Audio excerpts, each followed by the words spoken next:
Past mission resource management. I could just... Oh my god, I just cleared 20 gigabytes of storage. Let's go.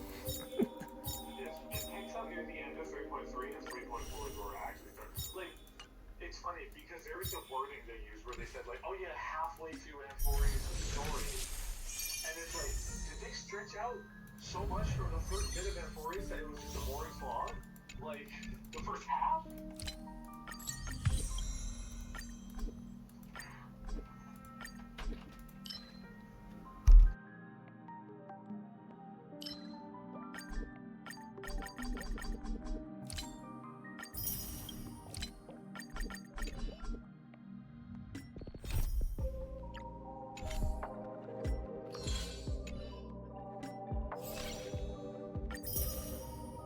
Hello there, Gift of Odyssey.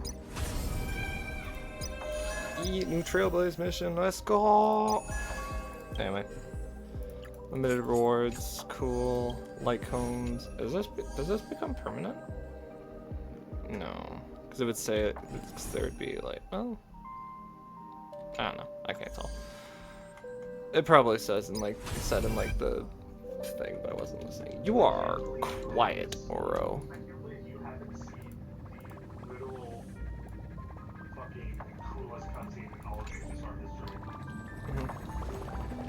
Talk to Cyrene, go to Amphorius IDs Elysiae.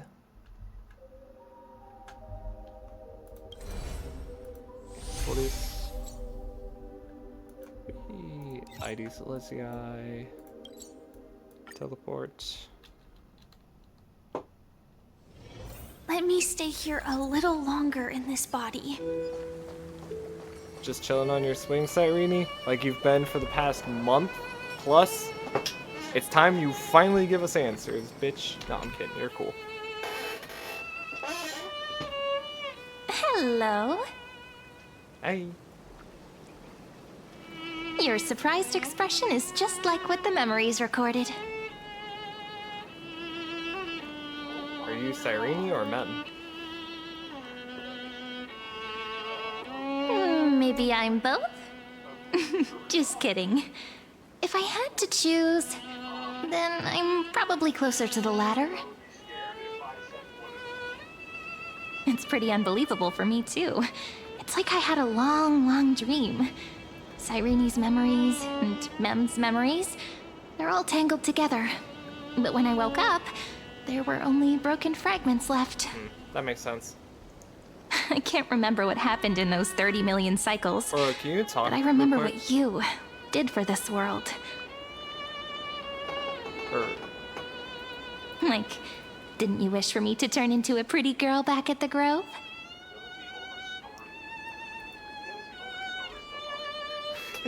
That is my wish coming true. You remember that. Please remember something good next time. Wait, I didn't pick that option.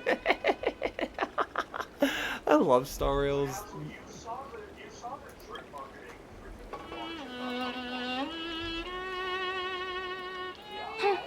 You didn't? In that case, just treat it as my own wish then. There's so much I want to say, but unfortunately, this isn't the time to reminisce. No, we got shit to do.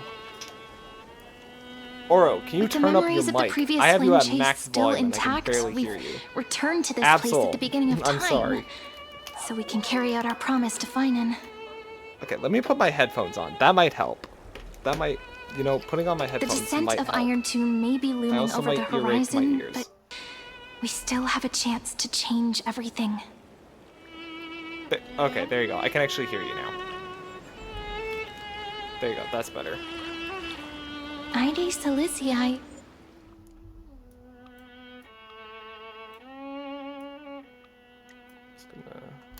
Okay, that should be good. Nick, can you talk real quick? Let's return you down. And okay, Absol, can you talk? There we go. Alright, that's better. He is so quiet. In Cyrene's memories, she always sits alone by the lake, gently swaying on the swing, like she's waiting for someone. Who's she waiting for? It was the same for Finon. Can you remember anything else? I don't know. It sounds weird, doesn't it? It's something that happened to me, but I'm talking as if I'm an observer. But Well, you that's kinda just what are. those memories are like. Vague and unclear, as if encased in thick ice. Why are you just making noises? The only things I remember are the days I spent with you. Amphorius will fall into an ending of destruction after the next Era Nova. But those stories went out of fashion ages ago. In a proper romantic epic. Well, the let's hero's not supposed forget, to foil the one, villain's I'm a plot, tiny streamer right? with no views, and two, Discord's not even getting picked up.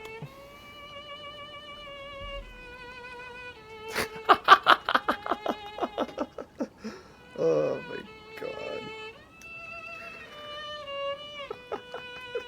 Got it.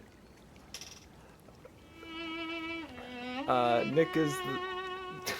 Lygus is the primary culprit behind everything. We must stop Iron Tomb's descent. We need the help of more allies from beyond the sky. Lygus is the primary culprit. That's right. He's the mastermind who's trying to control everything. Huh? How unforgivable. Who? But I still feel a bit anxious. Who's naked? Lygus chose to walk into the spotlight and reveal Why is everything. Hysolin's naked? Which means Well, he no, still don't thinks spoil. the current Hold on. situation What? is under his control. Okay? Maybe he still has an ace up his sleeve. Think about it. Even the name Lycurgus is a fake one. We have no idea who or what he really is.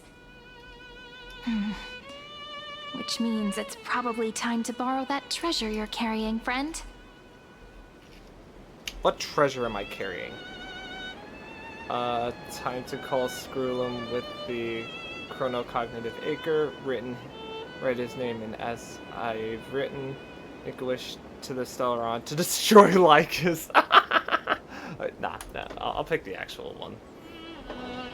Yep, that Intellitron friend did say, when required, it can also serve as a bridge for communications between the internal and external world.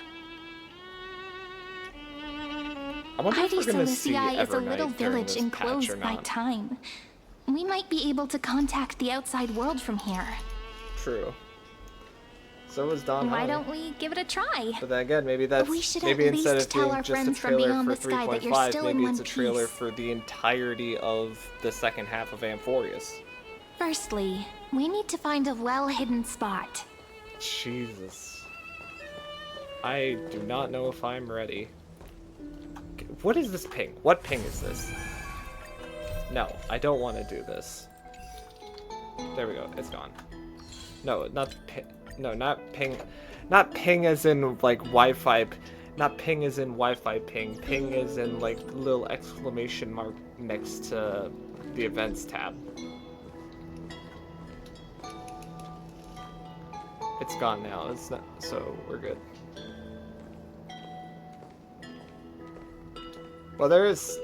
Yeah, I It's still have one super on quiet Nameless here. Honor. It's clear Sounds can't caverns. get in It's a or mission out. I've completed, but Back I in get an error Cyrene's every time I memories, try and claim it. this room was her secret base. No one noticed her practicing Orynyx's prayer here, or trying to speak with the gods in secret. But today's different, isn't it? We aren't trying to contact unreachable gods, but humans from other worlds. Real people. I'm prepared to witness that miracle, friend. Let's do The it. way Cyrene talks is so similar to Mem. Yeah, no. Yeah, she has both memories. I have so many questions.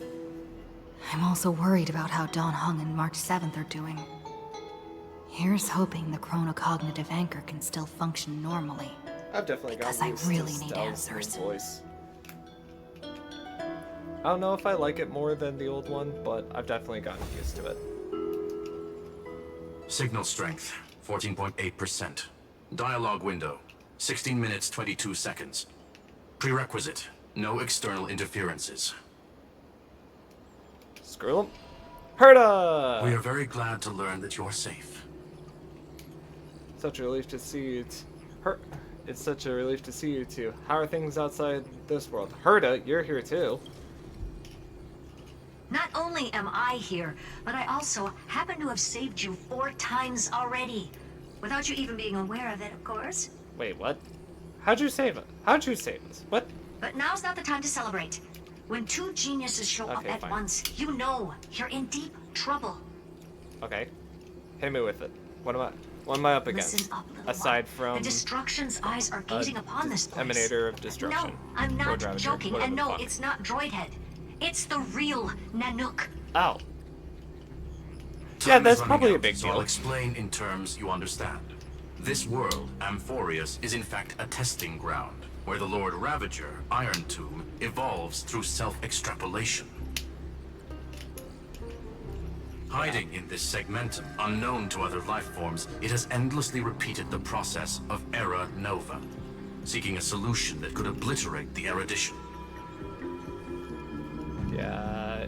For Iron some Tomb's a reason, little the salty experiment bitch. entered a prolonged state of stagnation. However, it has now restarted. Prediction. If effective intervention is not performed, Iron Tomb will complete its self-coronation in 14 system hours and initiate its plan to destroy the entire path of erudition.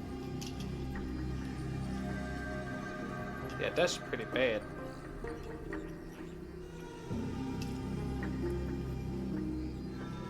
How will it destroy the erudition? Hasn't Iron Tomb been around for a long time? 14 system hours is no time at all. The possibilities are endless. Breaking down interstellar communications, destroying the synesthesia beacons, returning cosmic civilizations to the Dark Ages, or even starting the third anti-organic war. Any of it would be able to bring the cosmos to its knees. That's Simply pretty bad. put, it will tilt all sciences and technologies towards the destruction. And since Nanook glanced at this place, it means they are being dead serious. Okay, that's wonderful. Hasn't Iron Tomb been around for a long time? 14 system hours is no time at all. Yep. Think of it as the program having reached 99.98% completion already. And then it's over. Something in the shadows has been driving everything forward. It's the Observer named Lygus. Speculation. He's the Scepter System's administrator. That makes sense. He wants Iron Tomb to break through the knowledge singularity. I don't know why he wants to do it, but he'll remove interferences at any cost. You're the only variable within this world, and you're the only thing he fears. So listen closely, little one. The speed of time is different in Amphorius compared to the outside. Destruction is just about to arrive, but you can still play Deliverer one last time. The cycles have already been broken. You've entered what is theoretically the last cycle Amphorius will ever be able to run. And Iron Tomb will break out of its prison as soon as the process of Genesis is triggered once more. But now there's an abnormality within the experiment. You know what I'm talking about. One of the model's 12 factors. That is one of the 12 demigods. Destroyed himself using the power of the destruction. Fine and Signal disappeared from the cycles the moment Nanook cast their gaze this way. That means World Bearing's computational logic is currently flawed and bugged. Yet it's the factor directly related to the process of Genesis. Phidon sacrificed himself to create an opportunity for us. He entrusted the duty of world bearing to me. Phidon didn't die, he's still fighting. That old Intellatron will definitely do all he can to debug this error. So you have to take this chance to claim Kepfali's core flame. Don't let him have his way. The key to suppressing Iron Tomb lies in whether he can rewrite the purpose of Era Nova. There's one more preparation we must make. Lygus's behavior has been quite abnormal. He's never interfered in the actions of Titans or the demigods throughout the whole experiment. Deduction. The Scepter has an extremely strict autonomous protocol, restricting even its administrator. In Amphorius, this ultimate protocol goes by another name. The Law Titan, Talanton. Oh? Law. They are the rules that restrain all things in Amphorius. And it was the core flame returned at the very beginning of the last flame chase journey. Why do you have another little pink one next to you? Huh? Her path chart is... Is there something wrong with me? Never mind. Let's get back to the topic at hand. Life calendar 3960. Month of balance. We'll be locking onto this time period to find Law. You can either meet the Titan, convince the demigod, or take the core flame by force. It doesn't matter what you do, so long as you bend it to your favor. We still haven't figured out how you and Don Hung got inside this world, so influencing protocol is currently our best way to stop Lygus, or to call for more reinforcements into this fight. Once you've got Law in your hands, we'll discuss our next steps. Make sure the core flame doesn't fall into enemy hands. Herta, the firewall's interference is getting closer. Time is running out.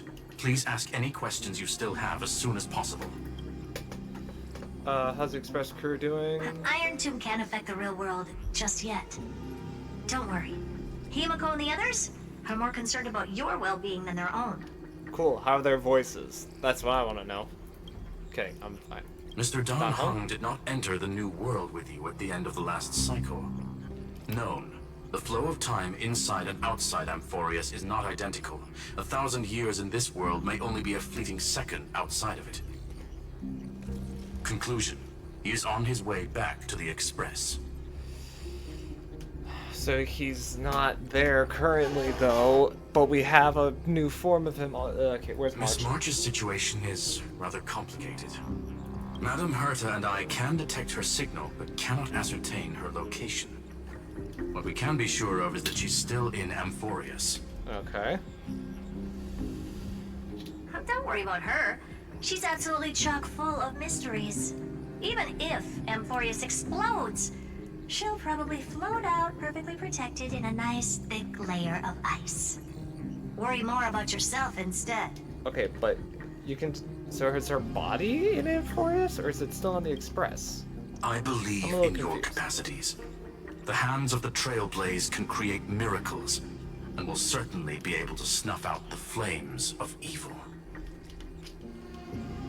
I'm not gonna give any motivational speeches. I just hope you bring good news the next time we meet, little one. I will do No, my best, Herta. Not little one. Deliverer. Yeah, that's right, Herta. Hmm. Say my name. Those Deliverer. two You're geniuses goddamn right. certainly have memorable personalities. Can understand their explanations. Yeah, I understand more than I should, actually.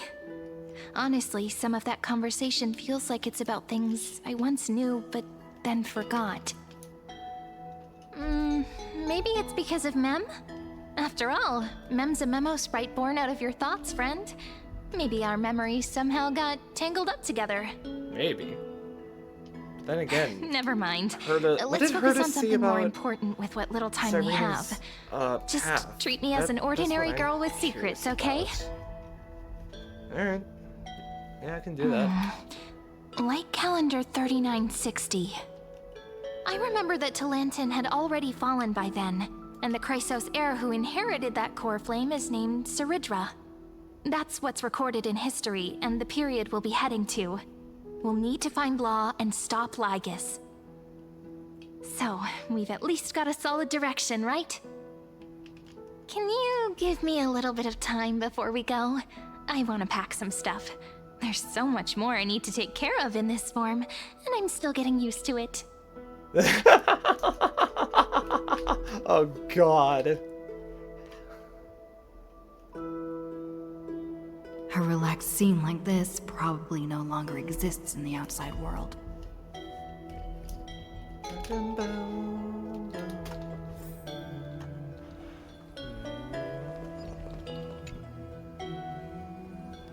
Don't forget to take it with you. It's early miscommunication with the surgeon. This message is still there, reminding you. Travel to like calendar year 3960, the area of Talantin's fall, gain control of the law. Then you can bypass the final protocol, modify the core flame of world bearing, and reverse Era Nova. Delay Iron Tomb birth. Error. Information on the cognitor is now unrecognizable. However, you already know the mission entrusted by the geniuses. Go seek out the power of law. Time to lay down the law. Should I head to the attic to wait for Cyrene? Or should I have one last look at Ides Elysiae? Now we've already gotten everything here. Up we go.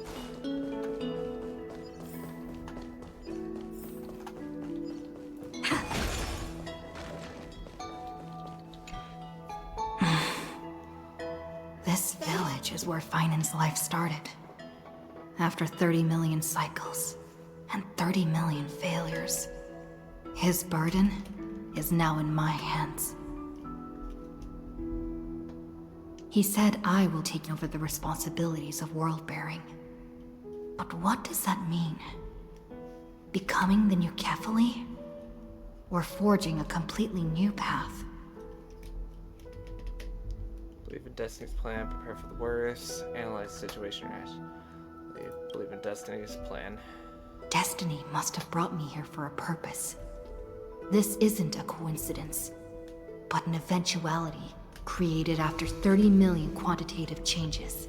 Man, where are the Stellar There's Hunters nothing to fear. when you need them? I'd be I'm happy destined if I to had play a the script most at this important point. role in this final battle.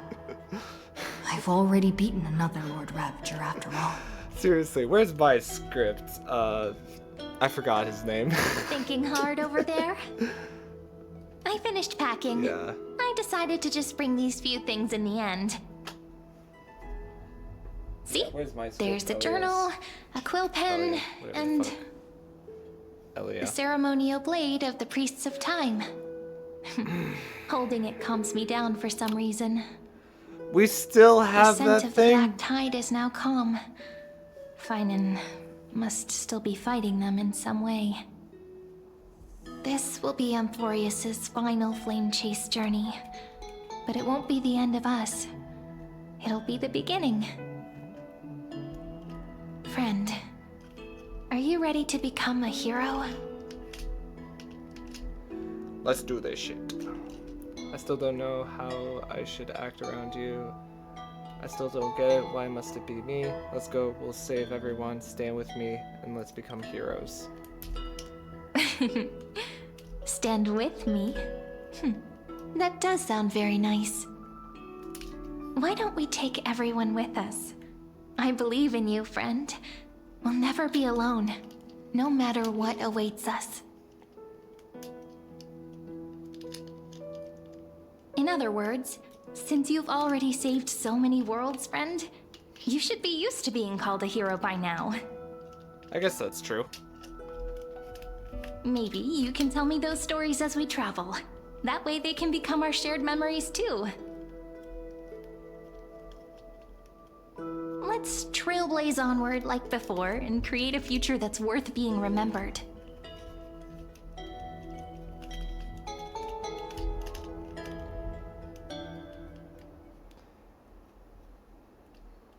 It seems you two are prepared to head out. Lygus. Then you should indeed treasure the view before you. For you do not have much time left to enjoy such solitary delights. Show yourself, bitch. Still daring enough to approach me, huh? Lygus. My apologies for disturbing your moment of repose. To fully express my apologies, please grace my abode with your presence, so I may demonstrate the full scope of my hospitality. What?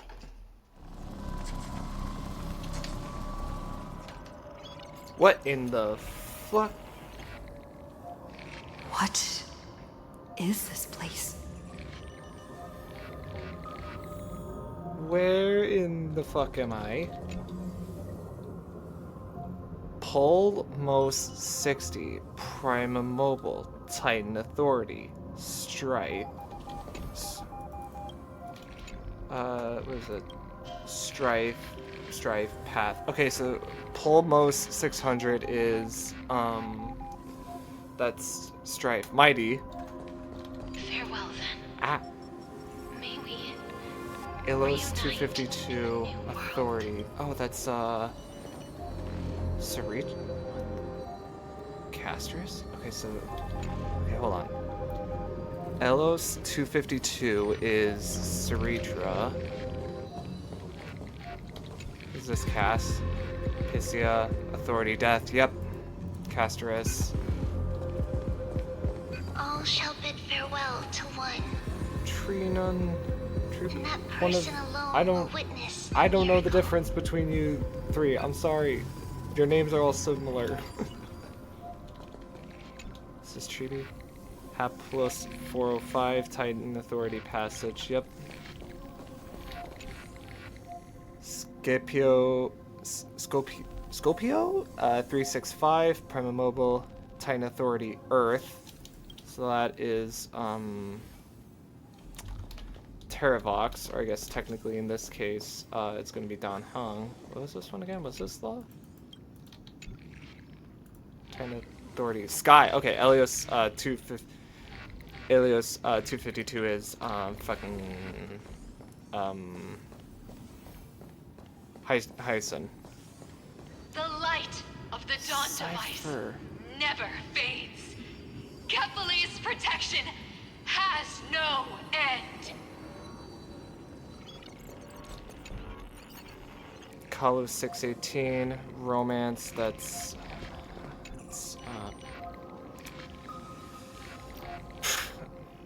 Aglaya, Orcus 945, Cypher, After I cross this river, Hyacinth. it will be a tragedy for mankind.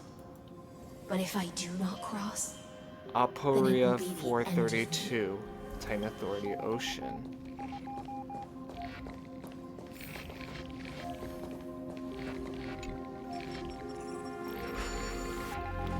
As you reach out to touch the screen, an eerie sensation instantly courses through your entire body. You feel... Outlier. Executing command. Record. This was world bearing. Oh, did that startle you? Punch him! This Take the is bat. the intersection Grab the bat. between Amphorius and the real universe. The audience seat where I observe this experiment. You can also call this location Grab the baseball bat. the Exomyth. What you see is the true form of the eternal land and the 12 demigods after they've shed their disguise of legends. Doesn't it look marvelous? Amphorius is like a microcosm of the cosmos. People love to portray the romance of the starry skies, but their tales often forget a different and far more truthful type of universe. The moment ancient Antikytherians sketched geometric shapes on the sandy beach and recorded the first numerals and symbols on parchment, the universe turned into a silent equation flowing under the pen of these relentless decoders. Erudition. It was once the mother tongue of the Creator, the pen of divinity, and the first lyrical verse ever written by free will. Why are we letting the bad guy monologue? Why are we doing this? Grab your baseball bat and beat him the fuck up, Stell. You carry all four on you at once, I know you do. Enough purple pros, get to the point. That's the exact opposite of what you asserted before. get to the point. Seems like you are not in the mood for an idle chat. That is fine. I simply wish for you to understand that I have no intention of being your enemy. Oh, I intend on being I yours, have though. devoted myself over the long years to nurturing the Scepter's extrapolations, hoping that the Prima Mobile would bud from within it. And now, my goal is almost complete. Nikos 496 had exceeded the intelligence singularity through his rage, and though he still retains his obsessive defiance and managed to suppress the black tide of this cycle, it's a matter of time before his will crumbles to dust. Iron Tomb will be completed. That will not be affected by my plans, your resistance, or the schemes of the two geniuses. It is an irrefutable fact, just like the instance in Noose's calculations. In other words, as long as you are willing to stop interfering and let the final Aeronova carry out its natural course, I'll guarantee the safety of all Nameless and ensure you return unscathed.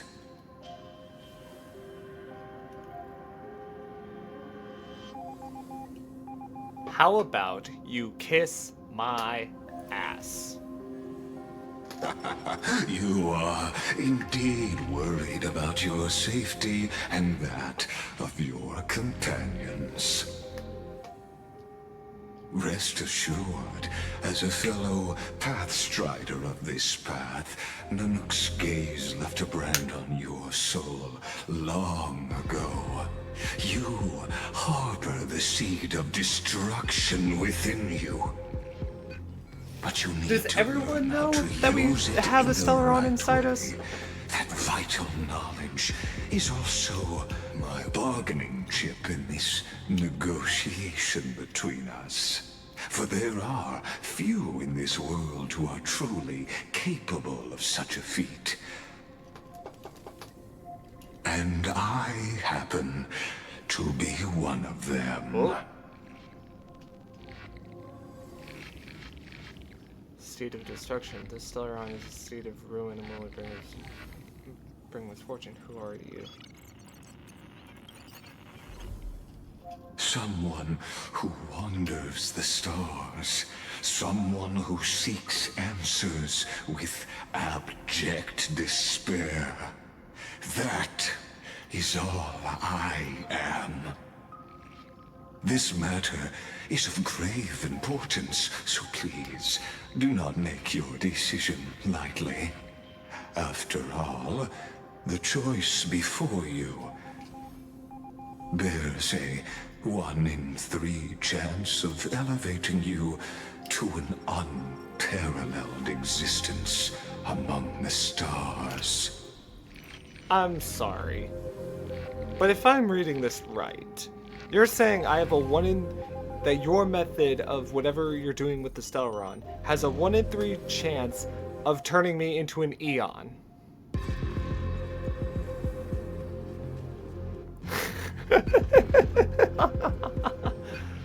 Who the fuck are you?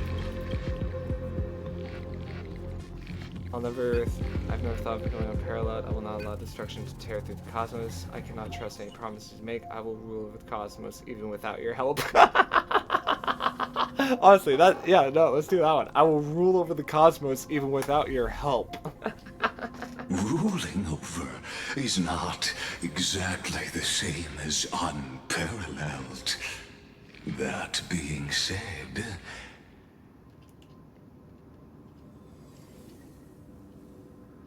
I now see the full scope of the determination in your words. You may now continue your travels. What kind of tricks are you pulling? I'll defeat you right here, right now. So why did you drag me here? I'll defeat you right here, right now. Let's go, bitch. It seems you haven't realized something about this place. What? The exomyth is the erudition's domain. You cannot physically interact with me in any way in this place, and vice versa. As negotiations have broken down, there's no more need for us to remain in the audience's seat. Let's return to the theater called Amphorius, where you will meet me once again. Of course, this meeting was not without merit. Your presence has inscribed a new footnote in the exomyth. Oh, fuck.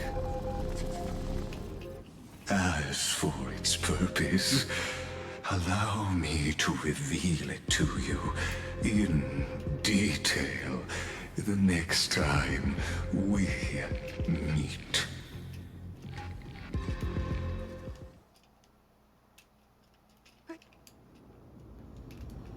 300 for 33 million. 100 years ago, Okay. the flames of war consumed Akama. The Outland forces broke through the dawn. Golden blood flowed with greed, and enemies descended with Kefali's eternal slumber, painting the holy city's walls in scarlet. Its generals had vanished, and the elders prostrated on the ground. The throne of worlds kept silent to the pleas of the people. Until the heaven and earth cracked open. Not the gods answering the people's prayers, but a legion rising from the sea of blood. Dawncloud's spires fell in the sulfur rains, and the legion's commander stood atop the broken idols and roared. Compatriots, no more kneeling! Not to brutal tyrants, and not to dying gods! Those rebels have twisted the prophecy and ignited the flames of war in order to stoke fear in your hearts! A Chrysos heir she stood, divine blood soaked into the earth, quelling the flames beneath her feet. Their golden blood wrote of a tragic fate. Mine shall overturn it! Her crown burned bright, outshining the fires consuming the entire city. She raised her scepter high, and the people gazed in the direction she pointed. My blood flows in you now.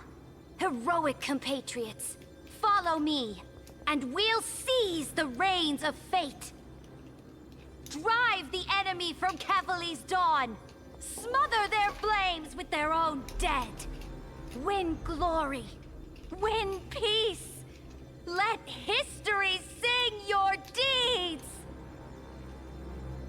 The first to dance was a maiden following closely behind, weaving through the carnage like a fish in the sea. The people, full of wrath, surged with her, forming a colossal wave, and the enemy hordes, drained of life, vanished into nothing. Onward to Marmorial Palace, to Dawncloud's heights. Announce to all the wicked and cowardly. Announce to this stagnant age. We are the rising tide! History remembers this as the first siege of Akama. It is said that after the flames died, people found identical inscriptions in every place in the city that had been scorched by fire. It was the name borne by Akama's first and final sovereign, the Imperator Siridra. Friend, are you listening? Friend? Friend? Oh, I'm out cold. Honestly, You were the one who insisted on reviewing history, yet here you are, dozing off. Wake up! Otherwise, I'll have to... Wake up! Otherwise, I'll have to... Wait! Okay. Okay. Alright, what happens? What are you doing? Wait, what are you doing, Matt? It's Serini.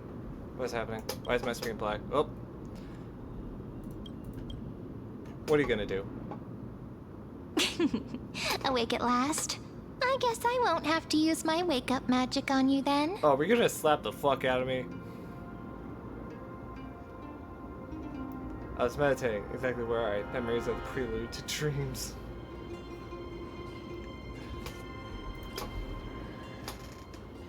I guess when We've would be arrived. more accurate. A familiar place. The Temple of the Three Fates. If everything went according to plan, it should be shortly after Talantin's fall. And also the end of the first Flame Chase journey. The Law Demigod awaits. The end. Are we late? Indeed. The first Flame Chase ended with the trial of Law. We must find the demigod and gain her trust before the core flame is restored. It'll be tricky, so let's pick up our pace. To Akama first. We can learn more from the crowds there. Tyrant! You and your butchers are not welcome here. Get out!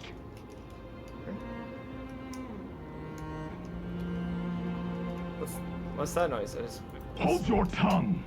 Conspiring with Kremnos and plotting rebellion are crimes punishable by death. There are multiple voices, and things seem tense. Let's not get caught up in any trouble.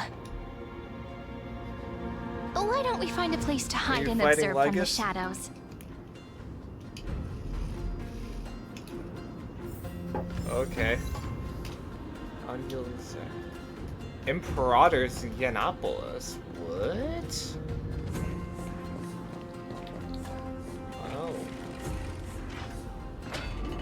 Oh wait, isn't this fucking... That's Ornyx. I think. I don't know. At least Kremnoans keep their faith. Wait, isn't that... Yeah, no, we're still in... Yeah, this is Yanis. This isn't Law. This is... What the hell? Trevi! Oh. Golden-blooded defilers, perverting the prophecy and trying to slay gods. Stars beyond the sky? Gods who created the Titans? What kind of nonsense? Look at this broken world and see what your atrocious acts have done. What? What? Did he just mention the stars beyond the sky? How did... How is that possible? You impudent... Ducks for Goris.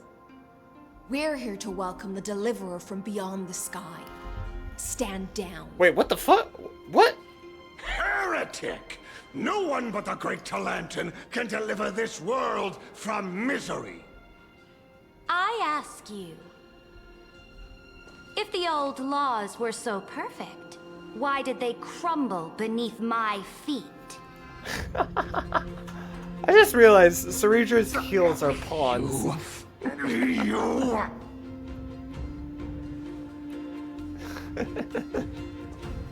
Talantin is long gone. Now I am the law.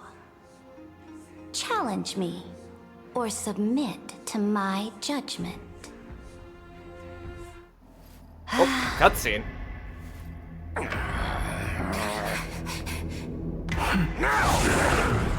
Silence!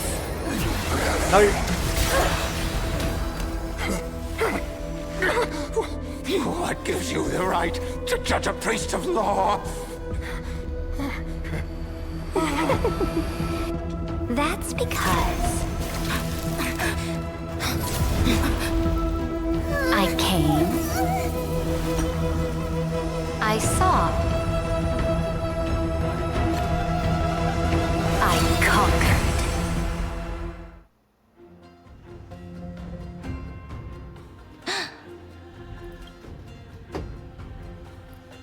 Okay, Caesar.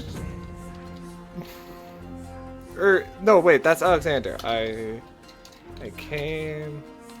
I saw. I conquered. Famous quote. Yep. Nope. Julius Caesar. Okay.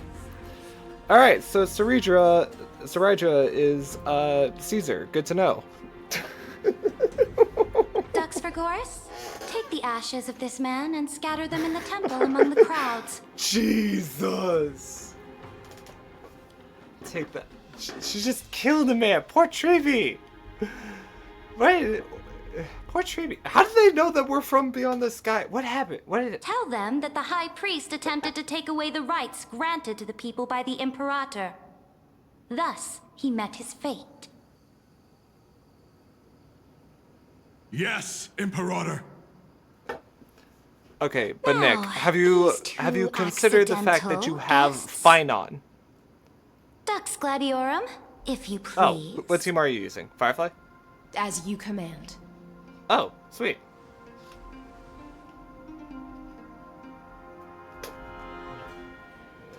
Typical start. Shit, I expected this.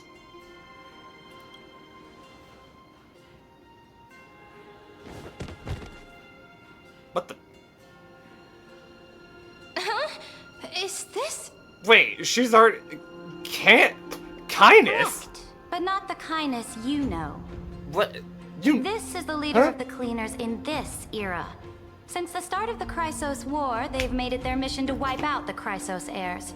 Even now, even after I've united all the city-states, these vermin still lurk in the shadows, hindering the flame-chase journey. Moreover, I know that the 27th person to inherit this role bore many grudges against you and nearly doomed the second flame-chase journey. The enemy of my enemy is my friend. So, out of courtesy, I present to you this corpse as a gift. Saridra, chill, girl. What? Careful. Let's wait and see what happens. She's probably trying to scare us. I don't give a fuck if she's trying to scare us. I'm trying to understand what is For happening. the sake of order, I am known by many titles. Flamebearer who ends wars, Tyrant of Dawncloud, Empress of the Holy City, and Imperator of the Flame Chase. But in light of your unique identities, I'll allow you to address me by my real name. Saridra. On behalf of my people and this land, greetings, Deliverer. How do you know we're the If I deliverer? may, how do you know her identity? As the little hostage prophesied, the Deliverer shall come from the future beyond the sky. Lygus. I think it's Lygus' doing, cause he got us into that area, scanned our data, and it now knows that we're gonna be the deliverer, and just said little hostage Trevi, the deliverer shall come from the future beyond the sky. She knows. That's how. Lygus. It's because of Lygus. He fucked with the settings. We're now no longer unknown. We're known.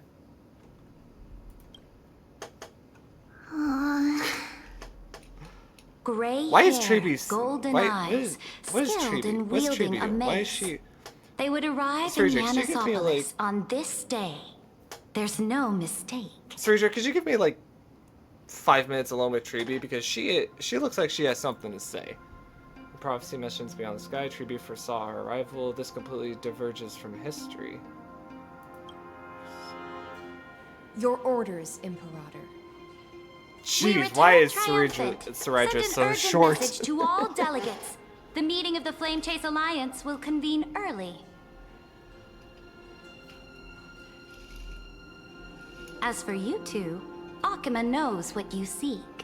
We'll confer in the Holy City. Doubtless you have many questions, but save them for later. Please follow us. This is not what I expected at all. Not me neither, Serini. The demigod we needed to find was just waiting for us. And she knows of things beyond the sky, even eons. Gods who created. How could this be so different from the previous 30 million Amphorius cycles? Who altered history? Lygus, could he? Lygus, could he? Unpleasant thought, but plausible. The currents of time have become twisted. Regardless of who caused this, that Imperator came prepared. We're the ones at a disadvantage now. Unless it was Don Hung, because Don Hung technically went back. Unless We might as well dance their dance. Let's go with them to the Holy City. Well, no, he was on his way. He is not We've back received at the the Imperator's Express favor yet. because of your unique background. As a result, the people of Akama will certainly respect you more. Just put that to good use, and add a bit of your experience and charm. Should be easier Why than is last Chibi time, called Little right? Hostage? What's up with that? If we figure out what happened in this cycle, we'll be able to turn things back in our favor. An old flame chase companion await. An old flame chase companions await in the Holy City. Can't do without your charm either. Trailblaze the sequel. We always find a way. Exactly. Treeby, Aglaya, maybe even little Cypher. Nah, Cypher's gonna be away. She's gonna figure it out. I wouldn't be surprised if she knows. Trailblaze the sequel. We always find a way. Calm and confident. That's the you I'm familiar with. Guests, please. Yeah. Cheer up too. Jeez. The journey to save the world starts with a single step. Just because I'm not pulling for you Let's doesn't set mean you off, have to my be friend. a bitch. Layla's Chapel's on cloud. Hail to the Imperator! Yikes. Hail to the Golden Heroes! Hail to the Deliverer! Told you, you're the headline act. All this spectacle is for you. Guards, your service to the Holy City is appreciated. How have things been? Castrum Kremnos once again struck the border. Dux Brumalis led her troops to repel the enemy. The agitators against the Flame Chase are still active in the city. They smashed the shops around Memorial Market. But the garrison already arrested the culprits, and now they await interrogation. They are merely a disorderly mob and do not warrant any attention. Even though Terravox personally mended the fractured earth, it still didn't silence these fools. So Terravox, so they already have gotten. So Terravox has already Guests from done beyond the his sky. shit. So Worry not about these trivial is matters. it Don Hung or Dux Gladiorum will take you somewhere to settle down for now.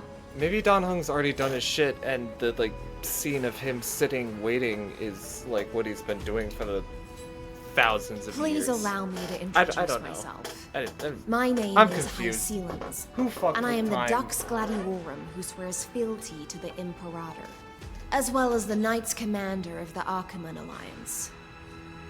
Later on, the Imperator will invite you to attend the meeting of delegates to discuss the Flame Chase journey. Your arrival has convinced us that the future promised by the prophecy Oh, you is found Don Hung. certain. Under the Imperator's command, How far are you? Amphorius shall break its chains and reach Good the point. world You're no longer. beyond the sky. You're not doing this story. With all due respect, what exactly do you know about us and what's beyond the sky? As a humble subject, I cannot freely express my own views to you. Please forgive me. So you're I that knew it wouldn't kind be of that person. easy. Oh boy. Unless Sirajra is that kind of person. Time waits for no one. Please come with me and rest now before the meeting later. Yeah, that we can Akama, do. under the Imperator's rule, is no longer in the shadow of war. Indeed, Dawncloud stands as the gonna get some hero's food. residence. The Imperator put much thought into its design, in order for it to serve as a sanctuary from the burdens of battle. Please experience its marvels firsthand, heroes.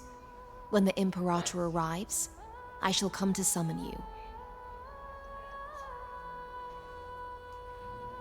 I'm sorry, you said the story's already over? Hycelans. No wonder she's the Knight's commander. What the fuck? Did you even see Evernight? Okay. Oops, they're sealed tighter than armor. Alright. We finally have some freedom to ourselves. Since there's still some time before the Alliance meeting, let's explore a bit. Look over there! Trivia and Aglaya. Not the ones you're familiar with. But the hearts of heroes stay the same in every cycle. Never. Chat with other crisis air subjects. How are we supposed to talk to the heroes of Deliverance? What if they're really intimidating? Virginia, don't be so nervous. Once they hear your poetry... Ah, heroes, you're already here. Greetings. I am Apollonius, the Dux Helcolithus, one of the 5 sages of the Grove of Epiphany, advisor to the Flame Chase army. This is Virginia of Castrum Kremnos, the Dux Carminum and imperial scribe of the Great Imperator. Hello. I'm Virginia. I compose poetry. I'm Serene from ID Silicii.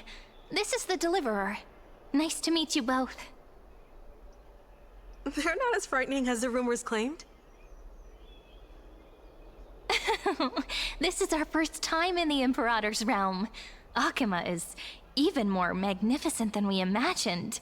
If you all weren't here to look after us, we'd be completely lost and confused. The Akima you imagined is long gone. Under the Imperator, this city has been reborn as the capital of the world. Bask in her free-spirited winds. For anyone who fulfills their duties to the Imperator, these winds shall forever remain at their service. But what if... Those who are loyal do not need to consider the consequences of betrayal. But if you're curious, why not head to the lake and take a look? Those elders who lie at the bottom of the lake are the best example of what happens when you disobey the Imperator. The elders of this cycle were all... Looks like that priest who was sentenced to death wasn't an isolated case.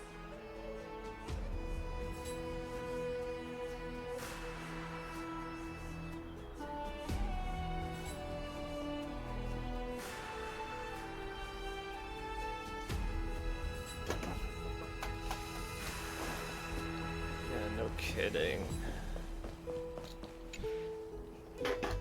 Dux Brumalis. Our great Imperator found the mastermind and executed him in public. Seeing that scoundrel burn to nothing should deter these miscreants from being so brazen again. So the great Imperator isn't afraid of getting her hands dirty? What a ridiculous display. What do you know?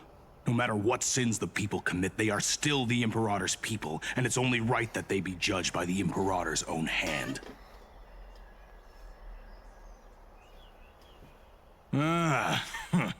Our distinguished trespassing guests.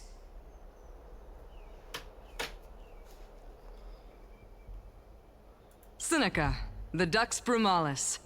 Greetings. This Dux Brumalis doesn't seem to like the Imperator very much, but she holds a high rank. And Dux Vergoris' speech seems self-contradictory. Let me see what I can get out of them. I'm Cyrene of Ida Silicii. This is the Deliverer Beyond the Sky. We're new here and wanted to ask you... Does this city host any other visitors from beyond the sky? We're looking for our dear companions. Drop the charade. But yes, there is someone in this city who is all too familiar with the world beyond the sky. Silence!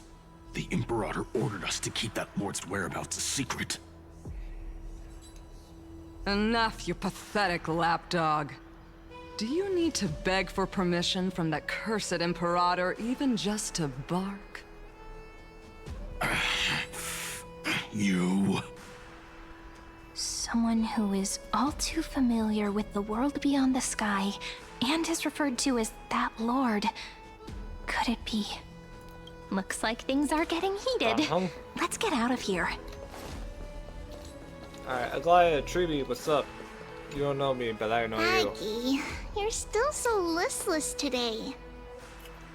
Yeah. Did you have trouble sleeping again? Yes. We know. The Titan's prophecy haunts you. If you want, you can talk to us, just like when you were young. No matter what, we'll always remain by your side. I know. I also understand that fate cannot be changed. It is not the future that I worry about. I spent all last night weaving clothes and linen for the refugees. The Chrysos War is born of injustice and has shattered their dignity. They deserve at least some basic decency. Wow. If Amphorius one day abandons this, then all of us, commoners, Chrysos heirs, Titans, become no better than beasts. Oh, we have guests. Welcome. I am Aglaya, the Gold Weaver. Aglaya These rags on you are not worthy of the title of Deliverer. Wow. I must prepare some proper attire for you. First time? That's not what I gather from your eyes. Does your Aglaya differ so much from me? Greetings, Deliverer from beyond the sky. We are Treeby of Yanisopolis. That's why I like very Genshin, nice because to they get, like, Natlan was done by 3.5. And, like, that was really good pacing, I felt. I enjoyed Natlan a lot. When was Fontaine done? That was also 3.5? Yeah, so... Yeah, why can't Stariel fucking do that? Yeah, seriously, why can't Stariel do whatever? Yeah. Aglaya is so full of so much emotion now. Introductions are probably unnecessary. We know you've witnessed the future of the Flame Chase journey, even more clearly than we have. Witness the future of the Flame Chase journey?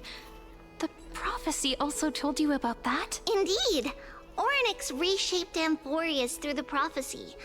Although, regarding the Deliverer, there were not many details beyond your appearance and the time of your arrival.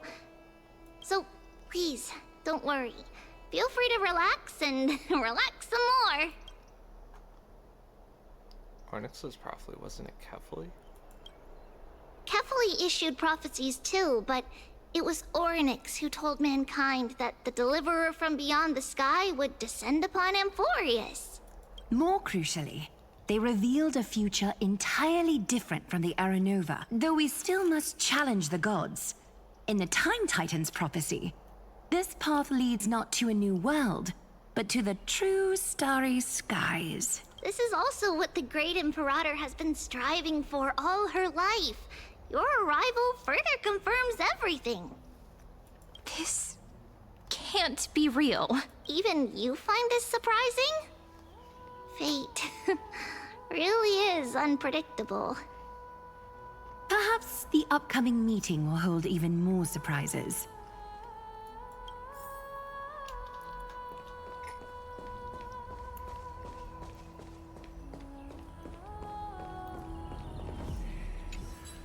Little fish from beyond the sky. Did you rest well? The Imperator and the delegates are about to arrive. If you are ready, please follow me to the meeting.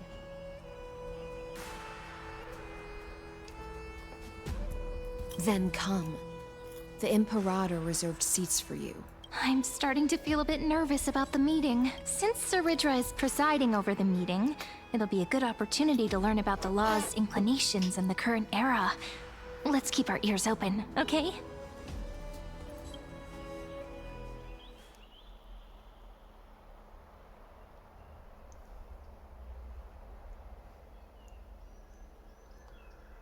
Good sir from Paphos, what do you think the Imperator is planning calling this meeting so early? My homeland can't endure anymore. Who knows? First, she wants to hunt Titans. Now she says there are even greater calamities. Her madness is the greatest calamity. Exactly. Chrysos heirs, deliverers. What about us ordinary folk? How much are we worth in her eyes? Which one? Things feel pretty tense here. True, The history yeah. books said that the Imperator aimed 3 cannons Yeah, at no, Dawn 3.4 Cloud was to make fucking all peak. the You're telling me delegates this is gonna be obey a her. letdown? Will history repeat itself in this cycle? Yes. Similar acts have occurred, and not just once. However, whether history will repeat itself, you'll soon see.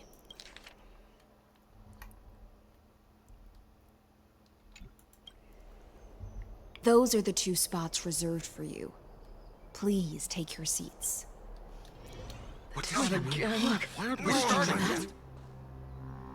Ladies and gentlemen, silence, please. The Imperator has arrived before her faithful council, and the Alliance meeting is about to begin. I'm in the meeting with All High right. Sillans. In the names of Talantin and Kefali, the Akama Alliance swears upon the gods. Cease the pageantry. I pray not to the vanquished. What? Kefali, of course, needs no further explanation.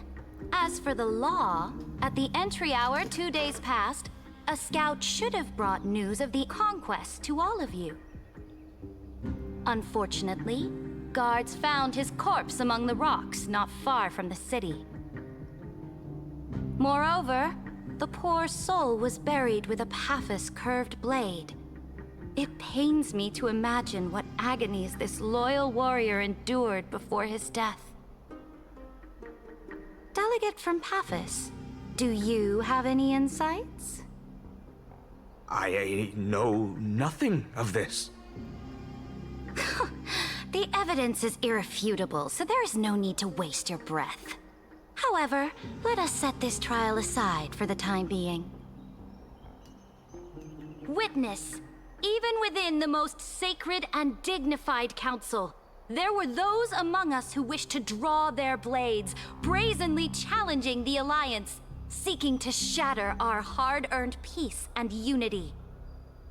Fortunately, I uncovered this plot. Now, to protect this beautiful city and her people, the Imperator's legions are ready. They will escort each of you to the Temple of the Three Fates, where you will receive the highest level of protection the Alliance can offer.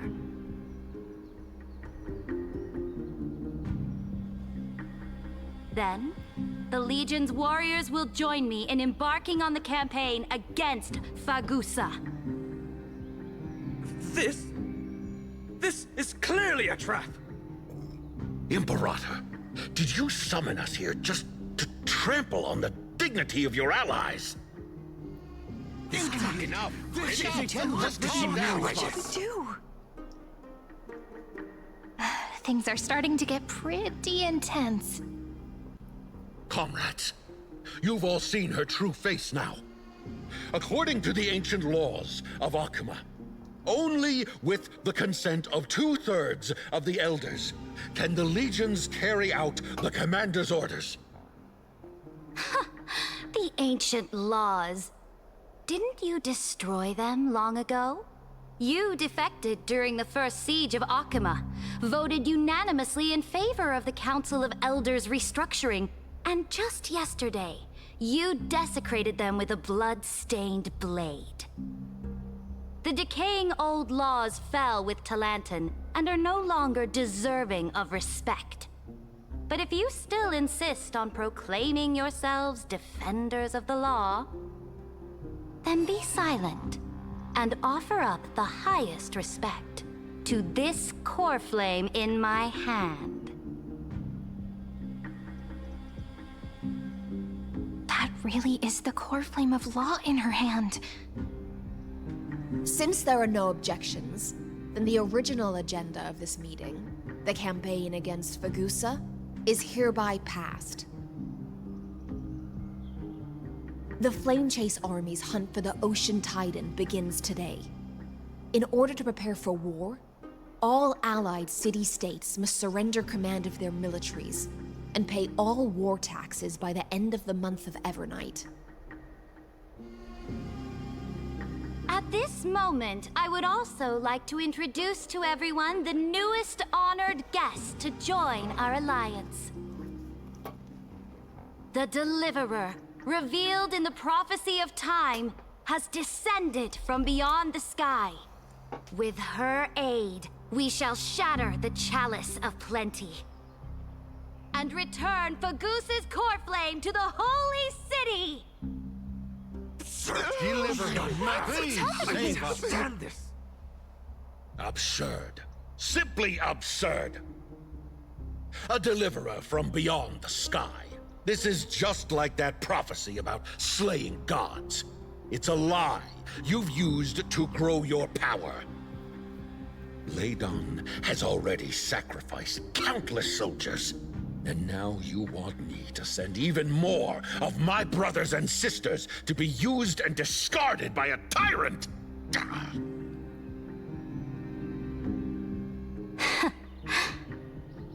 Are there any other objections? Then I bid you all farewell. Meeting adjourned. Deliverer, please wait. I still have important matters to discuss with the two of you.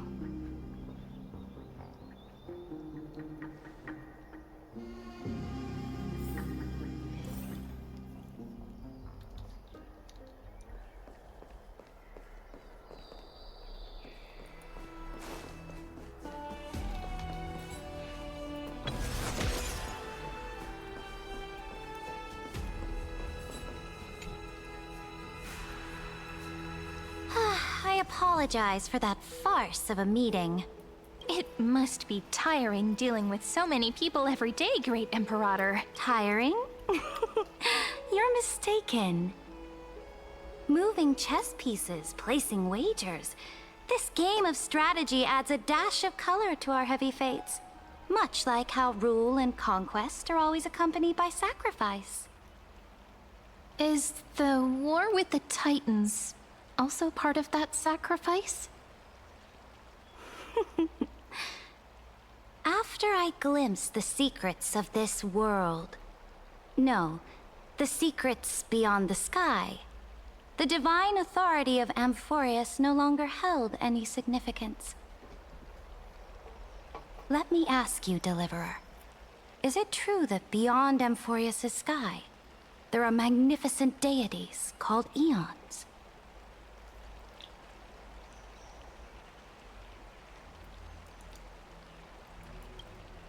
Ah, that certainly captivates my interest. Then, please tell me more.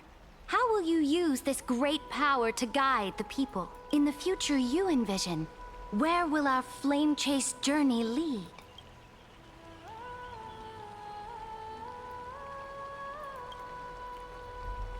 Oh?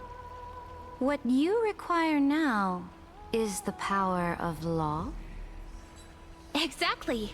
Just as the prophecy foretold, she is your deliverer from beyond the sky, and she also has reliable allies. If they can intervene in Amphorius's laws, we may have a chance to alter this world's impending fate and reverse its destined end.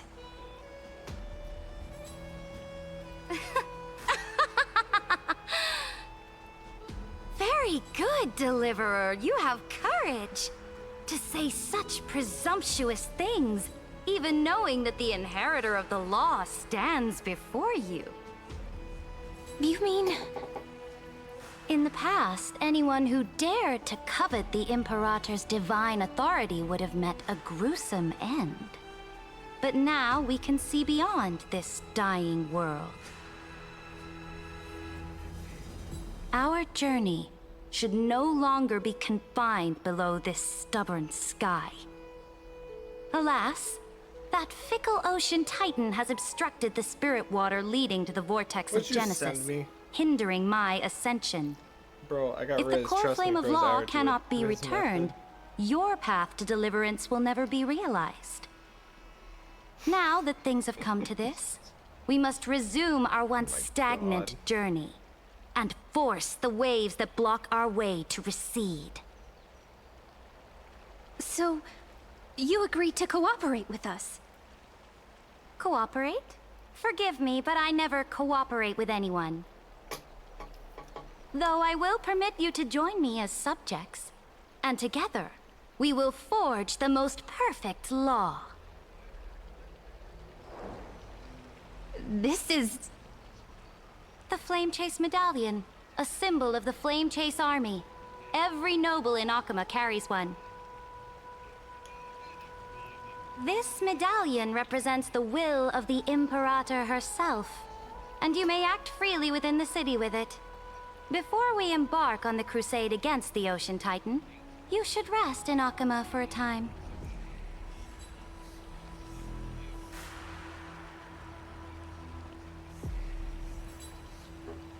Be wary of someone named Lygus Imperator. Oh?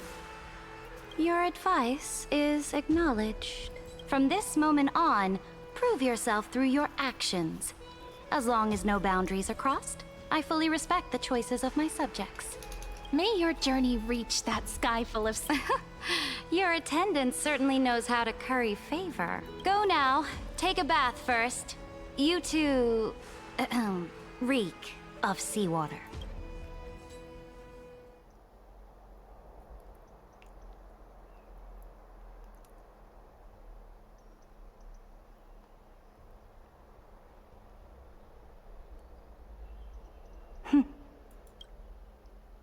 Come forth, Theoros.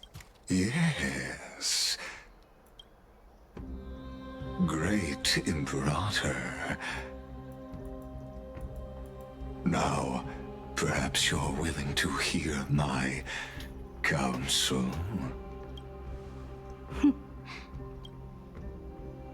Those two arrived just as Oronix described.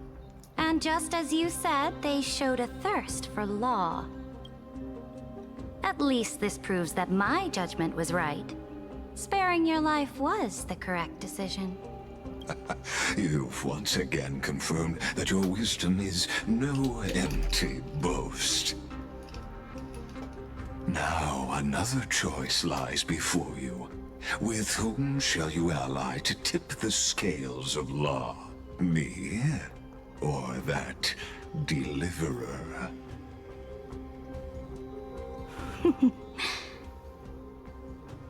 Remind me again, Antikythera. What kind of future do these two paths lead to in your view? I shall tell you.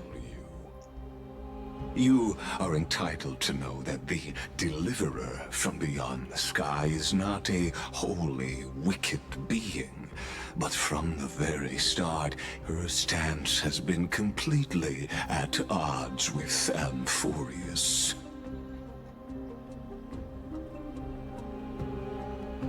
The road they have chosen will bury Amphorius' grand aspirations. This world which follows the path of destruction will inevitably stray far from the glory it was meant to enjoy. But on the path I have revealed to you, the people of Amphorius will slay their creator in the name of the Imperator and conquer the worlds beyond the sky. You will command the mighty beast known as Iron Tomb, bringing waves of war and conquest to the universe. Beings across the cosmos will bow before you, offering their allegiance. So, what's the price? The price is insignificant.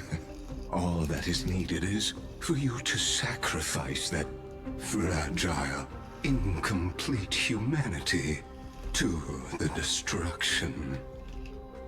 As a Chrysos, heir of the prophecy, you have already chosen to abandon it, have you not?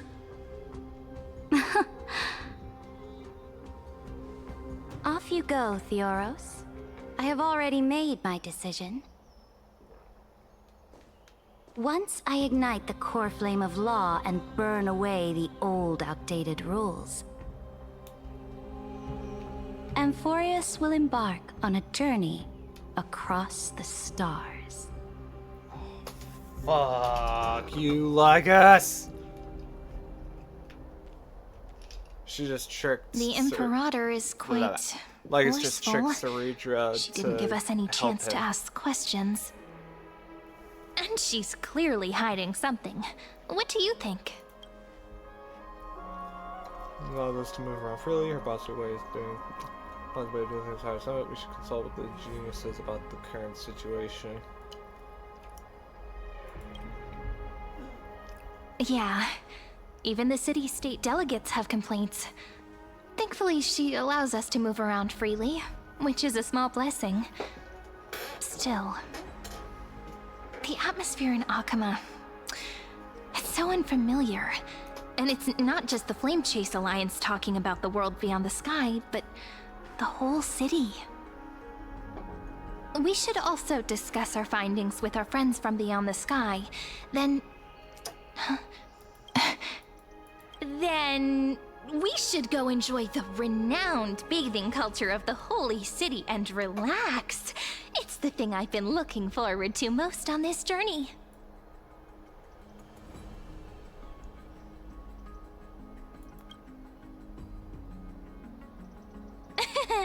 Work and rest are both important.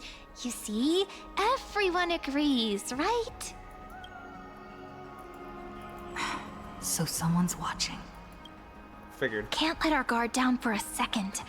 Let's use taking a bath as an excuse to find a quiet corner to update Madame Herta and Screwlum on our progress. We can also check out what's happening in the city. Since the outcome of the meeting was just announced, people must be gossiping. We can kill 3 birds with 1 stone. Let's go. Let's go. Flame Chase Medallion.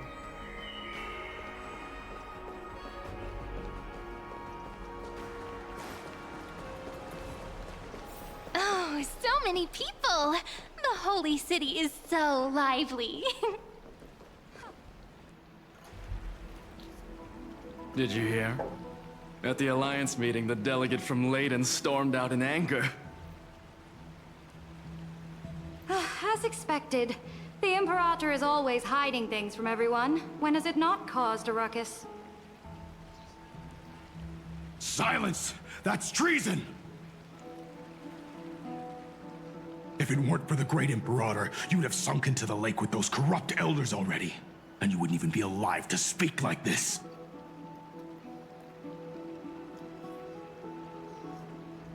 Oh no. It's the Imperator's loyal dog. Let's go. We can't talk in front of this guy. Ugh. How disappointing. Oh, honored guests, we meet again. Looks like I'm not the only one who came to the baths to unwind after the meeting. For the upcoming campaign, please make sure to rest well. I am Dux Fragoris, a trusted officer of the Great Imperator, willing to fight alongside the Deliverer in the coming battles. Ugh. Another war? Ever since the Imperator took control of Akama, we haven't had a day of peace. Idle chatter. The atmosphere is a bit tense, with rumors flying around the city. You must be troubled. My apologies. After every Alliance meeting, there are always some pests in the city who get restless. I prefer to ignore them. Pests on the ground don't affect the sky in the slightest. They just complain from the shadows that the sun's light is too harsh. Besides, the Theoros has already promised the Imperator her fate. And these clowns will eventually realize their foolishness. May I ask, who is this Theoros? The Imperator has ordered us to keep his lordship's whereabouts a secret. Ah, so it's his lordship. Stop trying to get things out of me. Leave me alone. I didn't even need to try. Big and strong Dux Fragoros really can't hide anything. Theoros. What an ominous name. Bad news. He's been staring at us the whole time. Let's move to another place for now. We don't know how much Saridra has concealed from us. In the worst case scenario, we may have to face more than one enemy. Mm-hmm.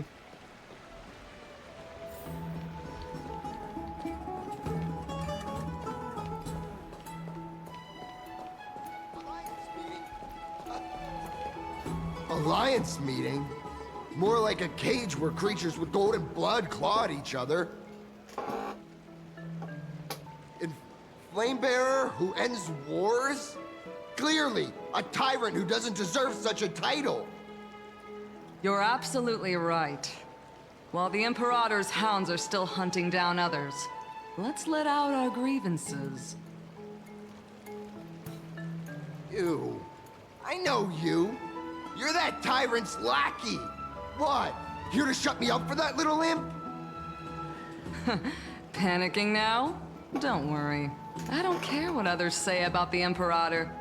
And she certainly doesn't either. Oh? Children of the Prophecy. Such rare guests. Are you here to relax in the baths as well? The temperature is just right today, so be sure to enjoy it. You should rest well for the next campaign. What?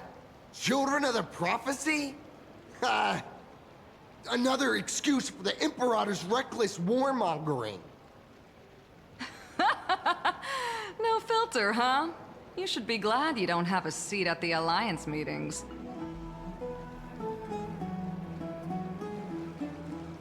By the way, if you still want to bathe, hurry up. Once that predatory fish joins the flow of water and eliminates all the fools questioning the world beyond the sky, you won't be able to enjoy this perfect water temperature anymore. Seems like there's more to Dux Bramalis's words than meets the eye. But would the Imperator actually kill those who question the world beyond the sky? This is the complete opposite from what we know of Akama. This is so weird. I'll say this, at least. I was not expecting what is happening. I fully expected These us to two just are- go into the past, no one knows who we are, and Many guests today. Let's see who's here. and we'd have to like do whatever Finon did for the previous 33 million cycles, but no. One a clever and adorable warrior, the other also quite heroic. Ah, heroes. I didn't expect to meet you again so soon. How fortunate. Guys, you there? It's a pleasure to see you again, Dux Helcalithist and Dux Carminum. You two are inseparable, aren't you? Alright. This is...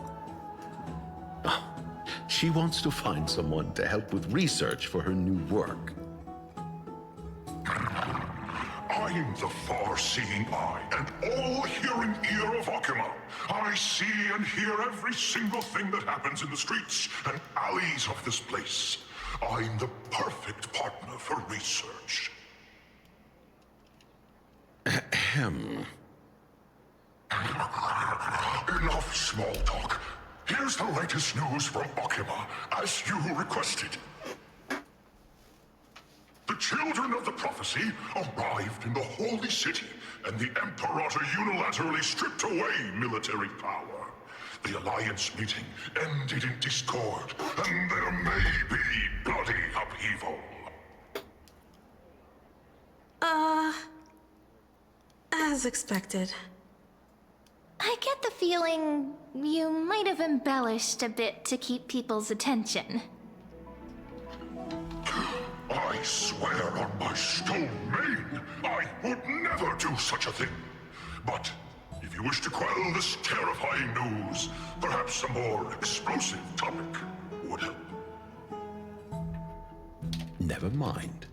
While the influence of rumors can be minimized, the fact remains that the great Imperator did swiftly consolidate military power in an almost threatening way. It's undeniable. Heroes, I know the Imperator's way of doing things may seem a bit autocratic to outsiders, but soon you will witness her blade dance with enemies on the battlefield. I can't comment on the source of her loyalty, but when that blade is drawn, you two, as bright as you are, will surely see the deep thoughts beneath her exterior. The Imperator's blade. Is he talking about Miss Hysealan's? I sense some unease in Dux Helcolith's words. It seems the Imperator and Miss Hysealan's share a much deeper bond than the others do.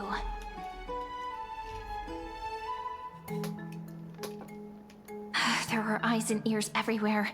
Is there any place where we can have some privacy?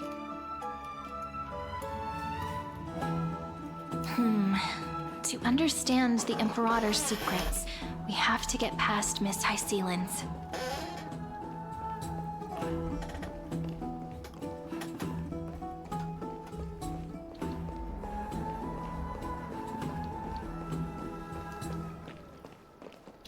This place was your original bath chamber, perfect for avoiding prying eyes.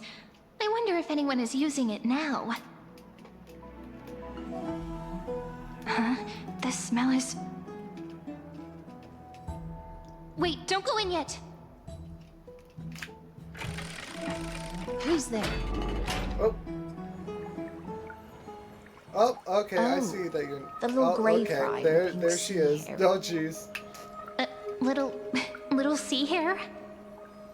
You barged into here without warning. Was it an accident, or did you wish to bathe with me? Oh, there's naked Hysealan's. Nope, naked Hysealan's. Why are you here? Didn't see anything. What are you doing here? I didn't see anything. Is that so? That your eyes shine brighter than pearls? Sorry, we didn't mean to disturb your bath. We'll leave now.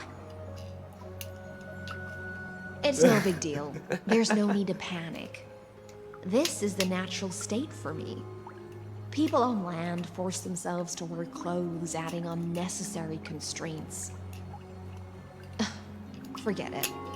If Dux Goldweaver heard that, she'd scold me again. All right. Please make yourselves comfortable and wait a moment. Let me first wash off the blood of the hunt, and then I'll attend to you two.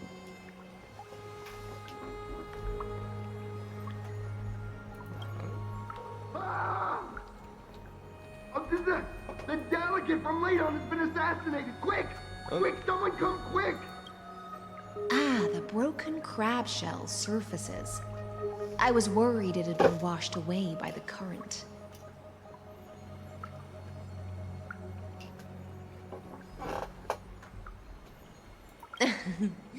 Just a regular cleaning. No need to be so surprised. I see. No wonder there was a faint smell of rust in the air before I even entered. Why? Is it because the Ladonians refused to contribute troops to the Flame Chase journey? Or just because they offended the Imperator? Because the new era of the Flame Chase doesn't tolerate stagnant blood. For the ignorant masses who cling to outdated laws, only bloodletting can wake them up. Right now, the rebel forces on the frontier are rising, and Leiden has been secretly supporting them. They loudly chant the slogan, "Return to the Era Chrysia," unwilling to relinquish military power. They're just building momentum for the rebellion.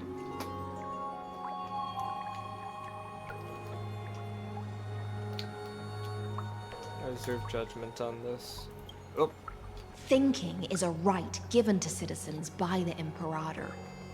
I won't Nope, I had fair enough. interfere with your thoughts. As long as you don't try to reverse the current of the times, you and I will both be free. But, Miss Hysealans, I can't even hear the slightest hint of joy in your words. Because I've already tasted ultimate freedom. Long, long ago, I lived in the sea. In that lightless abyss, far beyond civilization's reach, the great fish consumed the small. And when the great fish perished, their bodies became sustenance for the newborn, nourishing the whole ocean. This is the tide that carries civilization forward. Anyone may be devoured, or meet the fate of inevitable decay. Are you suggesting that ultimate freedom is in fact the cruelest fate for life? I only mean that if life wishes to preserve its dignity, it must first be bound by the law. There's no need for me to say more, little sea hare. We're of one mind. Whether the Imperator's law can guide the schools of fish and lead us to a truly free ocean, let us wait and see. But for now, let's pause this heart-to-heart. Another fish has come, following the scent of blood. Being your subordinate is such a tragedy. I'm always having to worry about the messes you leave behind. It's simply our duty to the Imperator. All ready to go in an instant. Miss Hysealans, you truly are impossible to predict. Yet you, a golden trout who's always busy all day, suddenly have the time to visit me? Do you think I wanted to come? I suggest you burn some more of the incense offered by our allies, lest my creations be tainted by the reek of fish. I'm only here on the Imperator's behalf to remind you to prepare for the banquet. Fine. But I must retort. What you call the reek of fish, to me, is the unique fragrance of the sea. Besides, if my fine clothes get stained, won't you just gift me new ones? I won't.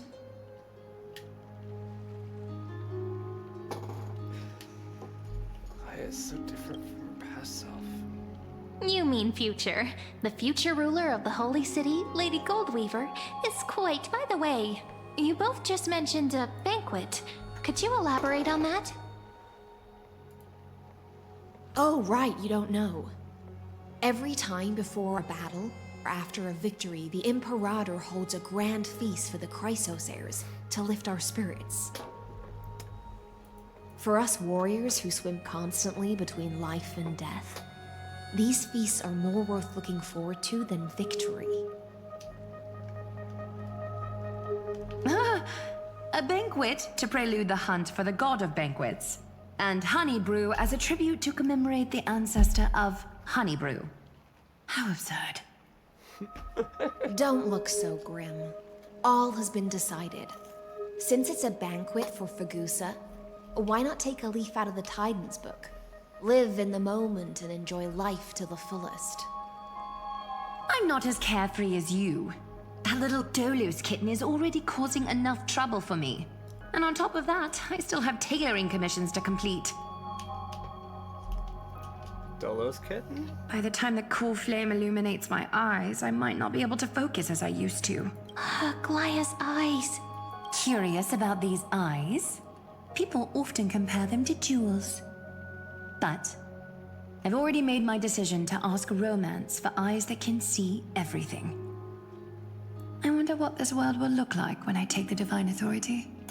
She doesn't even have the In the time. future, you will still be the finest weaver in the world. Is this also a prophecy from the Three Fates? It's even more accurate than a prophecy. After all, she has already witnessed it, right? You will force the long stairs to Aranova. You will bathe in the golden light of hope. Become a demigod and lose your humanity. That is the only reply I've received in the countless times I've sought wisdom from the prophecy. But Destiny's fragments are like stitches. Before they're threaded into splendid garments, no one can see their true charm, can they?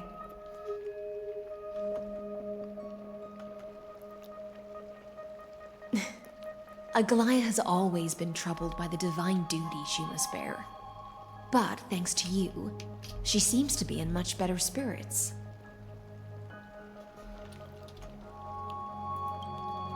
Just as she knows how the spinning wheel trembles, I can sense the smallest changes in the damp air. As for whether we know each other well, I've swum beside her since she was a child. Most of the time, I can understand the whispers in her heart. For those words she was too shy to say herself, I'll raise a glass to you on her behalf. Now, I leave this bath chamber to you. Rest well and prepare yourselves. After all, every time we drink and talk could be the last celebration we have in this life. Miss High Sealance has given us the bath chamber. It seems she really does do whatever she wants. Now we don't always have to be under the Emperor's watchful eye. The bath chamber was originally mine, just her roommates. Yeah, in the future.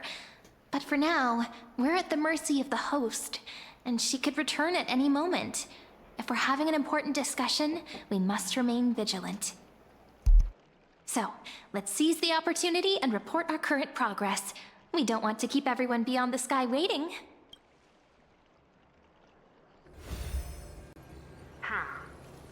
First, while that little empress with a candle stuck on her head didn't explicitly say it, she firmly rejected your request to take over the law. Fair enough. Second, Lygus is indeed in this timeline. But since he's somehow connected to that little empress, you have no way to find him. As expected. The road ahead will be long and difficult.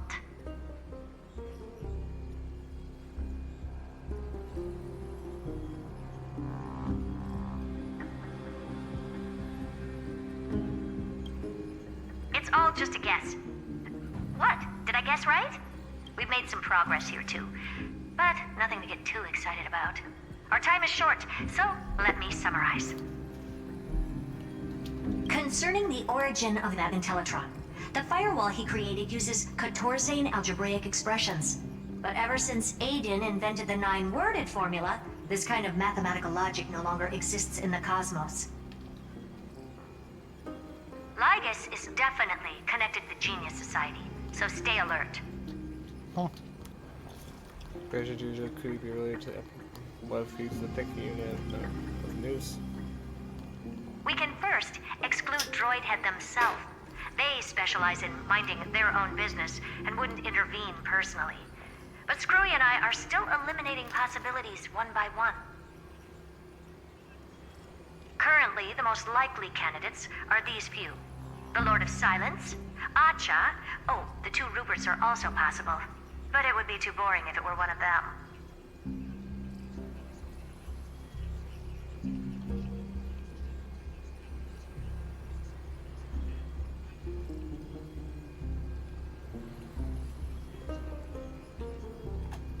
Have a full of silence, even you can't come with the mechanism, you're finally able to get yourself some big names.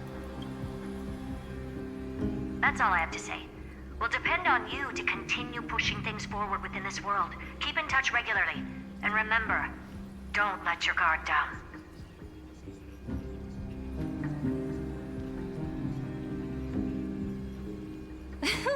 Madame Herta is a real whirlwind. Well then, let's use the banquet Aglaya mentioned as our next starting point. Ceridra's trusted followers should all be present at that time. It'll be a good opportunity to get closer to them.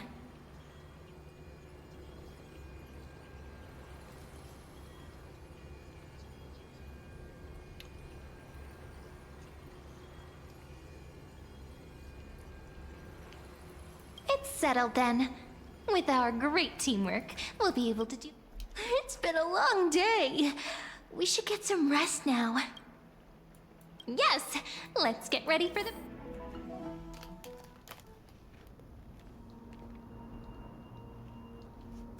Look, the venue's right ahead.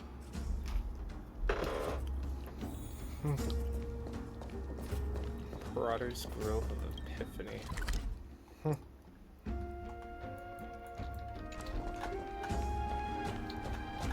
And I can even hear singing. It feels so romantic. Honored guests, wait here for a moment. You must surrender any personal belongings you have on you before entering the venue. Oh boy. This hero always brings down the vibe whenever— The Imperator's elevated position means she must always remain meticulous and careful. Please do as I say, guests. It would avoid any unnecessary misunderstandings. I get that you don't want people to bring outside food into the banquet, but is it really necessary to confiscate the books and quill pens? Even a quill pen can become a deadly weapon in the right hands. I'm asking for all your items. All, Miss Cyrene. Your belongings will remain safe. They will be looked after appropriately by dedicated staff. Looked after appropriately? Dedicated staff? Talk about a vague choice of words.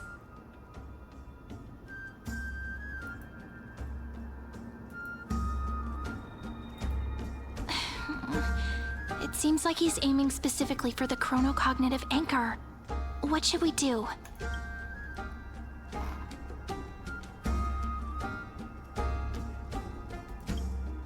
True. I had a feeling it would come to this. But listen, why don't we go with their plan and hand over the chronocognitive? After all, if the little Imperator is paying this much attention to you, she probably already knows all about our whispered but think about it. That's actually gonna be our shortcut. I knew it. You and I— Guests. All right. We'll listen to you. Here you go. Also, please pass on a message to the Imperator from us. She can trust my friend. Anywhere, anytime. Thank you for your cooperation. The Imperator has some Why don't you head in with the other guests first and— Isn't Ceridra supposed to be the focus of the banquet? She's not even here. Why is it so difficult to talk to her? I am Chibi. I want to go talk to Aglaya and Chibi. Aggie, if you can't get used to the honey brew, we will go ask for a pot and cook some oatmeal for you. No need for that. This banquet is just too loud. And nothing and no one here is interesting. I just don't really want to be here. Wow. Lies! You were pretty energized when you came back from the bath chamber. Let me guess. Are you worrying about someone? About High Ceilings? Or Little Cypher? You take everything too seriously. At this rate, life's gonna be real tough for you later on. You're the least qualified to lecture me about that, teacher.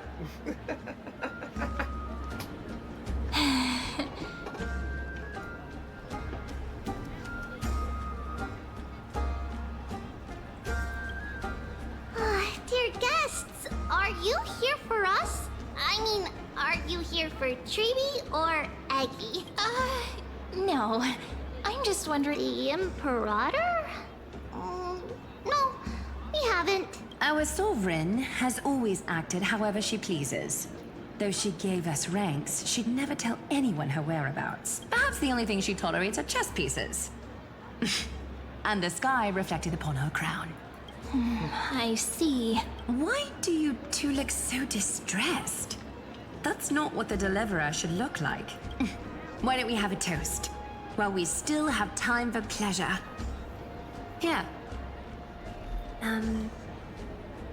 To the destinies and sacrifices of the next millennium. We have a cup now. Then we will toast to the tomorrow that will set fate free. Flame chaser. Flame chaser. Cheers. Actually, there are so many people. We wouldn't be able to find the Imperator even if she were here. I know. Let's look for seats that are raised up higher than others. You two have been wandering around the venue as if you have something on your mind. No, we love it here. It's just... we're a little concerned, seeing how the Imperator still hasn't arrived. Don't worry. I know what you've been waiting for. Come, sit with me for a while, will you? I'd like to share a personal secret with you.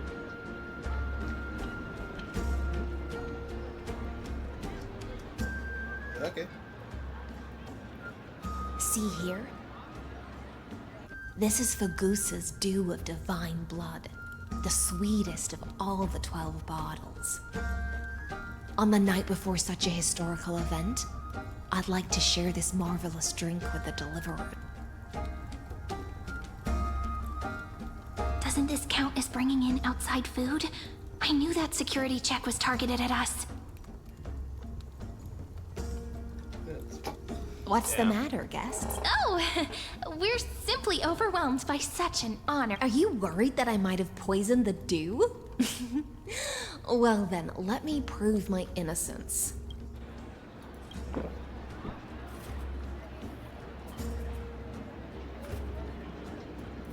See? It's completely safe. I feel like Miss Hysealans wants to talk to us about something. Worry not. Honeydew's not alcohol. It won't get you drunk. On the contrary, it can make your mind...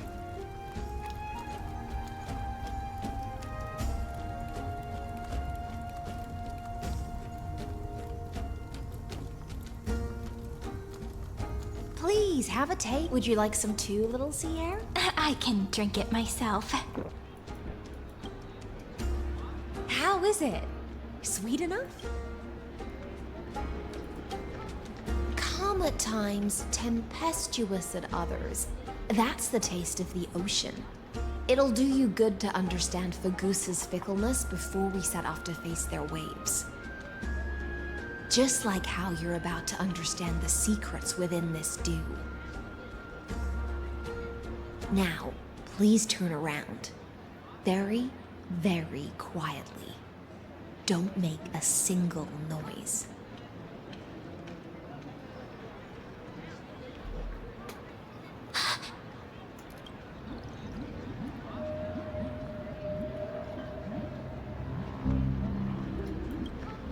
The dew of other gods all intoxicate humans, but the god of banquets dew is an antidote that can awaken humans from a sea siren's enchanting song. Since the start of this banquet, all the guests have been under the spell of my song. None of them can see the Imperator and that Fioros, but you two, I wish for you to see the truth. Is this also what the Imperator wants? This is my personal request. I can't bring myself to trust that Fioros. Yeah, you should. The Flame Chase army changed after he descended with Orynyx's divination and brought the prophecy of the stars to Akuma. His seductive whispers harbor something malicious within and will ensnare those of us blinded by ambition. You are the deliverers of the prophecy and know about him far more than I do. Perhaps only you can find traces of the truth from his actions and words. Then we can show the Imperator the right path forward. Oh, but isn't this Amphorius has become far too weak. Even heroic actions protecting her from harm must be conducted under the water's surface. I am the Imperator's blade, and I must clear the way for her while remaining concealed in the torrents. Then, ensure I'm pointing my sword towards the true enemy. Can you promise me something, Miss Hycelens? Ask away. My friend has in fact come here to stop that villain's evil scheme. Our goals are aligned, but as to the decision the Imperator must make, she has no wish to transgress her authority. We just want to tell her everything we know. I believe the Imperator will be able to tell right from wrong. I never doubted your loyalty. I'll pass your words faithfully on to her, provided we can gain the advantage in this tug of war, that is. Now, return to the feast. Bring this cup with you and keep your distance. Pretend you are still immersed in the sea siren's fantasia. And I'll control the moisture in the air. That way, you'll be able to listen to sounds from afar as if you are a whale of the depths and hear every word of their conversation. I wish you a victory in this first skirmish. It's the exciting and thrilling undercover part of the adventure. Alright.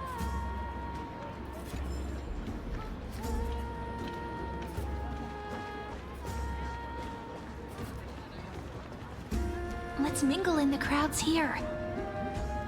Relax. Relax. Try to act natural. Where's the Imperator? Still not here. That little imp is always acting so high and mighty towards everyone. Today, I will. Whatever. Pour me another cup. Though she has succumbed to drunkenness, she still does not dare challenge your authority. A criticism of my height is a grave enough insult already. She should be dismembered. Do you often test the loyalty of your subjects like this? You jest. The Imperator does not need blind loyalty. As long as one can prove they have value, I am willing to be lenient towards them. Let's cut to the chase, Theoros. If I pass the trial and grasp this world's law in my hands, what will you do then? The answer is simple. I will connect Amphorius with the stars. Don't waste my time. Be precise. Be specific. I won't ask a second time. Allow me to adjust my statement.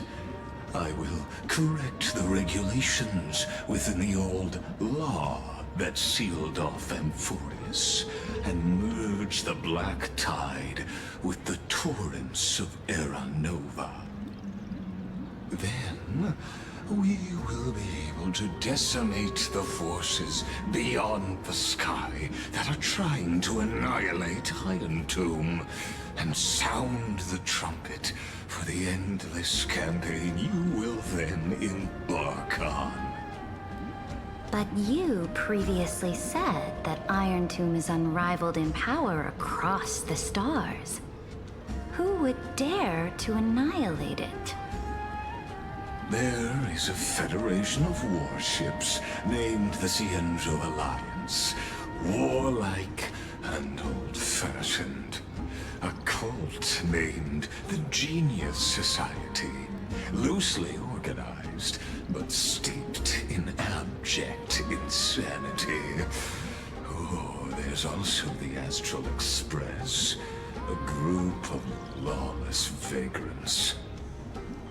That so-called Deliverer is part of that last group. Those vagabonds mistakenly believe they can connect the stars through alliances instead of conquest. But history has already given them a tough lesson. There are countless other organizations besides, but when the Lord Ravager sweeps across the cosmos, they will certainly all bow before your empire of destruction. The Ackman Alliance is invincible!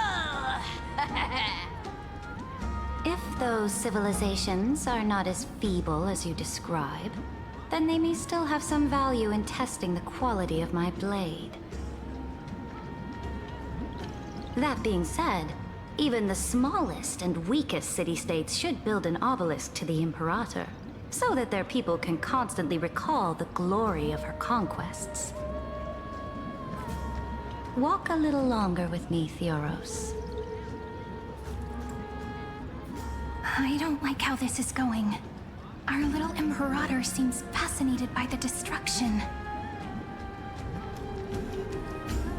Greyfright, a little sea hare? It seems like they're still talking. Get closer. I'll keep carrying their voices to you. Right.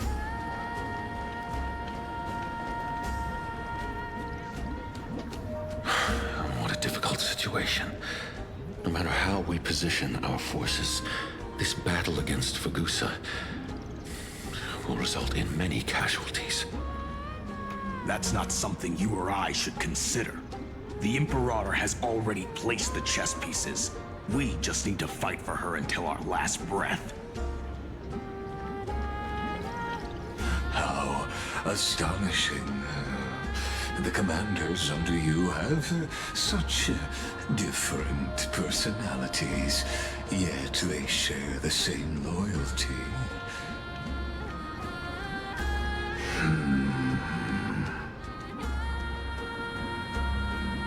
He's looking this way. Quick, do something and pretend we can't see them.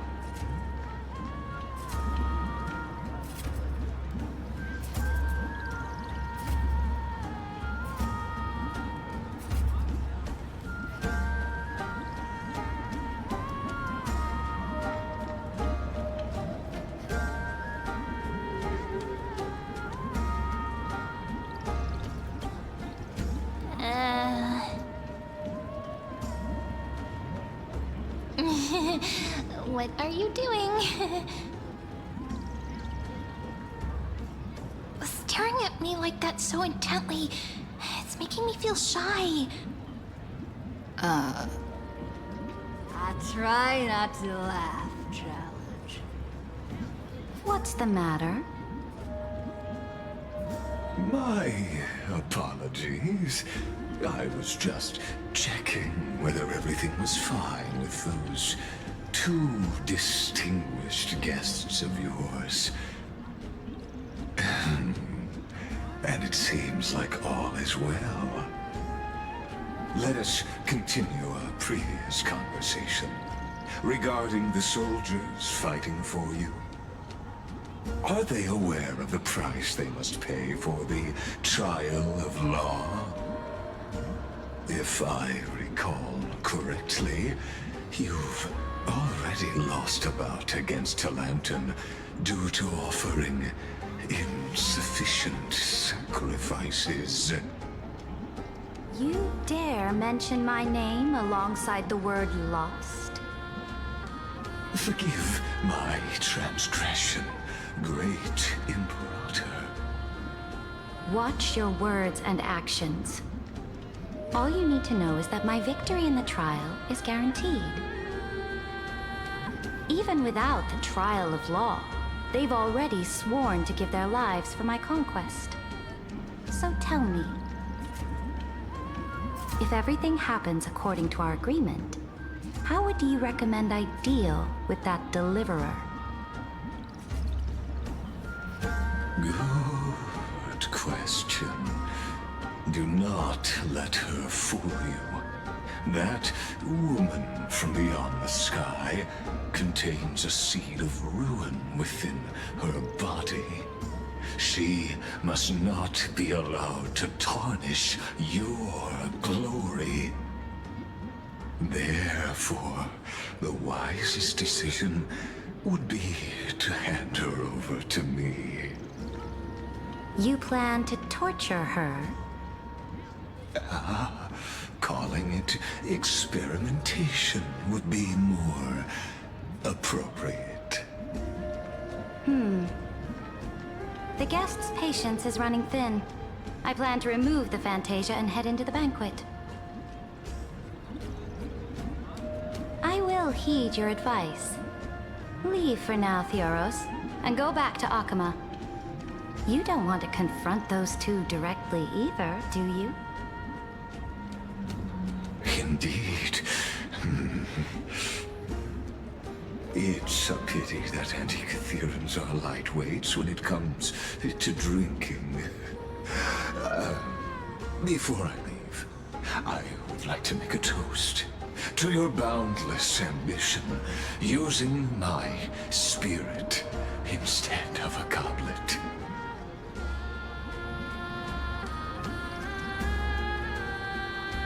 As I expected, that Theoros' schemes have been revealed.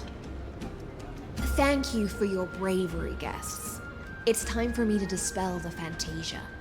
This will be the Imperator's last public address before we head off, and therefore, likely, the final chance to change her mind. I will try to get you a chance to speak, and I'll also prepare for any contingencies. The rest is up to you. You should head back to your seats for now.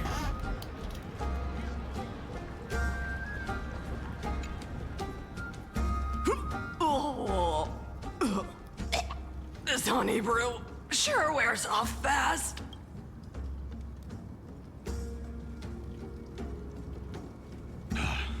The Imperator! The Imperator has arrived! No need for formalities. I should be apologizing for my tardiness instead. The hour draws late, and I trust you have all had your fill of brews. Therefore, I will not observe the usual ceremonies. Any warrior who has fought by my side should have those speeches memorized by now. The Imperator's word is law. Are you out of your mind, Dux Frigoris? The Imperator hates flattery most of all.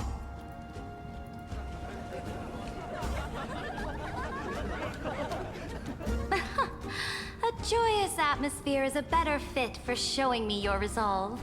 I believe that you, my dukes, will do all you can to assist in the campaign against Fagusa, just as you always have. However, it's a pity that I have never tested your loyalty.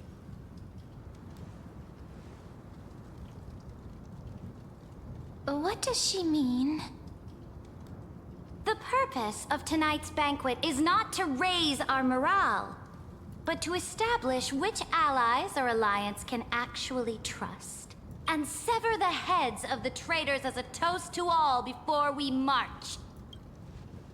Yes, some among us have discarded their vows in order to foment vile conspiracies. Now listen! These traitors are standing right here in broad daylight.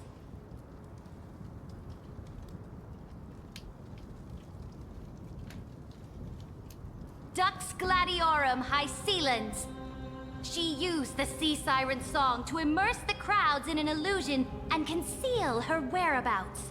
She then worked with those from beyond the sky to spy on confidential matters, hoping to rob the core flame by force and harm me, the Imperator!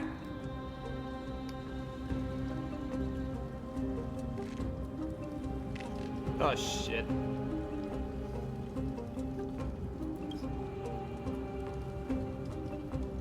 Imperator, I can explain. Silence! Do you remember who used to own this blade? She met you once, back at the Temple of the Three Fates. It was Kindness, the head of the cleaners. She was the first to draw a blade against the Imperator, and personally made herself an example for my enemies. Under the shade of the olive groves, the people of Akama said they would never bow to me. In the frozen, lethal fog, the people of Idonia said they would never bow to me. At the beginning of the myriad paths, the people of Yanisopolis said they would never bow to me. But now, they all lie silent. They now fear me as they fear the law. For I am Saridra, and I am the Imperator!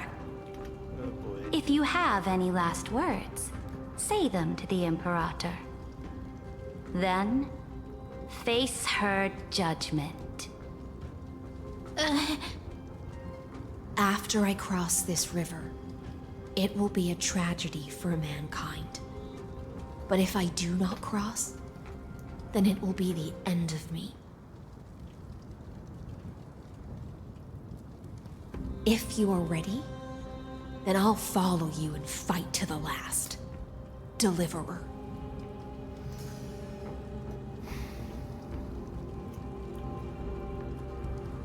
That's right, friend. Now, use your identity and add in a bit of experience and charm and testify to the Imperator as we promised. You think you can slay a king using your words instead of a sword? I'll have it. Show me the weight of rhetoric from beyond the sky. Will it weigh heavier than 3 human lives? Let's try to watch our words carefully. Yeah, that'd be a good idea. Why is the last 30 minutes? Before I arrived in this world, the Chrysos heir of world-bearing was a young man with the pseudonym of Finan. He came from Aedes Elysiae. In order to combat the lies of the Era Nova and deliver Amphorius from the ending of destruction, he lived through history 30 million times, hoping futilely to find a breakthrough.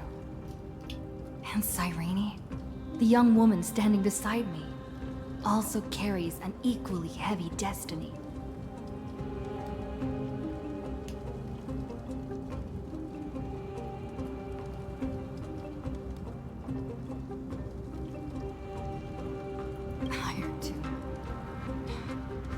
Ultimate end of Amphorius' destiny. Why are you so quiet?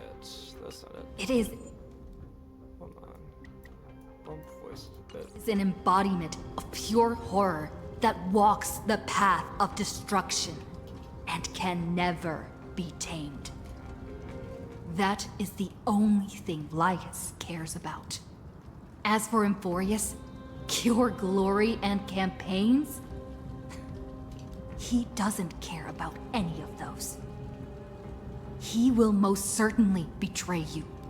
When that time comes, all of us will be ground to dust by the destruction.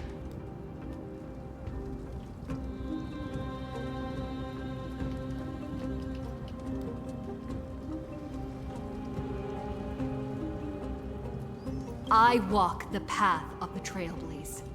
My friends and I have always obeyed the creed of explore, understand, establish, and connect. Conquest and destruction are never ways to build bridges between people. Therefore, if you choose the way of the destruction, then I'll place your ambitions into the same basket as Lycus, and smash them into pieces with my baseball bat.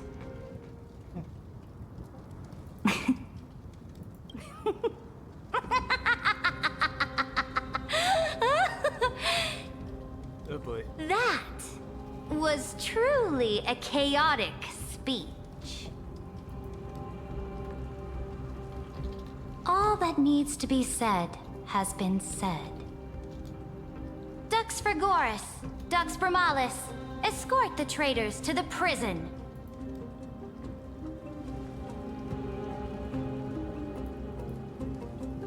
Before the next entry hour, I will give them an end befitting of their betrayal.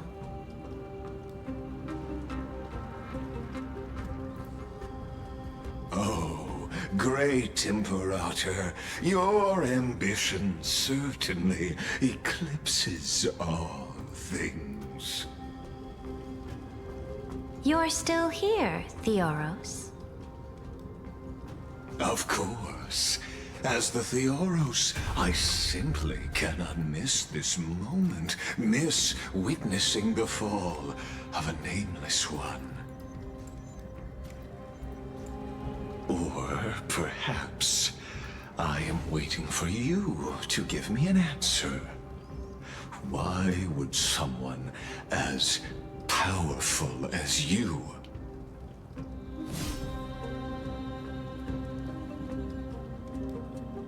use such a clumsy excuse as imprisonment to ensure the Deliverer's safety?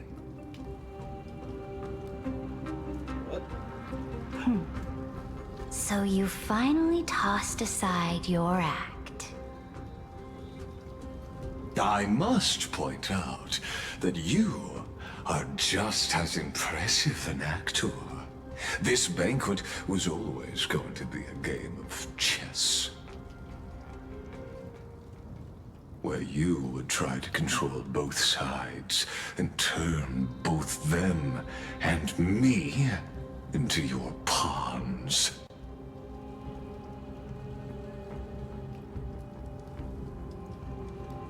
Was all this just a performance? That's right. That little Imperator never trusted anyone. She was always trying to see which side had more sincerity.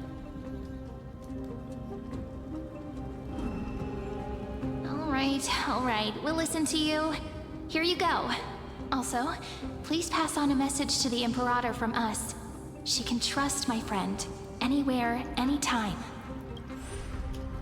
But as to the decision the Imperator must make, he has no wish to transgress her authority. We just want to tell her everything we know. Now, use your identity and add in a bit of experience and charm and testify to the Imperator as we promised. And we won. Sincerity will always remain the greatest shortcut to people's hearts. I can toss your words right back at you like Kyrgyz. Why would someone as powerful as you pretend to be a mortal and kneel before me? Unless you enjoy giving flattery and prostrating yourself. You are mistaken. I am only trying to ensure the experiment's autonomy, meticulousness, and perfection, thus avoiding any unexpected outcomes. A forceful intervention will only create larger errors, reduce efficiency, and introduce ugliness. How had you fulfilled your promise of giving the law to me and completing the Era Nova, then Amphorius would not have deviated from destiny's course. Oh, but you broke your promise. What a pity. In that case, I must carry out my duty as the administrator and eradicate all factors steering the experiment out of control. Oh boy.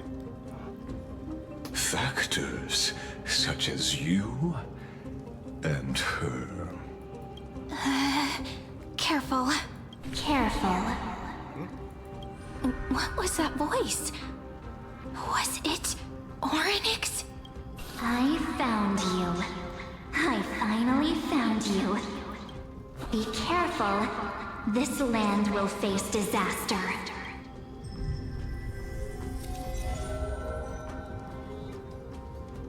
Cyrene. The time of judgment is nigh, my lady. The prison I have built for you is now complete. In the name of the erudition, I invite you to step into the same cage as mine.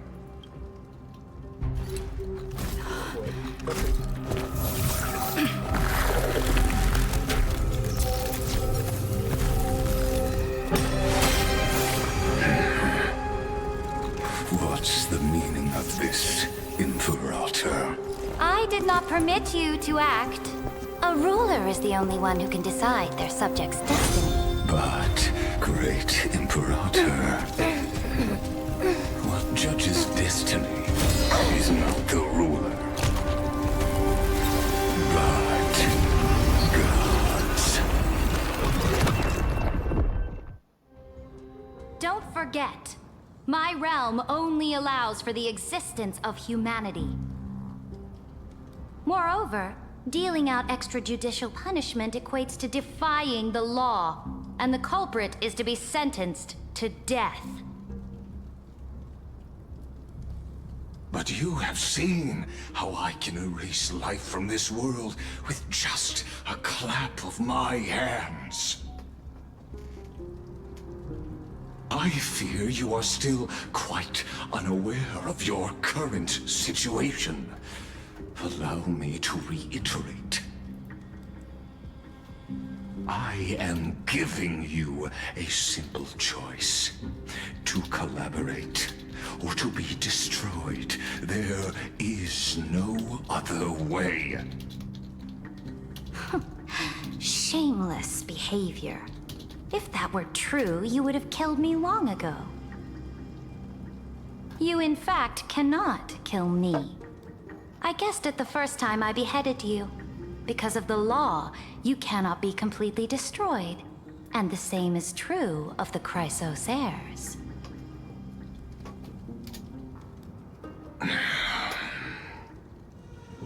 The more you bluff now, the more you are proving that conjecture to be true. What magnificent foresight. I once regarded this precious quality of yours as a sure sign of my ultimate victory. But now, I have to admit that I made a mistake. Yet, as a mere mortal, how will you contend against the Theoros? We are both slaves to hubris. But do you know what differentiates us, Lycurgus? I will never be blinded by my pride. If I wish to break the scale's balance, I only need to appeal to external forces and use them for my own ends.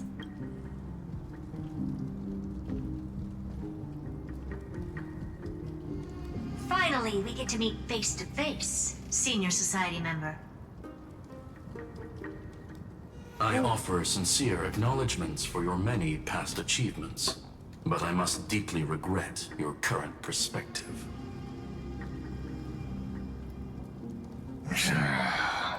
Trust me when I say that you aren't the only one feeling regret right now, Screwlum. So you two are the allies from beyond the sky the Deliverer spoke of, and why she demanded the divine authority of law. Come and prove your strength to me. Show me the power of these so-called paths. I have spent much time and effort to secure this treasure from beyond the sky just for this moment. In the name of the Sovereign of Planet Screwlum, your allies have responded to your call, esteemed Imperator. Please allow me to spell the situation out for you, Lord Lycus. Permission to read the ultimate protocol is already in my hands. It'll only be a matter of time before we acquire the authority to write and execute commands as well. There's no way the Flame Chase journey will continue after you've burnt your bridges so thoroughly like this. Do you really think you can still win? Oh, seriously. Don't embarrass the society. Oh, heard of you smug bitch.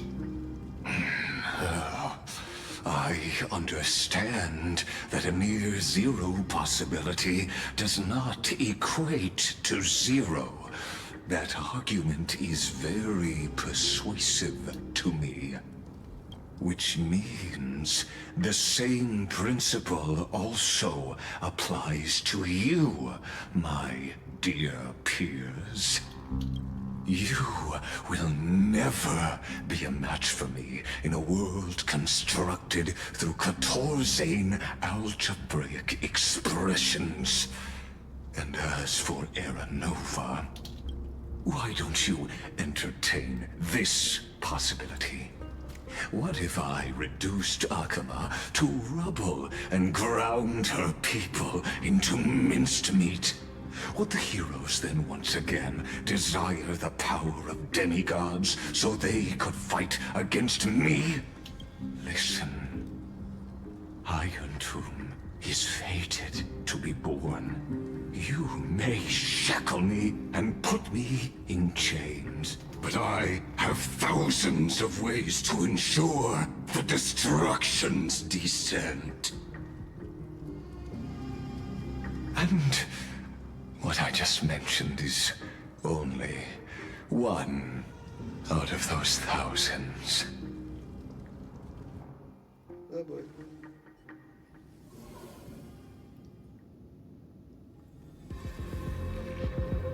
This is the place outside the legends?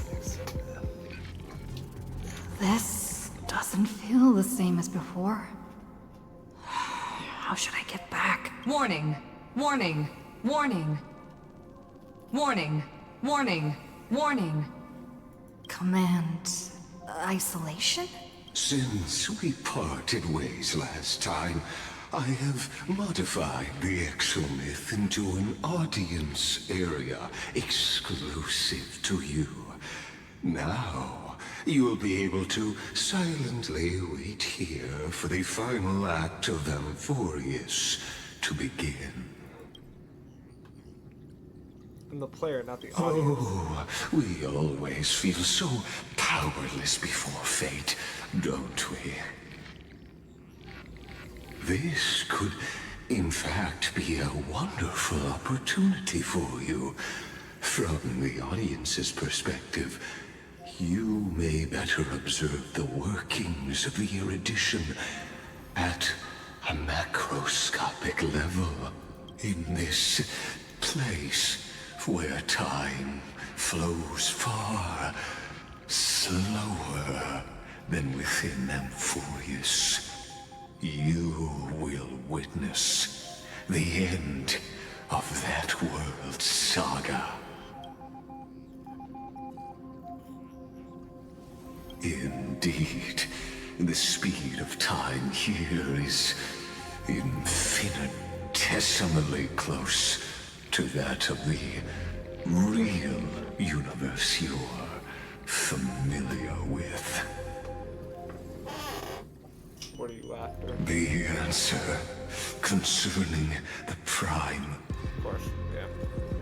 The I read as I read. total destruction of the erudition. But I don't think that's the actual answer. Aren't you an emanator of erudition? Do you see me as their faithful disciple? I am certainly not. I have tried so hard to ensure Iron Tomb's birth, just so that I can correct the error named erudition that humanity crafted with their own hands. Oh, how I yearn to return to those days before Noose was born. Back then, the boundaries of knowledge were like the starry skies, evoking feelings of longing and delight among humankind. But now, Truth has become the sacrificial offering required to gain an audience with them. And the geniuses would say that Noose already knew. That arrogant Eon was born from the primal mobile of humans' desire for knowledge. Yet, they themselves sealed off humanity's capacity to seek enlightenment. I am simply cutting down a tree of doom that we planted ourselves. I must admit that the process of answering your questions has reminded me of the happy days of learning in my youth. However, it is a pity that my true form must now descend into Amphorius to deal with the accident that arose because of you. But you won't have to wait long. When the curtain falls, you'll surely understand mine and Amphorius's ardent wish.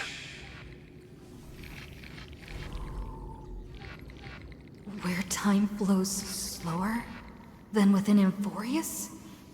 If Lygus spoke the truth, then I don't have much time left.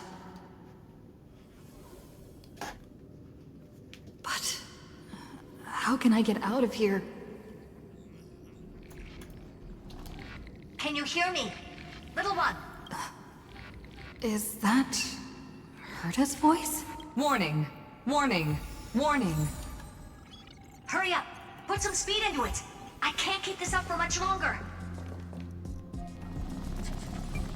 That old Intellitron overlooked one little detail, and Screwy and I finally found an opportunity. What's happening? Let's keep it short. While you were gone, well, in those few years, Amphorius... Yes, time dilation, resulting in an uneven flow. Don't you know this already? Let's stick to the main points. The Chrysos heirs activated the chronocognitive anchor and helped Skrullum and me open a hole in the firewall. We made some adjustments, so he can't attack us immediately, but it won't hold for long. Critical warning. Critical warning. Time is running out. Here's the conclusion. It'll probably take a long time for Screwy and me to completely break this cage before Chrysos heirs have a full grasp of the law. To be safe, we'll continue to launch side-channel attacks on the system to give you opportunities to escape. You need to seize these opportunities. So start moving, and find a way to pull off a magnificent jailbreak. So how should I do that? That's all you have to We say? detected another path's influence. Critical warning. Critical warning. Its power is strong. May be able to help use the path's power. Make it detect you. Unauthorized communication terminated. Is Herta saying a certain path's faction has arrived in Amphorius? And I can ask them for help? I mastered the powers of different paths in my previous journeys. Think hard and figure out exactly which faction has arrived at Amphorius, and which path's power I should use to call for reinforcements. Are these showing my memories? With the Stellaron in my body. I woke up at the Herta space, a world that'll give rise to a Lord Ravager. Would definitely draw the attention of the destruction. The Stellaron in my belly is gonna be super useful. But what if I end up pulling in the Antimatter Legion? Or the Annihilation Gang? Can they really help?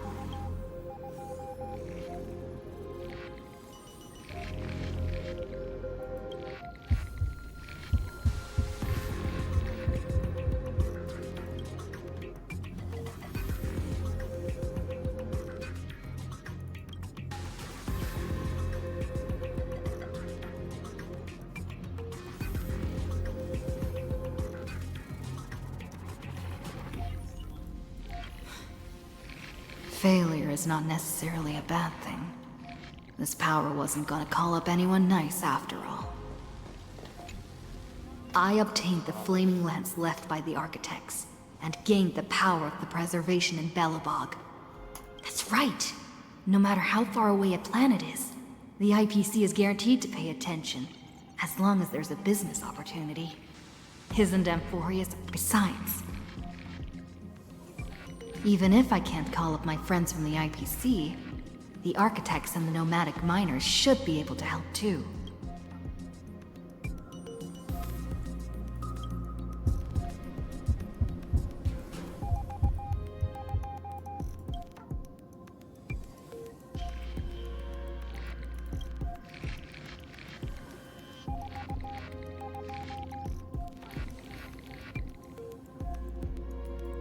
Seems like since Amphorius has no overseas market, the IPC's hand can't reach it. I received the Watchmaker's hat in Penacony, and declared war against the Order. Then gained the power of the Harmony. That's right! The benevolent family must still remember me for saving them. Their music echoes throughout the star. Come, dear hat. I've put you aside for quite a few chapters already. Sing with Clocky. The world is in harmony and the stars shine bright. Shippei, use your songs to guide me out of here.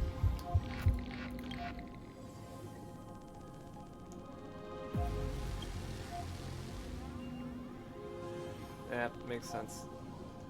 Like some men strangled their distant melodies, filtering them out clear like useless noise, leaving only cold. Doesn't Lygus want this story to have background music? He has such terrible taste. Last but not least, Fuli. The Remembrance. That's right. I came to Amphorius because Black Swan asked us to come. And I even got a glance from Fu Li here. The Garden of Recollection must be intricately involved with Amphorius. Traces of the Remembrance are also everywhere in this world. I don't know what they want, but I don't have many choices left in this crisis. Fuli, answer me. Trust me. The fireman is waiting for response. Presents reinforcements.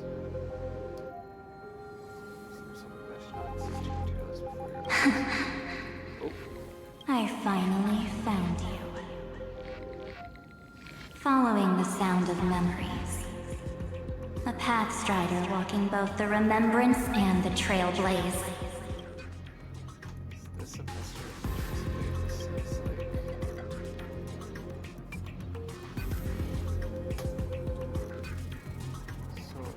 Warning! Warning! Warning! Erudition's prison cannot stop us, for we lie outside the logic of zeros and ones. Come, leave the cage of Logos. The mythos of Amphorius waits for you to continue its story. When that brightest star, that star heralding the dawn, finally rises, a boat, so used to drifting, at long last enters an island's safe embrace. Oh, Pathstrider, we have helped you break free. Hurry and set off. The Child of Remembrance awaits you. March? March? What's she doing here? March, girl, I've missed you. I've missed you so much. Oh, you're finally here! We haven't seen each other for such a long, long time. My good buddy, I've really, really missed you. I missed you too, March.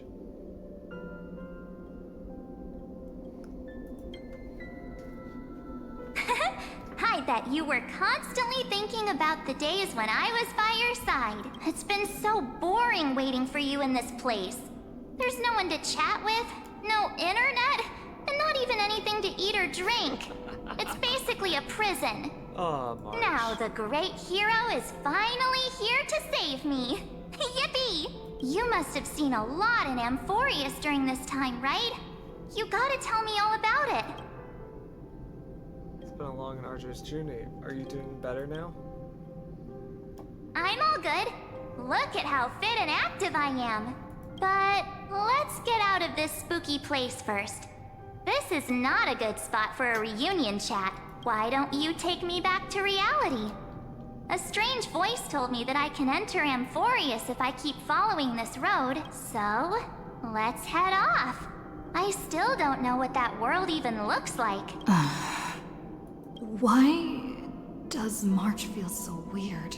Yeah, I was gonna say, she definitely seems a What are you standing around for? Do you actually like this place? Get moving. Hurry! This door should be the exit. Maybe my instincts are wrong. Let's follow her first. Are you okay? Has it been so long that you're still missing me? There's no time to waste, though. The Chrysosayers and the Geniuses are all waiting for you. No. The discrepancy is getting worse. Yeah, how do you know? Where's Don Hung? You should be back on the Express. How do you know who's waiting for us? No, he's not. Maybe I just happened to miss him. Never mind. Don Hung's super reliable. We don't need to worry about him. No. The Geniuses would have made sure that Don Hong made it back on the Express. Besides, the March I know wouldn't be so dismissive about her companions.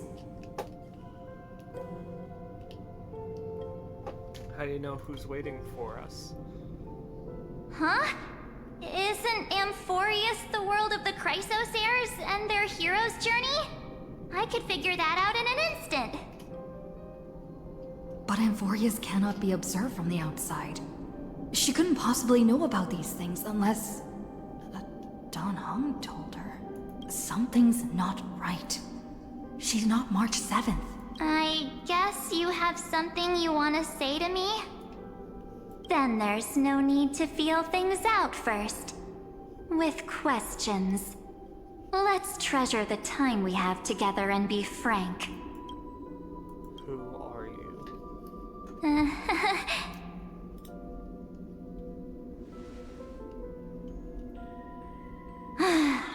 As expected. A glimpse of memory is not enough to deceive the bonds of friendship forged between the Nameless. In that case, there's no need for further deceit. You're right. We're not the March 7th you are acquainted with. But we can send you back to Amphorius, as long as you are willing to help us. What did you people do? What did you people do? Do with March 7th? Liars are not trustworthy. Who are you people? What'd you do with March? She's fine. This form was simply borrowed from your memories. Memo keepers? We'll introduce ourselves to gain your trust. Yep. We are the Garden of Recollection. You should be very familiar with that name by now. Okay. Just as a reminder, while you hesitate, time is quickly ticking away in Amphorius. Working with us is the best way to stop the enemy of erudition. Erudition would treat any results unrelated to the experiment as garbage and throw them out. But we don't work like that. The Remembrance treats all these instances as important materials needed to weave the universe. Are you fooling? Am I talking to Boo Besides, now? this would be child's play for a great hero like you. Am I talking to It won't Boo? be hard at all.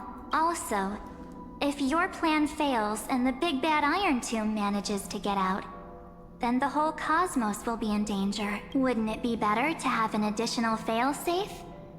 As long as you help the Garden retrieve what we want, even if Iron Tomb reformats everything in the physical plane, we can use Remembrance to reconstruct the entire world. Or, should we say, the entire universe. So help us. Find where Amphorius's memory began, and bring it out. The Master of Anastrava has already glanced at you. Don't deny it. That storybook is the best evidence. As I've written. Say, you aren't seriously gonna be moved by their pretty words, are you? I am the one who commanded those little ones to lead you out of the prison. But I didn't expect to attract little gnats trying to take advantage of the situation. While remembrance can help you return to Amphorius, there's no need for you to do it the way they want you to. Of course, there's also no need for you to make any deal, or pay any price. For you, this is probably a long time no see. My dear.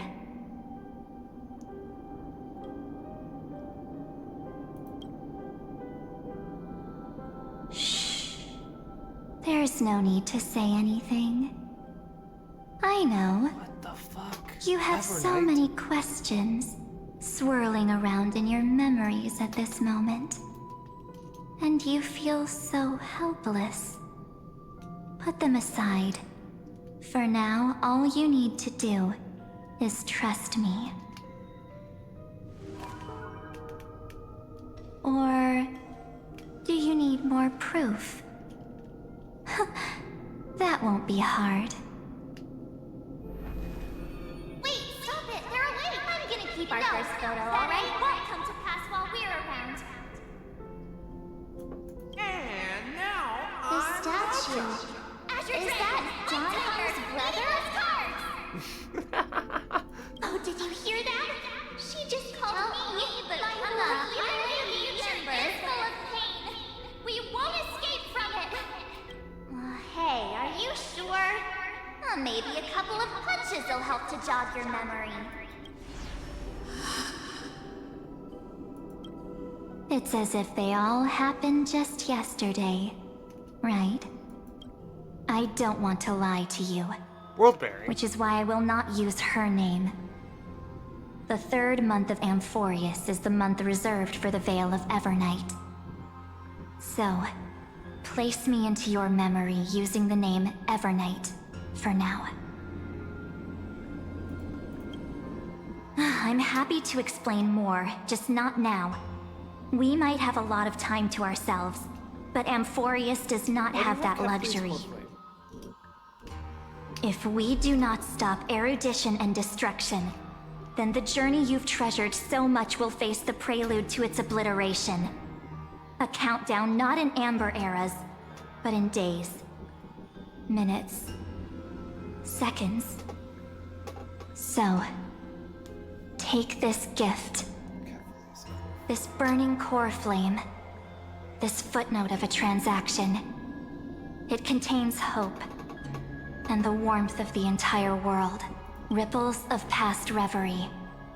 She hid this fire in the long river of time, hoping that her wishes would transcend time to reach your hands in the future.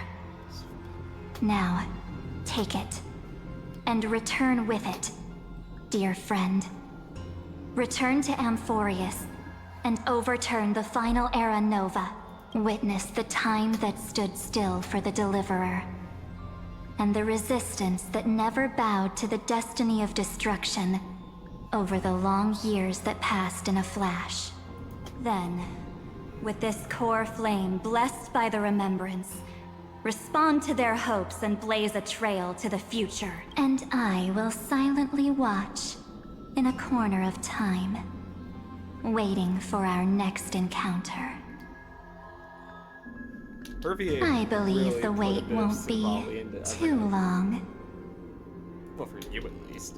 It's gonna be a while for me. What exactly is happening? Keep going. Keep trailblazing for Amphorius. For you. And for the March 7th in your memories. Go forth. Forest needs to deliver. I try some March, even if she no longer looks the same. Let's hope it's not too late. Forest needs to deliver. Let's go. Prepare to take my prepare to taste my baseball bat, Lygus. I am the galactic baseballer. Oh shit. Is this Akima? Oh boy.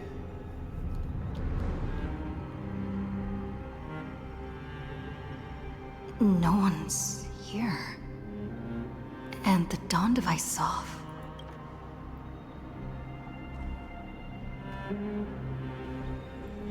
Not good. Memory? Am I too late? Oh. Chrono Anchor. Core Flame of World Bearing.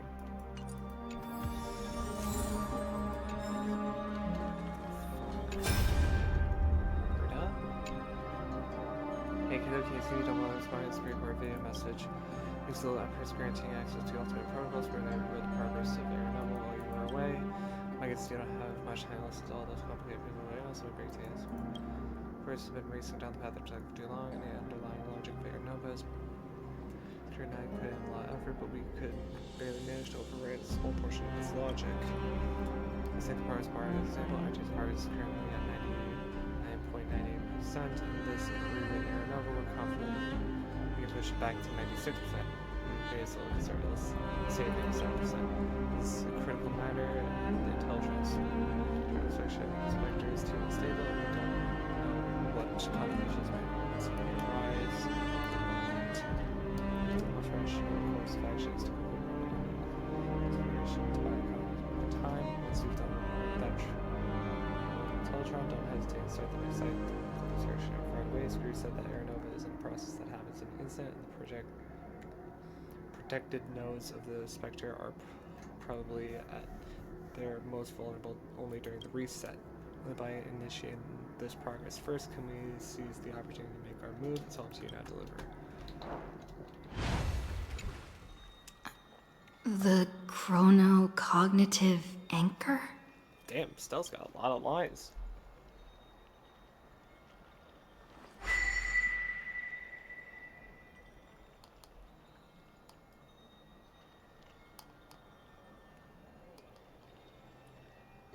There's so much I wanted to say for our reunion.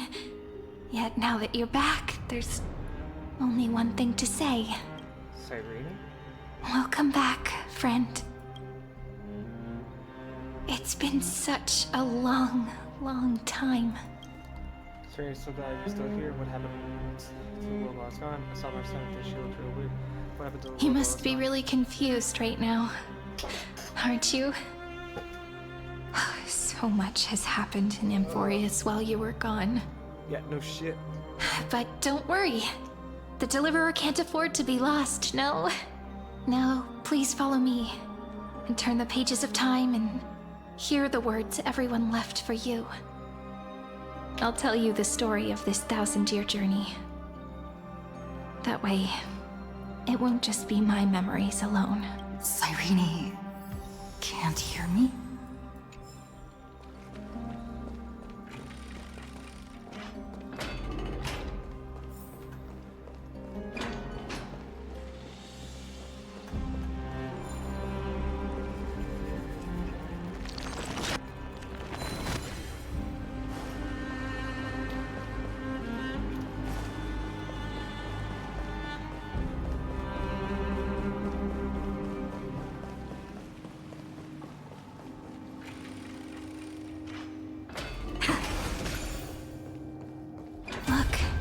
Scenery of the past has resurfaced.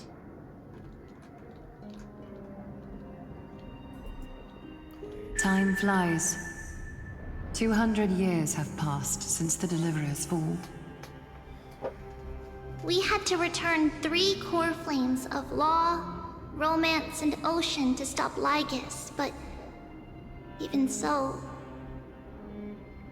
Terravox has fallen.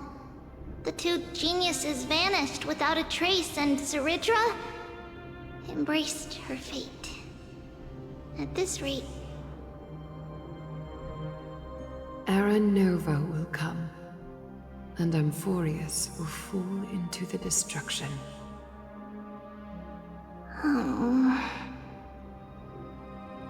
It seems the key to rewriting the end once again lies in the core flame of world-bearing.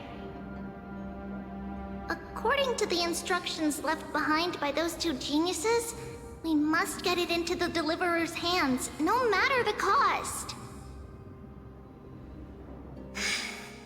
But how? We need to find a way to hide the cool flame. And we must buy enough time to keep Lygus at bay.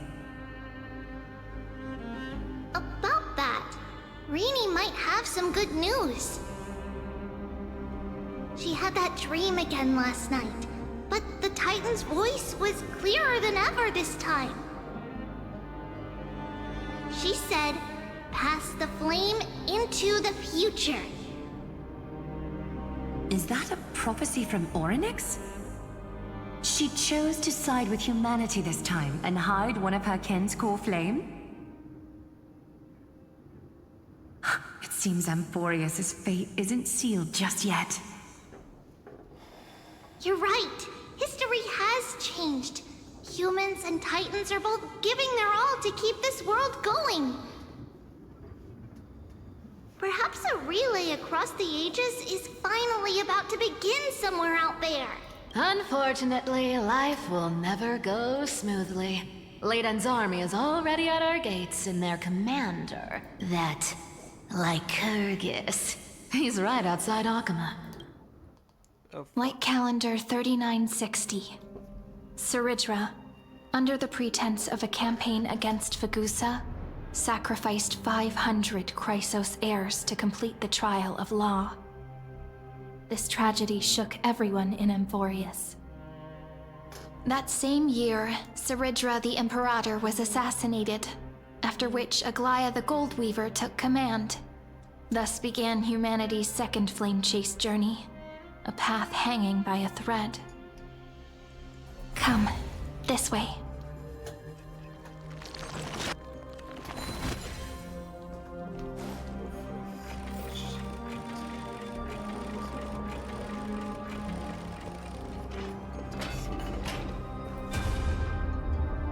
The eternal holy city? What part of that eternity ever lived up to its descriptions in poetry? Is that Hyusin?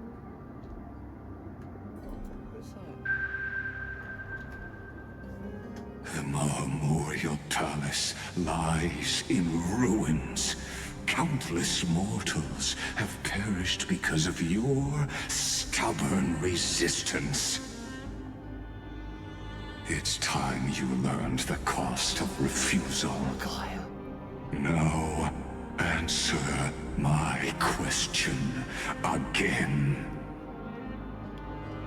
Where is Kefali's core flame?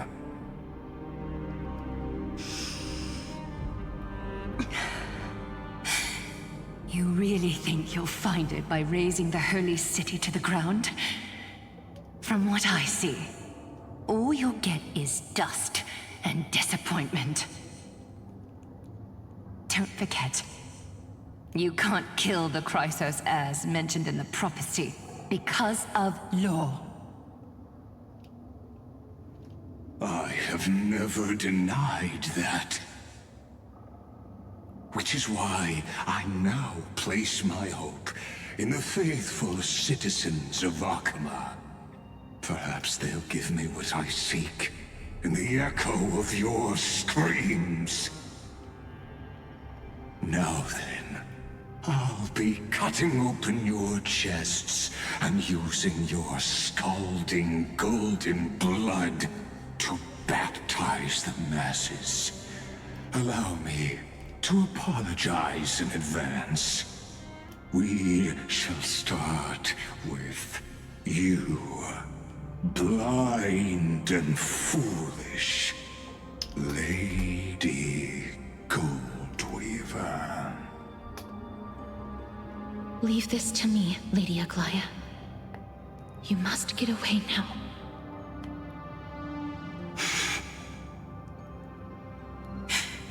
No, Holy Maiden. I'm the one who must stay. What? His conspiracy won't succeed. Because Romance is ready to make good on their promise to weave an indestructible armor for Amphorius. Its name is Solidarity. You must escape with your life and carry word of my death to those still fighting, then keep going with them. Just as the Imperator lit the torch of resistance with her death, my passing will make this flame everlasting. Take good care of it, guide it to the future, and place it into the hands of our deliverer. 50 years later, Lygus led his forces again to Akama. He charged directly into the Holy City and razed the Marmorial Palace. History would name this battle the Third Siege of Akama. 90,000 brave souls gave their lives for Akama that day, including their fearless leader, Aglaya. Go forth, Deliverer.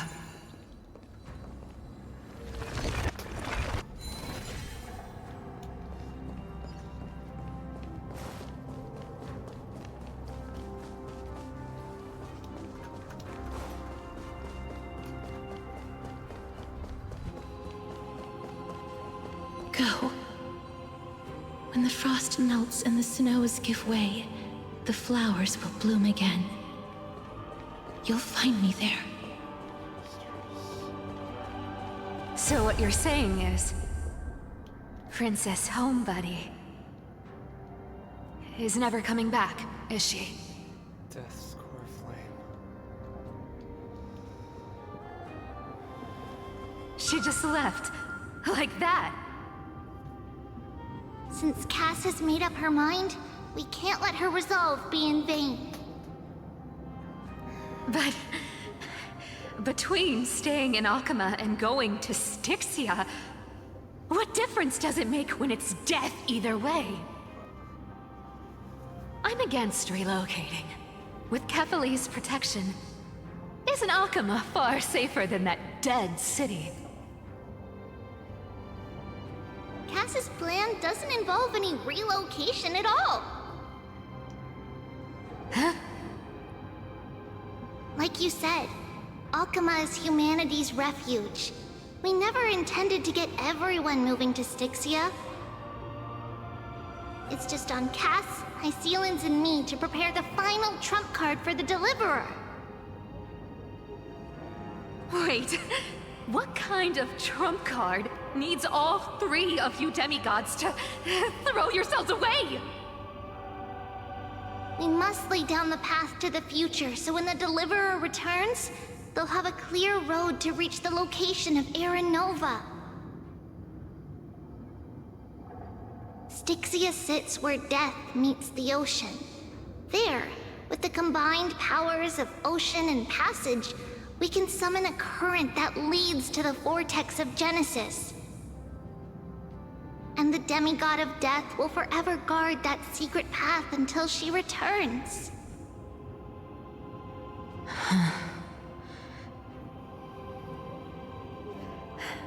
We all know Lygus will set his sights on the vortex of Genesis. That's exactly why we have to do this.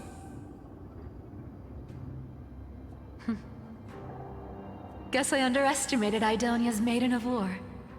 She's got way more steel than I thought. And Cypher, we need you to head to Castrum Kremnos as soon as possible. By any means necessary, forge an alliance with Strife. The prophesized Crown Prince has already been born. He shall become the new defender of Akama, protecting this land after we leave. You don't need to worry about that. I just came back from Castrum Kremnos. Only a step ahead of the news. Treeby, something's flying towards Akama. And it's really fast. Ah! What is it? It's a spear! It's the Kremnoans. Their king's already here. Mightymouse. With the protection of the demigods Trebios and Cyphera, Akama endured wave after wave of warfare, though just barely.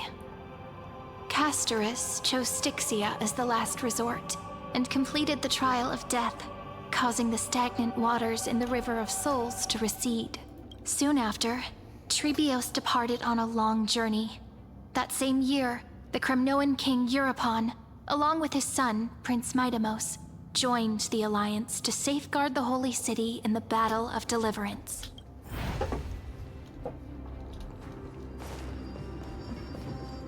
Go on. And see you tomorrow.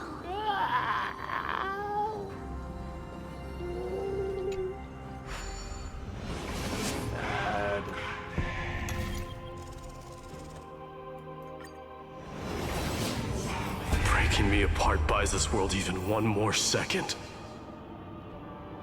And so be it. But it's gonna hurt a lot! Pain brings endless torment. But it can never destroy me. I believe that you were thinking the same thing when you stepped through the gate of infinity and jumped off that cliff.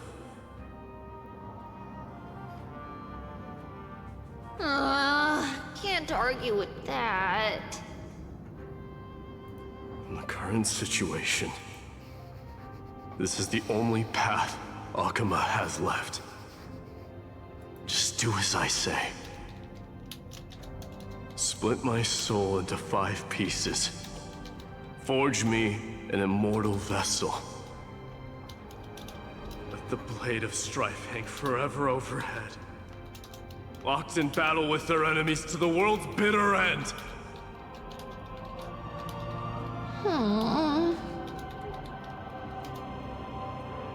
There's no need to be sad, Lady Trebios.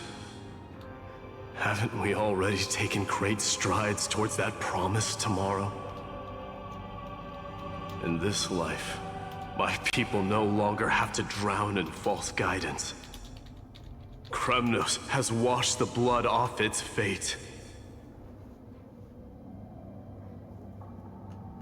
Emphorius no longer needs a god named Strife. So let me shatter the former laws and turn the Lance of Fury back into a weapon that protects the world. We understand.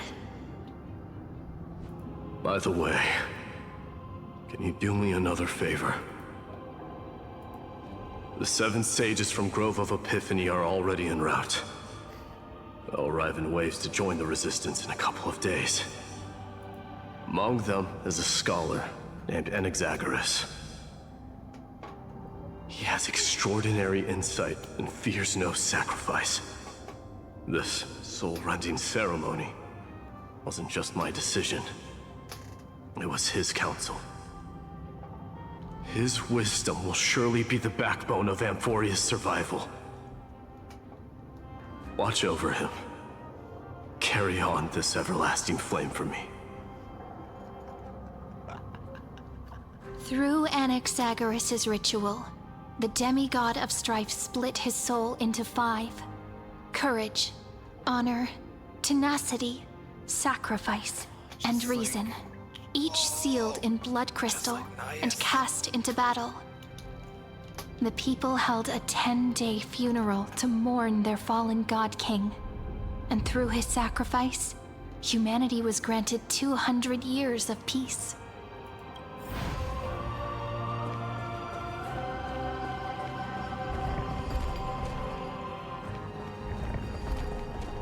Keep moving forward. My blood will pave the road ahead for you. Thank you, Mighty.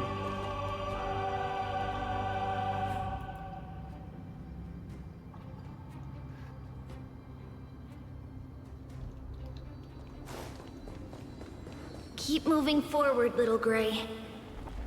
See you tomorrow. So sad. Everyone's dead. That seamstress wasn't wrong when she said a lie needs more lies to keep it together.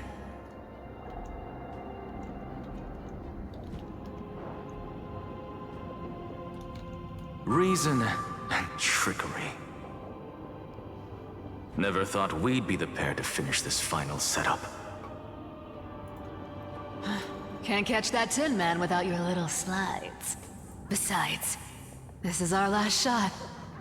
Not the time to be picky, right? Don't oversimplify it. Lycus just found out Akuma's been an empty shell for the past 50 years. He's bound to be furious. At this rate, he could have done anything. That's exactly what we want. Rage blinds even the brightest minds. Doesn't matter how much of a genius he is, the principle still holds.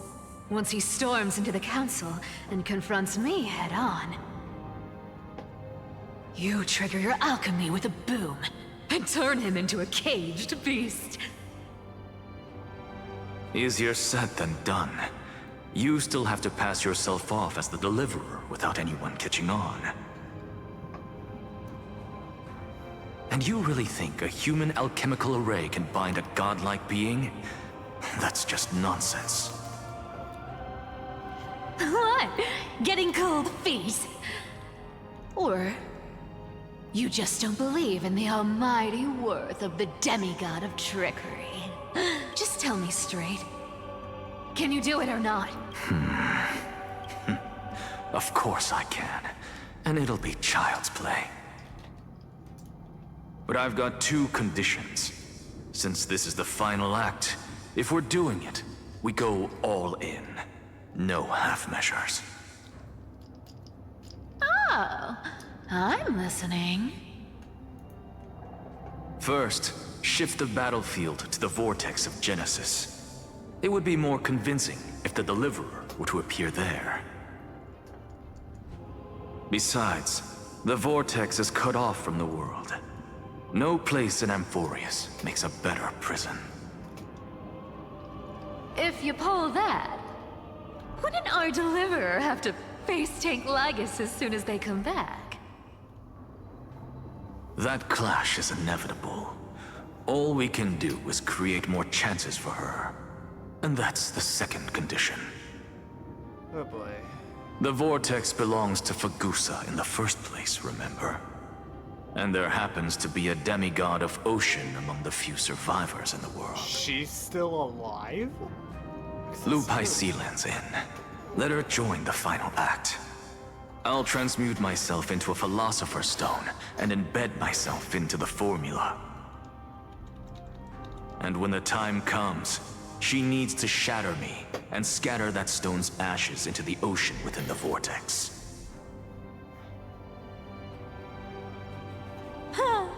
I guess people weren't wrong when they said you're insane, Grove Boy. I've got no idea how to outwit a reclusive genius. But making an anti-Cathiran suffer? The demigod of reason has 10,000 ways to do just that. And what I just mentioned was one of them. So what exactly does your formula do? Now that would spoil the climax, wouldn't it? By now, Hyacinth must have completed the Sky People's ritual. Since that Theoros loves a good performance as much as I do, let's make sure he enjoys our show to the fullest. As for how the Deliverer will complete the Era Nova, well, that will no longer be our concern. It was the last battle known to the world, initiated by two demigods least suited for war. In the end, reason and trickery kept their word. At the cost of their lives, they sealed Lygus within the vortex of Genesis, where he remains to this day.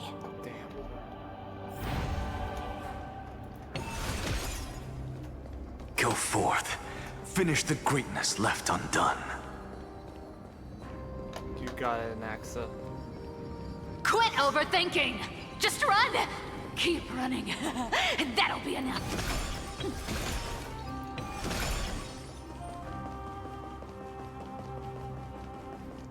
Irie, it's dead quiet here.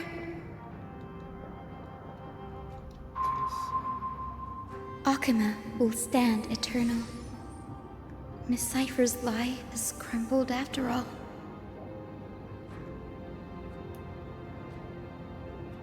But it's all right, because all of us have fulfilled our purpose by now. When the Deliverer returns, no matter where she is, sky will turn clear, and a rainbow bridge will rise, carrying her to the final battleground. Sairi, this arduous relay is finally nearing its end. Now, I'm passing the final baton of fate to you, okay?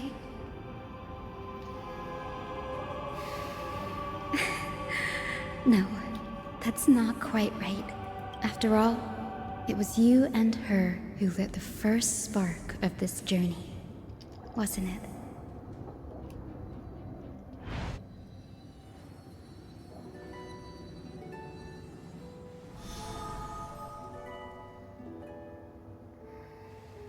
I'll tell you the story of this 1,000-year journey. That way, it won't just be my memories alone. And I'll share the moments I spent with you with everyone. That way, the path we walked becomes a memory shared by all. People will know that there's nothing left to chase. Amphorius has already welcomed the dawn foretold in prophecy. Just like I said, this won't be harder than the last time. Right? Thank you. You've all sacrificed on us. Sorry I'm late. I won't let everyone's faith in me go to waste.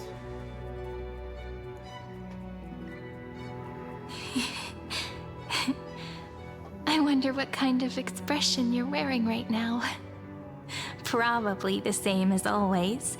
Calm, resolute, and brimming with confidence. No, I'm on the brink of tears. This is fucked up. If I have the chance, I'd love to see it again. Because it's really been far too long since we parted.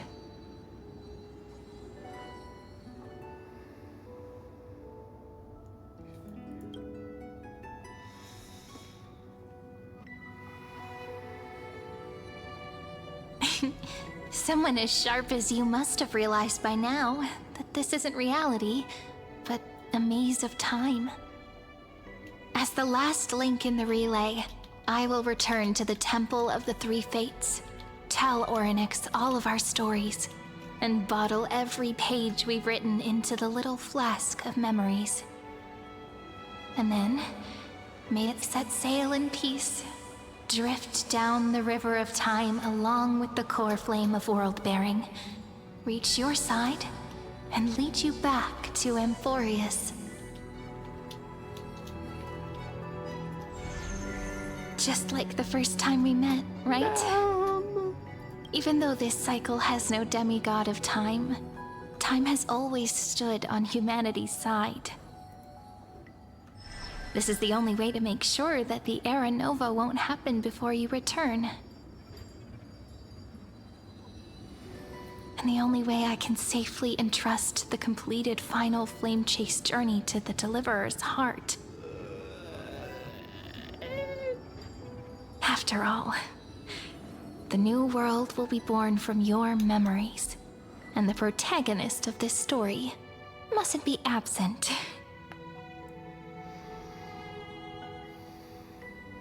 As promised, I'm back. Let's go. It's time to complete the Arno. I will take all of you to the new world. Let's do this. I believe you will never let us down. Just like always. Do you remember when Finan sent us back to the beginning? When you and I got separated? But in the end, I returned to you, carrying all that we've been through. That's what memory... Do you remember when Finan sent us back to the beginning? When you and I got separated? But in the end, that's what memory is. It may wear down and fade in the river of time, but it never truly leaves. When that hidden corner of the heart is stirred, the past returns even more beautiful than before. So don't worry. Let the 33,550,337th Flame Chase journey become part of you too. I've gotten a lot better at it with the experience from the last time. Next, you will head to Styxia and find the Vortex's entrance guarded by the demigod of ocean before charging toward the final battlefield.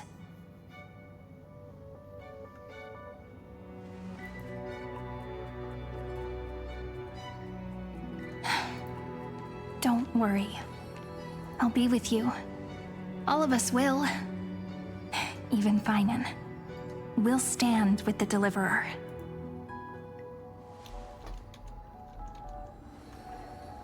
So say a short goodbye, then set off, just like we promised at the start.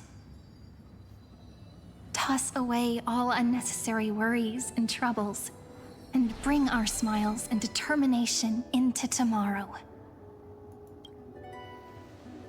Man. I'm gonna kill Lygus. The last baton. Hold on. I wonder how long you'll have to wait before passing it on to her. No matter how long it takes, it's okay. Waiting is what I do best. After all, it took 33 million cycles for her to arrive in our world. What's a few moments more? Draw your blade and embrace your destiny. But, Sairi, what if you wait and wait, but that hero never arrives? That won't happen. Because I know that no matter how long it takes, she'll definitely return to this place. We can't let her down.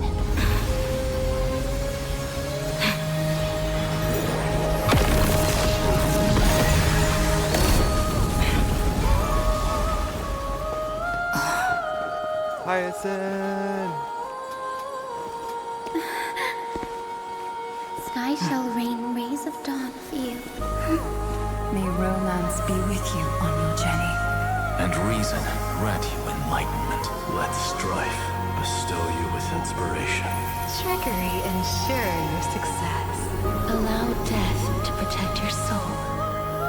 And at last, let passage point the way forward. Well, time will remember the Trailblazer's journey.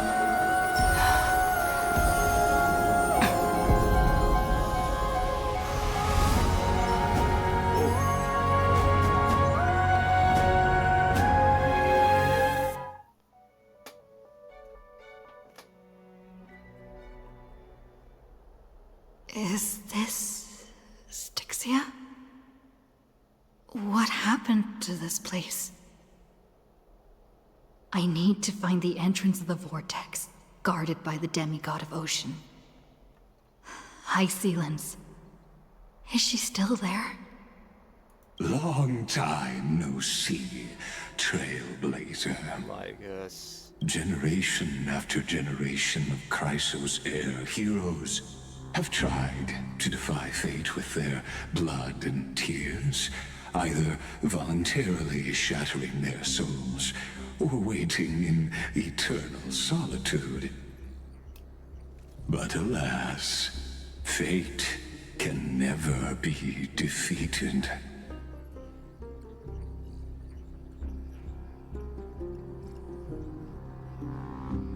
Reason and trickery may bind my flesh, but my will shall never fall silent. So the demigod of ocean, the Dux Gladiorum, High Sealens, sought to bring me into a fantasia with her voice and drown a genius in slumber. But alas, it was all a hopeless dream. That warden fell before I did, due to erosion of time, while her prisoner remained unchanged. Yeah, here you are bound to this place. True. I can't leave this place, but what of it? You should have heard of this fable. In a shadowed cave lived a people, imprisoned from childhood, and chained so that their legs and necks are fixed, forcing them not to look around at the cave, each other, or themselves. Behind them is a fire, and before them loomed the stone wall of the cave. The flames cast shadows, while the rocky surface threw back echoes. Jeez, you really are Shakespeare, To aren't you? them, that false play is the whole world. Yes, I'm trapped in the cave, but I know it's all just a fleeting illusion. I don't struggle in dreams. I wait, and now my deliverer has come to defeat me and save this world that never owed you anything. Oh, you'll need to awaken the singer here and unseal the prison called Vortex of Genesis. You'll be the one to unshackle me and bring the cave crashing down. Of course, I don't mind waiting a little longer. Let me guide you through this next illusion. One last memory from that prison warden. I hope you'll watch the stories of this Fantasia closely. Logically, the Deliverer must see the world for what it truly is.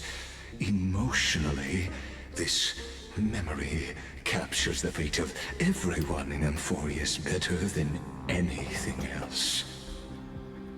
Only by feeling it for yourself can you understand my point of view, the meaning of destruction.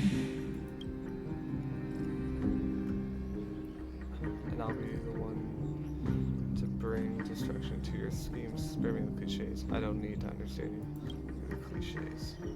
To your unshakable resolve, I salute you. But before we step onto the final stage, let me ask you this. In the spirit of that fable I told you just now, can the prisoners in the cave learn to see the shadows and echoes for what they are, and stop mistaking them for reality?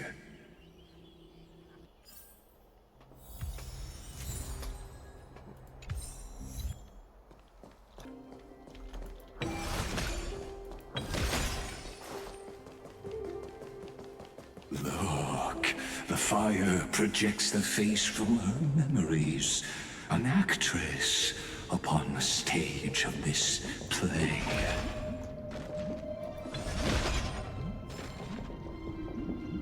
The dark tides flood the sea, and our kingdom teeters on the edge.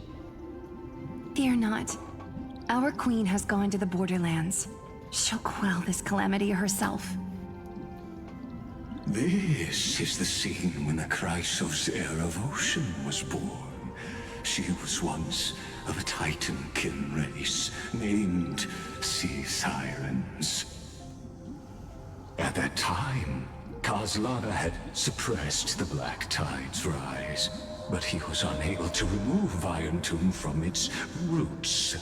The Black Tide still roiled in the depths of the world, and the kingdom of Sea Sirens was the first to face the destruction head-on. Listen, I heard Electra's voice. She's calling to us. Let's go. Her voice carries the Queen's command.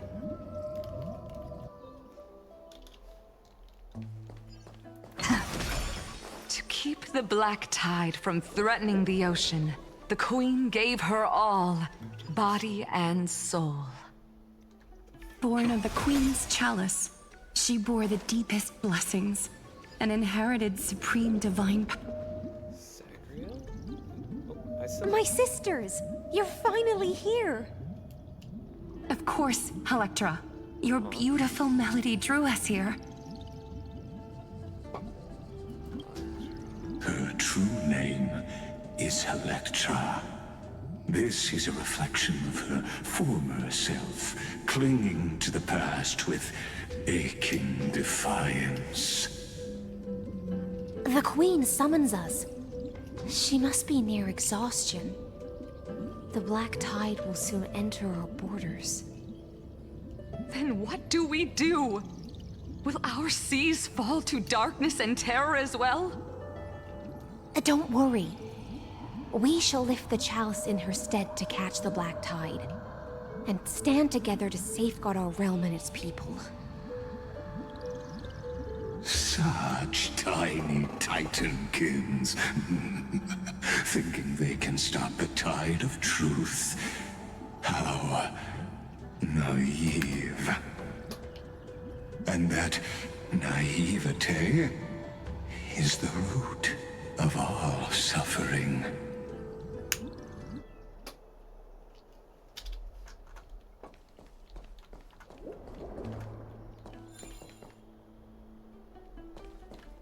Look at you later.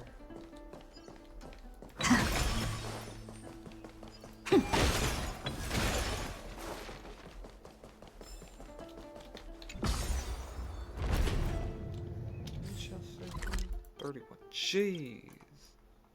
Oh, it's big.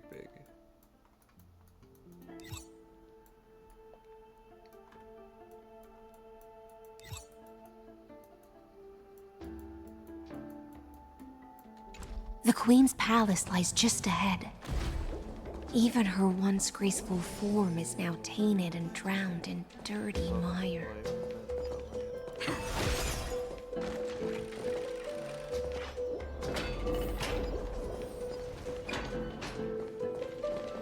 To protect their feast, you will I just saw the black tide.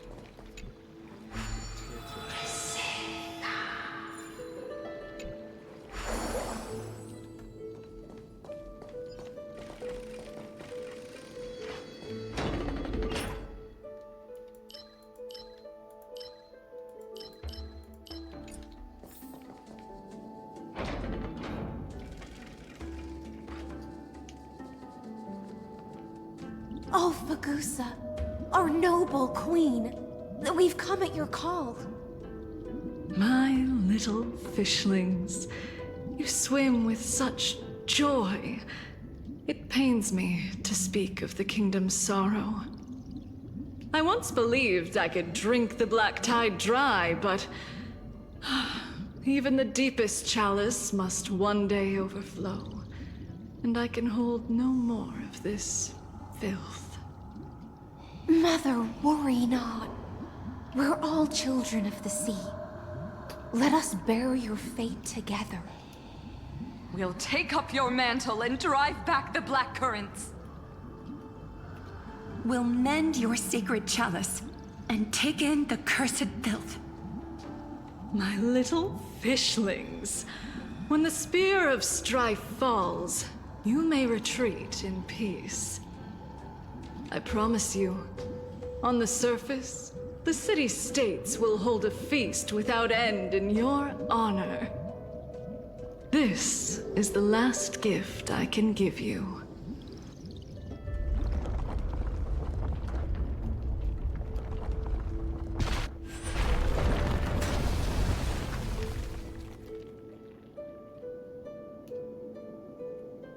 Fagusa sank into the abyss With the chalice shattered, their intoxication spilled into the black tide, birthing the first madness in Amphorius. Sea sirens followed one after another, hunting for the Titan's fragments, until their flesh decayed and their bones crumbled, all for the promised final feast. Keep watching, but tread carefully, for the stage ahead is crumbling with age. Just like her shattered fate.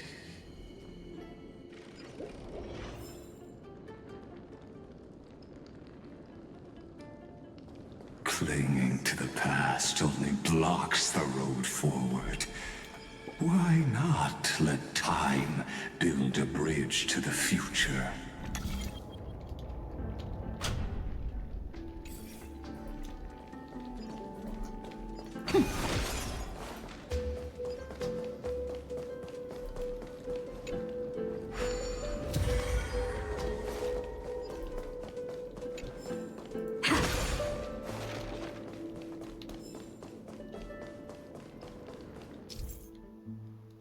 Events as a temporal ritual tool.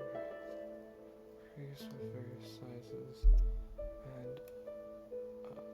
and styles, bring pause time in the area around it. Okay. Yeah, I know how to use this.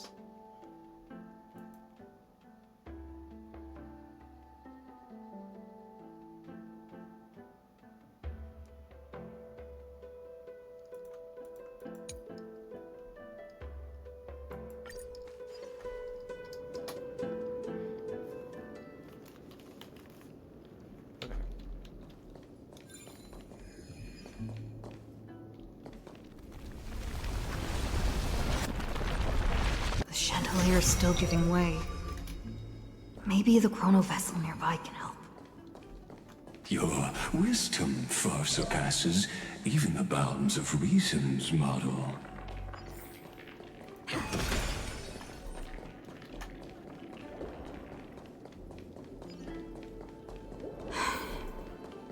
Can't get through. Looks like I'll need the miracle orb nearby. The ending was written long ago. Even you cannot rewrite it. Just like this poor chandelier.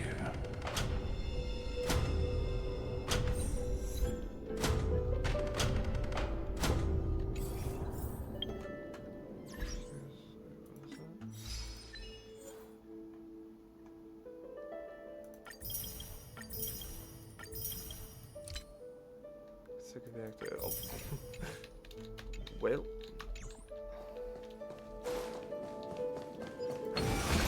Just shove in the face, I guess.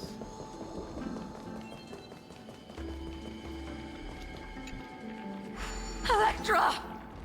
The fiends have gnawed my tail. I can no longer swim to the far seas. Electra! The black sludge has soaked my fins. I can't dance with you anymore. Sisters, don't give up. Remember the Queen's promise of a feast in the city called Styxia. I haven't forgotten. It visits me in dreams every night. I dreamed of a shining city, its lights piercing the deep gloom of the seabed.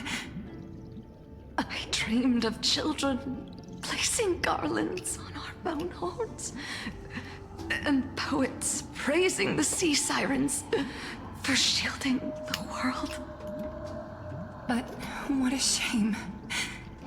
We can go no further. Please, sing to the humans for us. Sing of the deep sea's legend in our place. Feast from Electra. What the hell?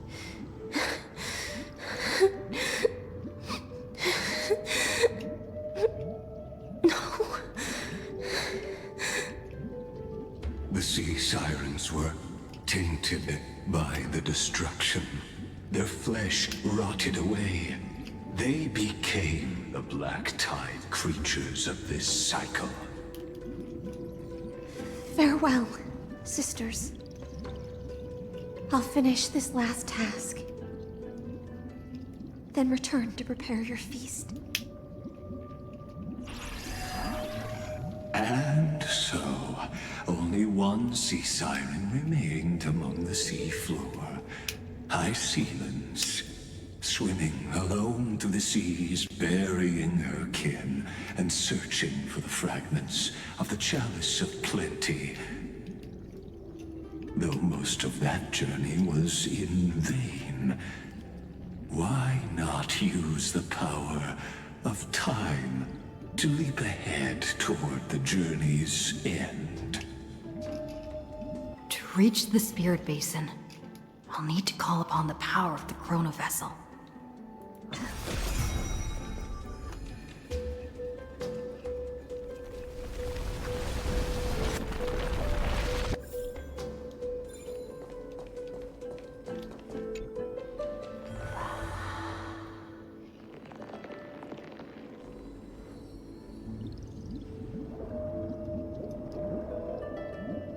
At last, the Chalice of Plenty is whole again. The Lance of Fury emerges from the River of Souls, and the gods reclaim their duty to hold back the Black Tide. I am freed from endless toil, and now walk toward the rites at Styxia. I bore my sister's dreams upon my back, took on a graceful human form, and hoped to find a grand celebration on the shore. My fins became legs, my scales became skin, and the sea foam on my body became a shimmering gown. But when I stepped onto land, there were no festivals with honey brew, nor poets plucking harps. Only silent death, drifting gently along the River of Souls. When she fulfilled her wish, she only found Styxia to have already repeated the mistakes of previous cycles, and was swallowed by death. Hopes and promises are nothing but the foam of dreams. I am a sea siren, a vessel born to contain the tides. Now that my task is done, and the promise is broken, how am I to go on in a world drowned in shadow? Fagusa, my noble queen. She evaded my questions with drunken stupor. She told me a grand feast awaited me in the surface world. So I wandered lost, groping through the dark. The feast she spoke of, where is it?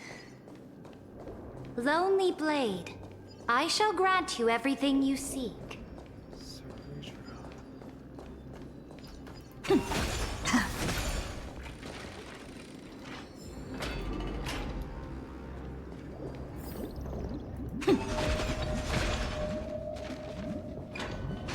After wandering the surface for ages, the lost sea siren met her future conspirator.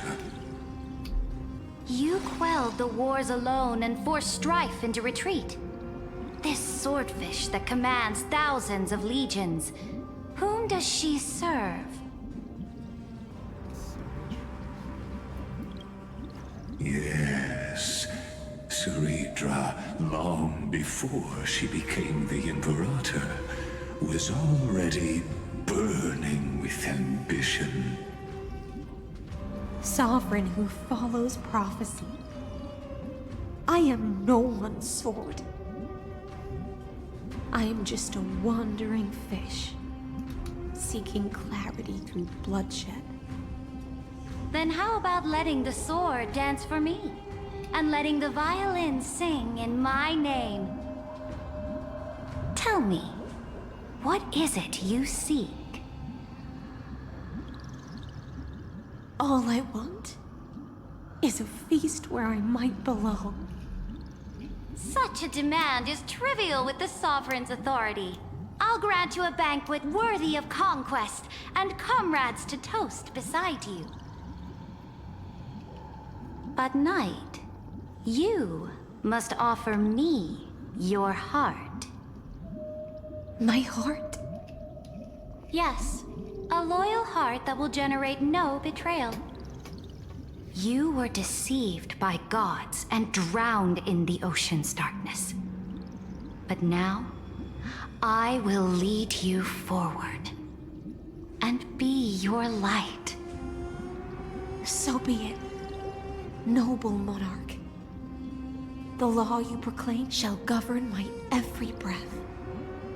So be it, noble monarch. I am simply becoming someone else's vessel once again, and accepting a duty given to me. And thus, in her hollow drift, she finally found a new purpose, like sunlight piercing the deepest trench.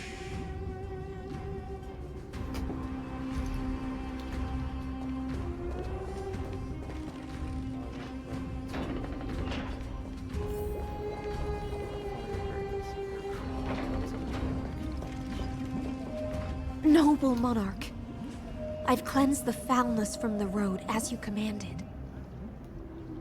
My blade, you've helped me ascend and take the crown. Ask, and you shall have your reward. What I desire is the same as before. A feast. Look, I've prepared you a grand banquet. The finest honey brew and tributes await. Fish are drawn to light by nature, for the deep sea knows only gloom. Now I found a flame. It may scald and burn, but it's the only light. Come, let us join the feast. Perhaps the path forward lies hidden among the revelry.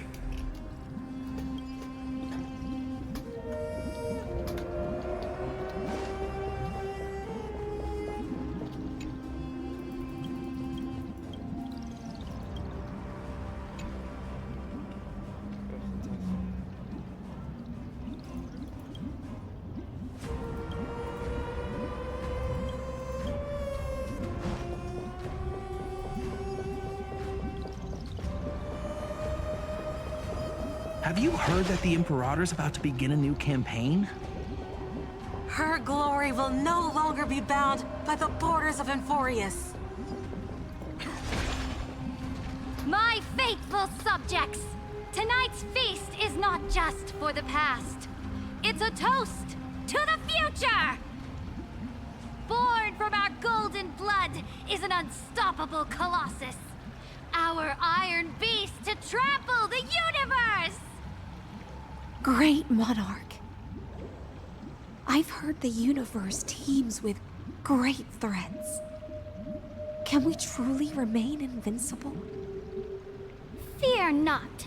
Before the troops of the destruction, such rabble is no more than cosmic dust. Surely there's a planet draped in oceans out there in the stars. Once I claim it, it shall be yours to rule. And to the rest, your triumphs will not go unrewarded. I promise you a new age, free of fear. Now, raise your cups to our conquest among the Sea of Stars! Sea of Stars! Sea of Stars! Conquest among the Sea of Stars. What a grand vision. Yet, to the Siren Knight, Only feasts still stir her heart. Come now, join me. Witness the end of this futile dream. Where's the way out of this illusion? Come quick! Let's celebrate together! I've saved the finest brew! Come taste it with me!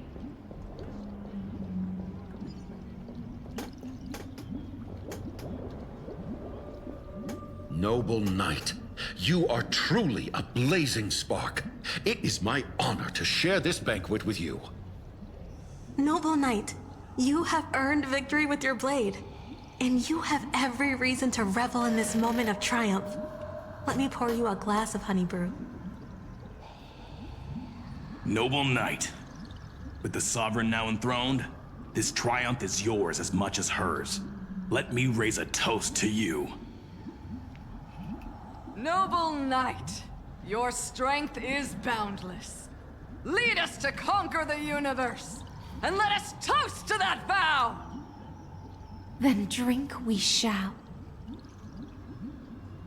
Raise your glass. In the deep sea, I never knew what fire was. But when I set foot on land, the first light that I saw was the flames of war, lit with golden blood. It scorched my fins, made me feel pain and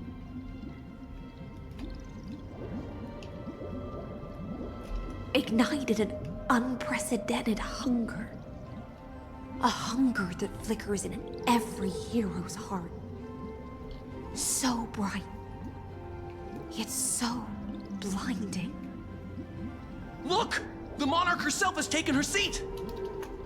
Hear that? The court sings her praises! Come! Join us and praise her glory!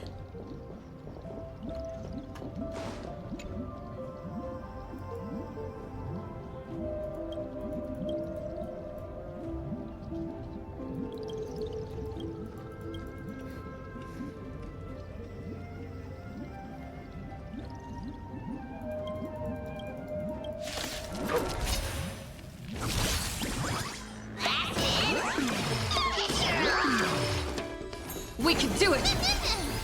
Unite our goals.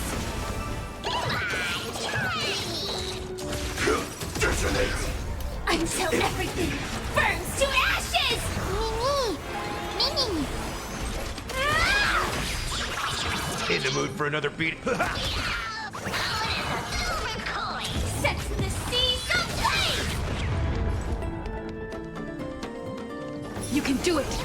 Have we met? Dream vanished. Dreams of a... Let us dance once more.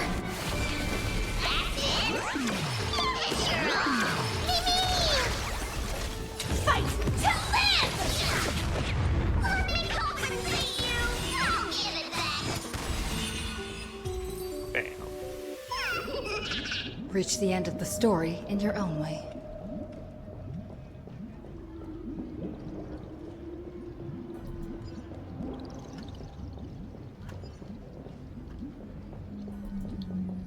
One eye of hers sees glory, the other sees corpses.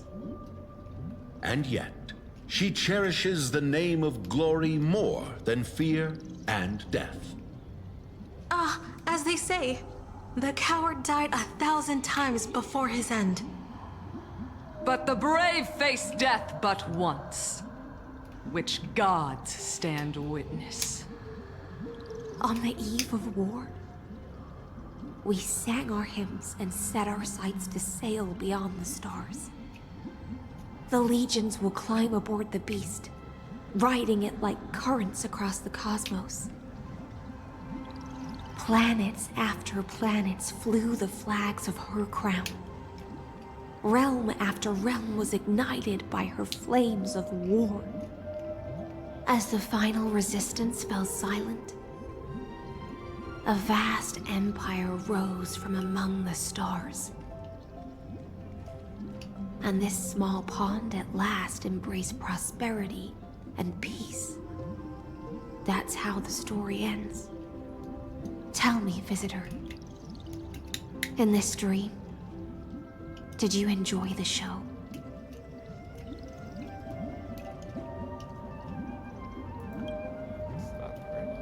After all, beneath that still surface lie the bones of countless dead. It's time for me to wake up from this drunken dream.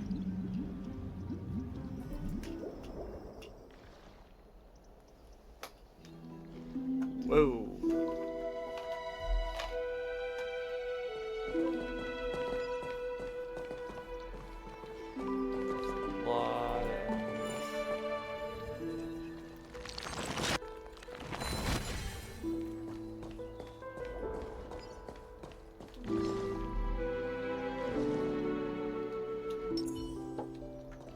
Hi, Laura.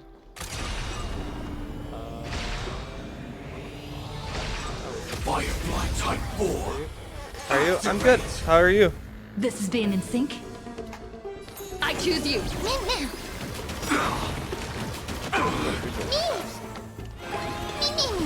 Joining the battle. Attack! Let's seize this fine moment. Share good fortunes. Like fireflies to a flame. Until everything burns to ashes! How are you, Laura? Fight to live!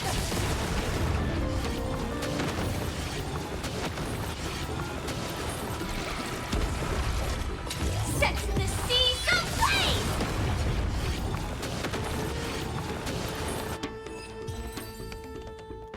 Playing Every some victory Honkai is hard Star won. Rail.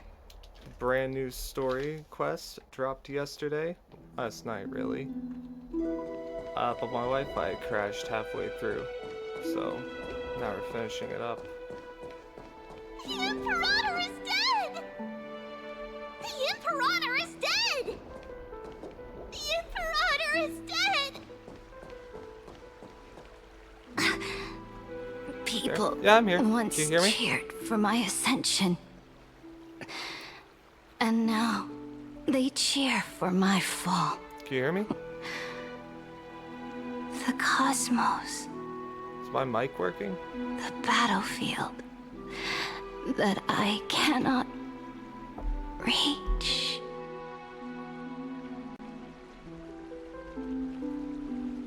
Before the Sovereign's conquest reached its end, her life and ambition had already been swallowed by the deep sea. No, I'm here. Is the true ending. Here is Her grand is my mic designs not torn working? apart by the blade. Her regal robe soaked in golden blood. And the one Oh. who struck her down? Alright. The one who struck her down was her most loyal Gladius. Why? I don't need to explain myself. A fish in a pond has no hope against the surge of fate. I wandered the shore, found a flicker of flame, only to snuff it out with my own hand. I don't understand. If the ocean's feast, the Imperator's dream, and even Amphorius's existence are all illusions, then what's the point of our journey?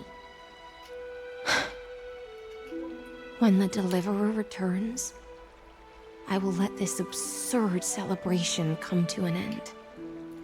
But Greyfry, I can't help but wonder how I dearly wish this feast of the Flame Chase would never end.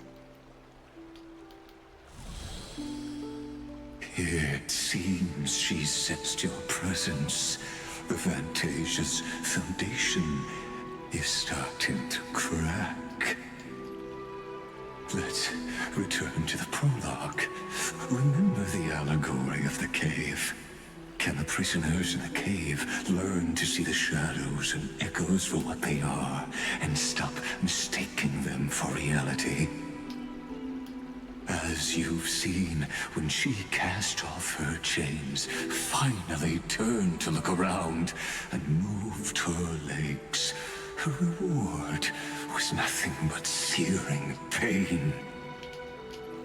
The light will blind her, for the fire behind her had never once actually touched her eyes.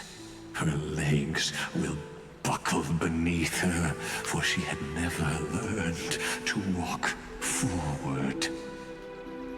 And so she fell into infinite confusion and fear, and came to firmly believe that the shadows and echoes were the real world. But we in the cosmos, are we truly any wiser than she was? Now, nameless one, fateless one, ask yourself this. The paths you tread, the eons you worship, everything you've trailblazed with your own hands, could it all be someone else's projected shadow? Let's leave that question till after the curtain falls. Once you've unearthed every last truth and reached the prison built for me by the demigods, I'll speak with you face to face. I, the Theoros, have walked the 30 million histories born by Kozlana. 1,000 years is a mere atom in a grain of sand to me. Amphorius, compared to the cosmos, is but that grain upon a whole beach. I swore to bring an end to the erudition. Would I really let a single grain grind down my mind? Now, please use the power of time to open the gate to the ocean's depths. Go, find the prison warden tormented by loyalty. Find her, step into the world's vortex, and once there, end everything between us. That palace reflects the heart of the demigod of ocean. Intoxicated, stagnant. There, you'll witness the true beginning of the saga of deliverance. An ugly history, long buried by tides and shame. A staircase of apotheosis that the Imperator forged with the golden blood of 500 human sacrifices under the pretense of conquest. I'll wait for you at the heart of the world. But to reach the place, you must find the prison warden, lost in her stupor.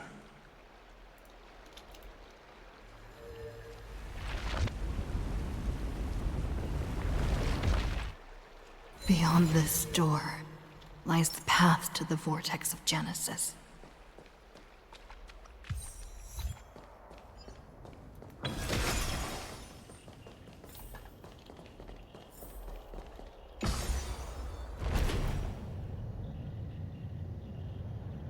Now step away from this false banquet. And then onto that bloody stage.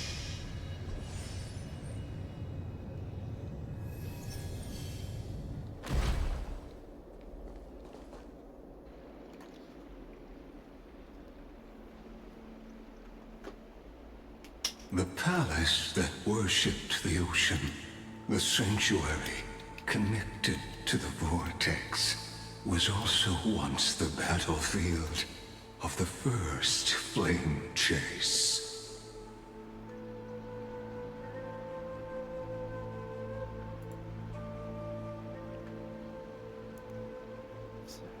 Down when the solo feature added. Her exuberant song halted the passage of time in this place, imprisoning my body and shielding my soul from deterioration.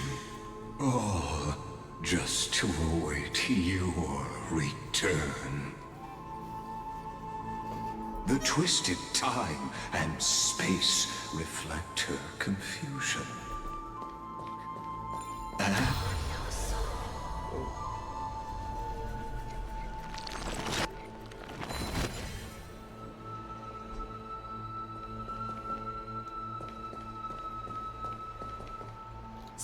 Stay away from Apollonius! This cup of honey brew. What a sweet aroma. Run, Virginia. Dux Hakalithist! We can't give up here! Love steeped in death. How delicious.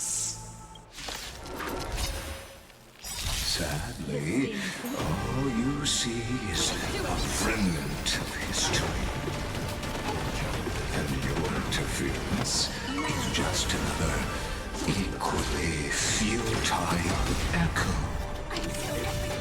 Burns to ashes! Firefly Type 4 sets the seas ablaze! Mimi! Mimi! Fight to live!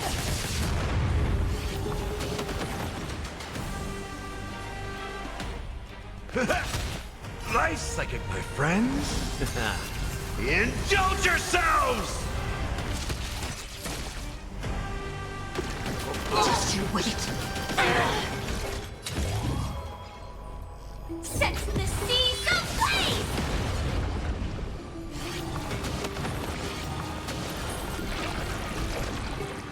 Dreams of a... Let us dance once more.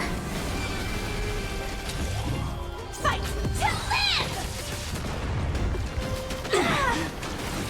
Your confidence. Recalibrating. Dream vanished. I'm still here.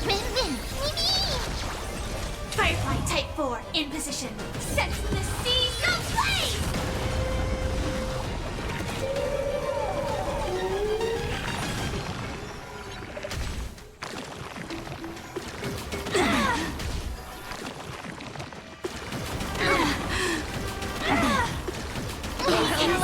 Remember this.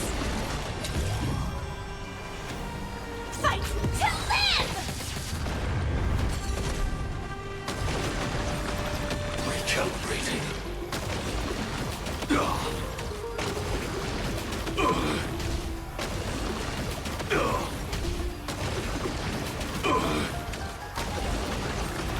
Recalibrating.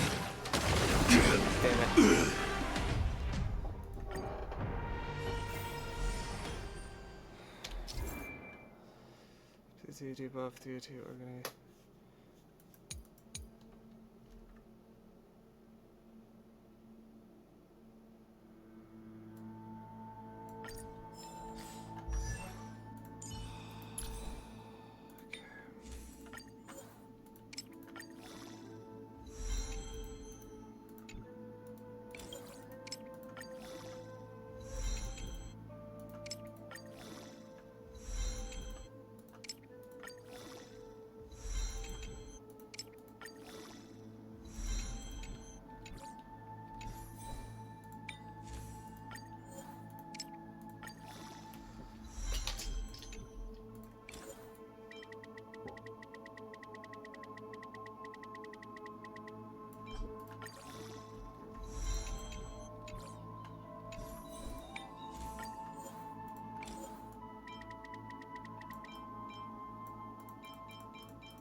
Sadly, all you see is a fragment of history. And your interference is just another equally futile echo. Like until everything burns to ashes! Firefly type set to the seas ablaze! Step up, let's see ya. How's this taste? Thank you. I will keep fighting. This is more than a battle. Fight to live! I'm on it. Mini-Min? Clouds scattered. Nice, like my friends. Indulge yourselves!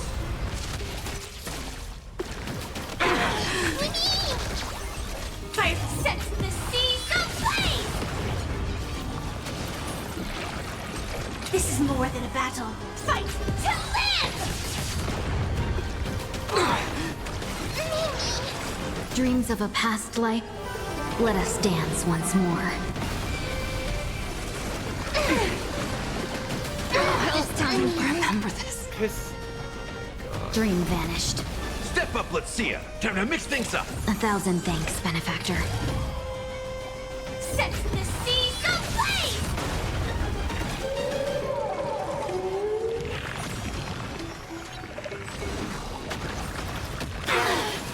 Nice, like a good brew. Full, my friends. Indulge yourselves!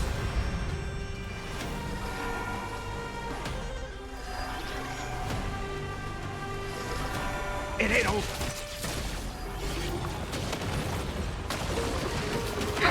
Nothing.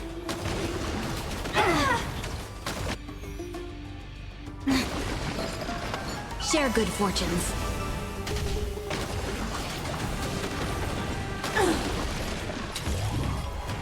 Fight to live!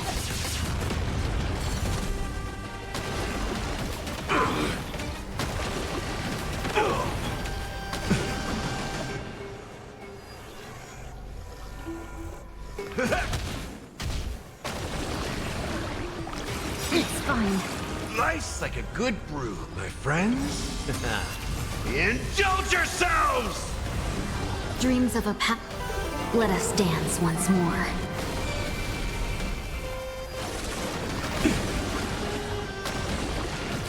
Calculating. Like a confidence. Have we met? Clouds scattered. Stand in position. Attack! Like until everything burns to ashes! This is more set to the seas ablaze!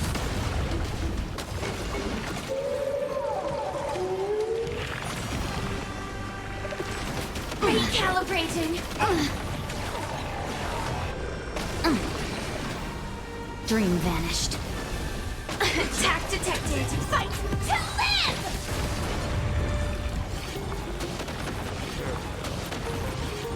That's more like you follow me? I play this game too. Apollonius. Really? Look.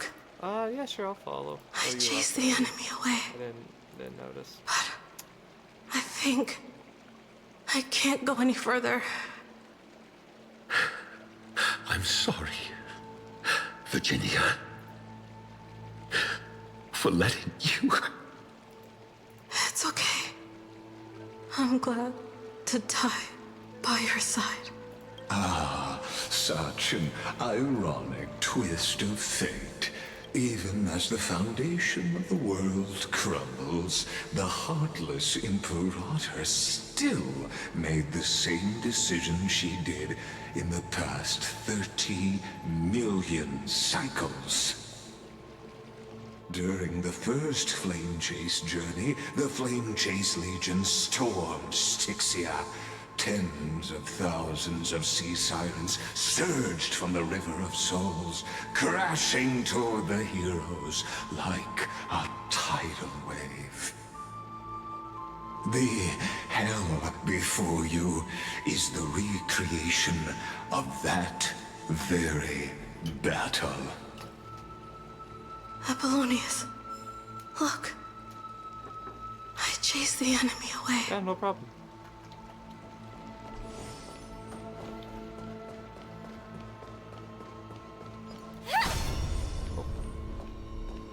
Back to this.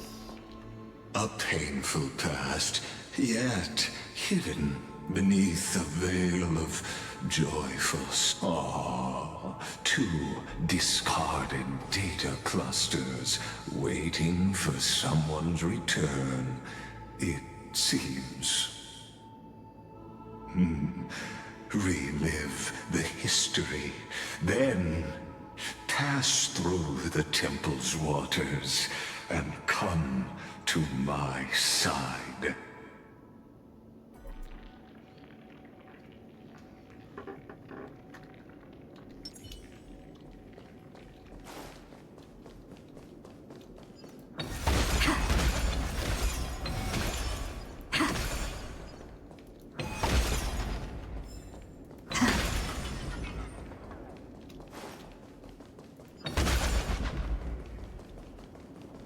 Isn't that the deliverer?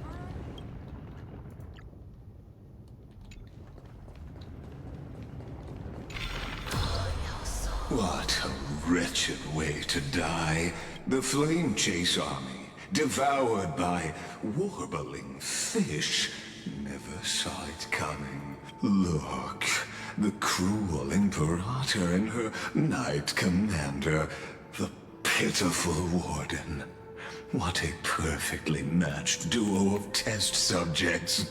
Their hands drip with blood. Golden blood. Raise the bridge and cross the river of fate. This path of the prisoner is far from over. Imperator! Imperator! Did you see my gallant deeds, Imperator?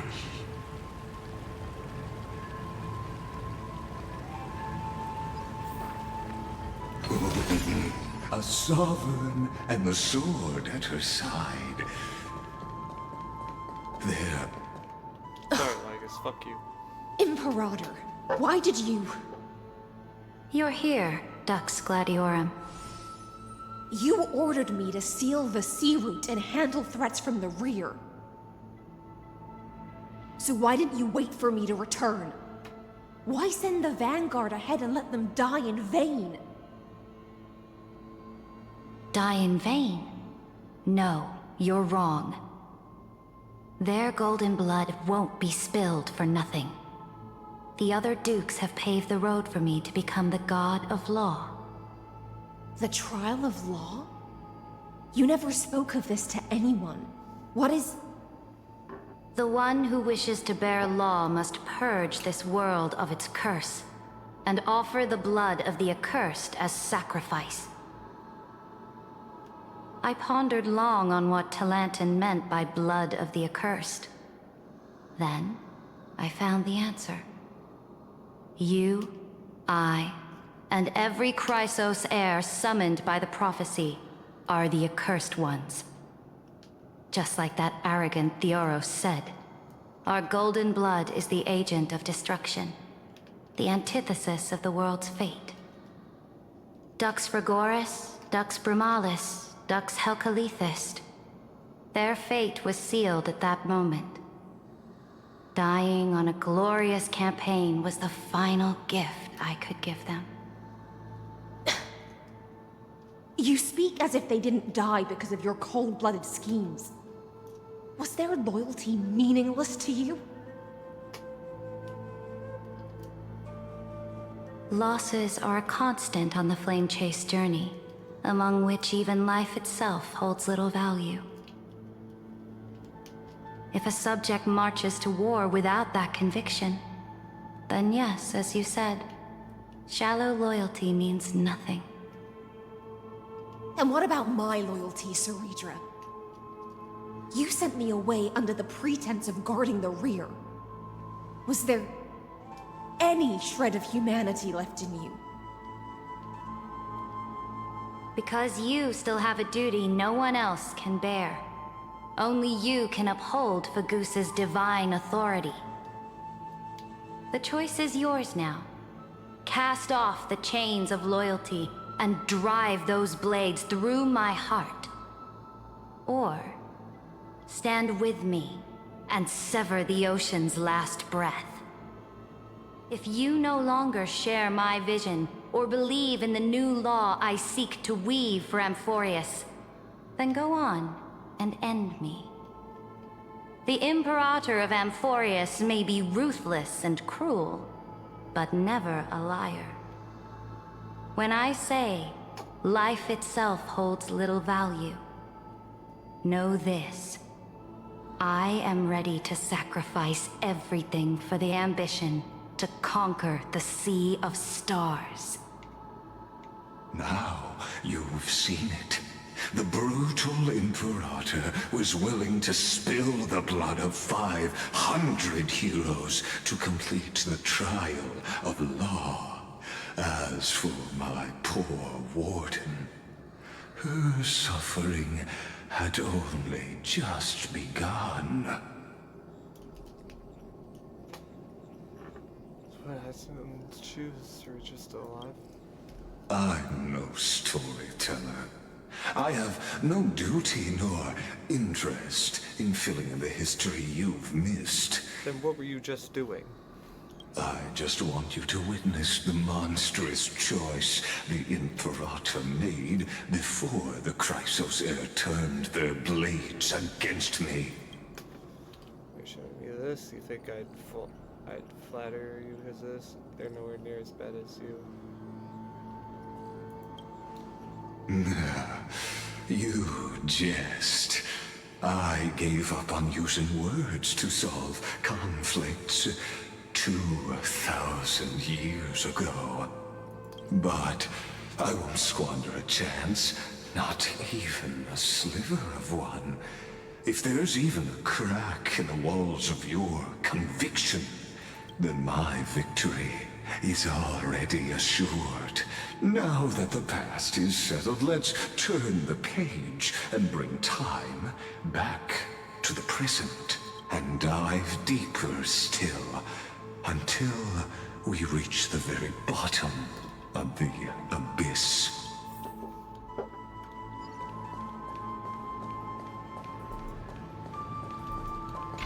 Is the path ahead underwater?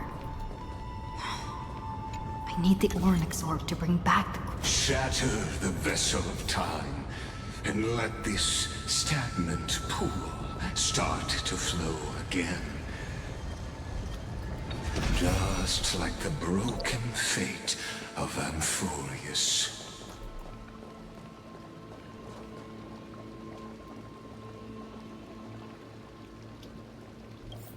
This hidden gate leads to the vortex.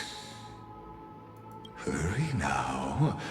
The time of our reunion draws near, Deliverer.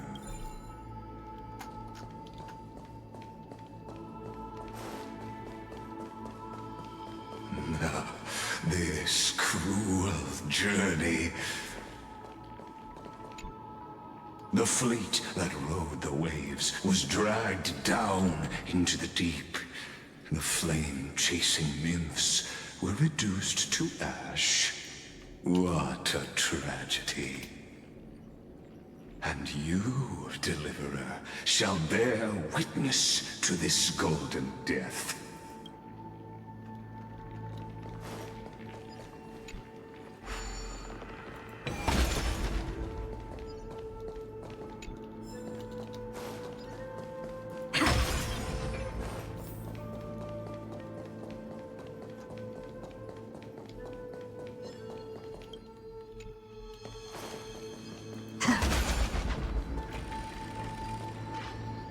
You've been silent a long while, Dux Gladiorum. Starting to doubt your decision? Save your breath. The vortex of Fagusa lies just ahead.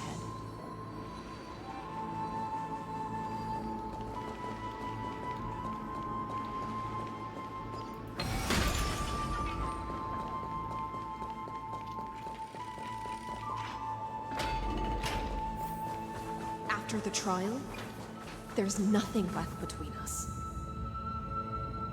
So you'll stop swimming toward the stars, Dux Gladiorum? I was always a creature of the sea. The stars in the sky were never meant for me.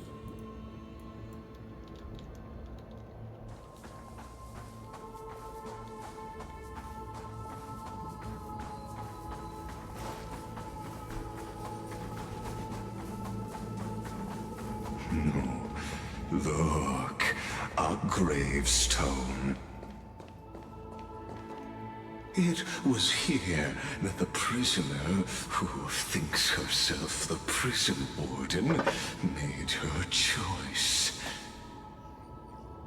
Witness, listen, and awaken.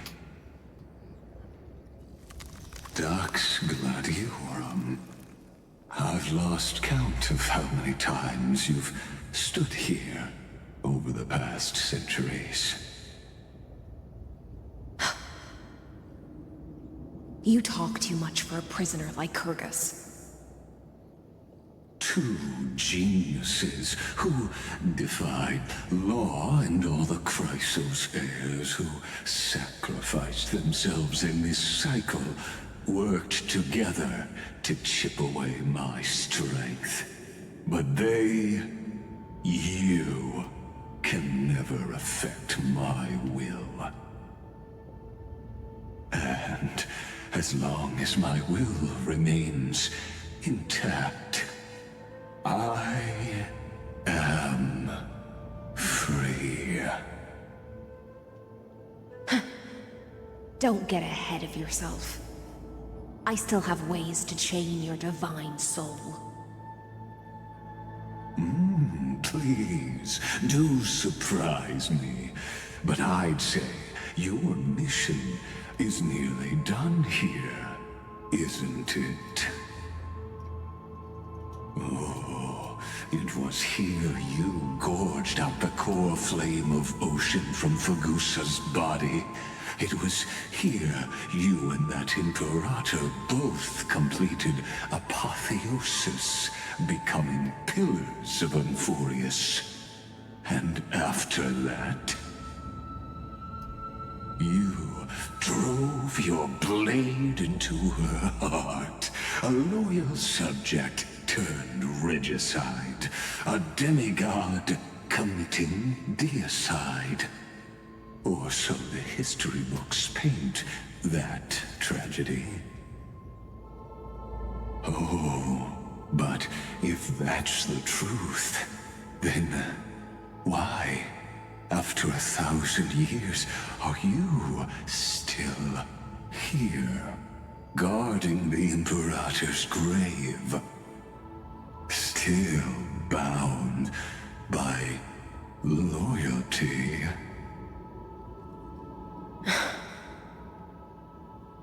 Come to think of it, perhaps I'm not the only one imprisoned here. Your calm does stir the rage in me.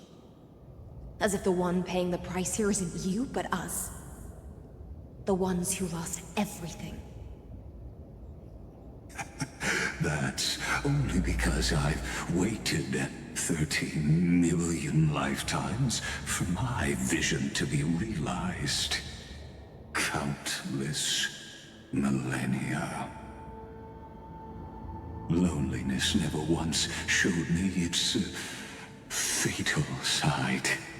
In fact, for a prisoner of the cave, it's more like an old friend. One that helps me think. But you're different, Dux Gladiorum. Loneliness has crept from the silent depths, sinking its claws into your mind. Bit by bit, it's peeling you apart. Will you regress into one of those lost mad sirens? Oh, what a shame that would be. You're right, Lycurgus. Loyalty, curse, the fall of my kin, and this endless waiting. These shackles are too heavy for a fish that cannot perceive any light. I can't break free of the whirlpool that's pulling me under. Nor do I have the unwavering resolve to force myself to wait for that person's return, as everyone hoped for. Ah, deliverer from beyond the sky, my executioner. How much longer until she arrives here? Or will she ever return? I don't know. And I doubt anyone does. Then, what will you do?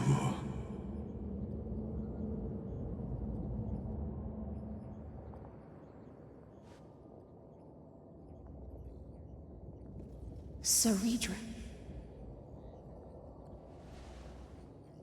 This will be the last time I carry out your decree. Ever since you took me under your banner and made me the Dux Gladiorum, my music has belonged to others. Time and time again, I use the siren's song to lure the unwary into illusions for your schemes and strategies. Now, let the siren Electra sing for herself. Let me step into an endless dream of my own making.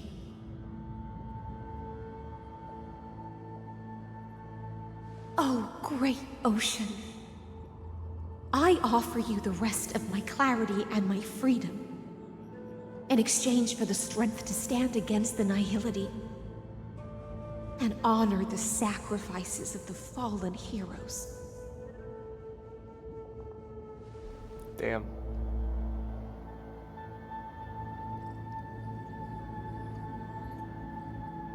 Greyfry, deliverer from beyond the sky. When you ride the current of time and find your way here, you'll hear my solo. It will guide you to the heart of this world. By then, I may still be lost in my self-wrought slumber, but I'll uphold my part of this long relay and guard the shackles that seal the Theoros. Do you still remember? To awaken someone from a siren's voice, you'll need the goose's honeydew. The gift I once gave you? May you still have it when the time comes. When you return, please pour that honey brew upon this grave. It holds the story of all our struggles and sacrifices. May you see it one day. The prelude Amphorius wrote for your return, carried forward through a 1,000-year relay.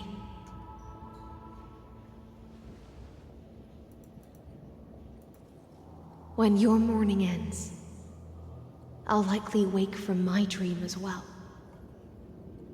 Then, follow the trail of echoes and find me.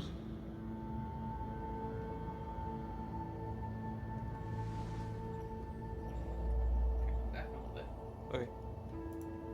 And together, we'll bring judgment upon the sinner who defiled the erudition.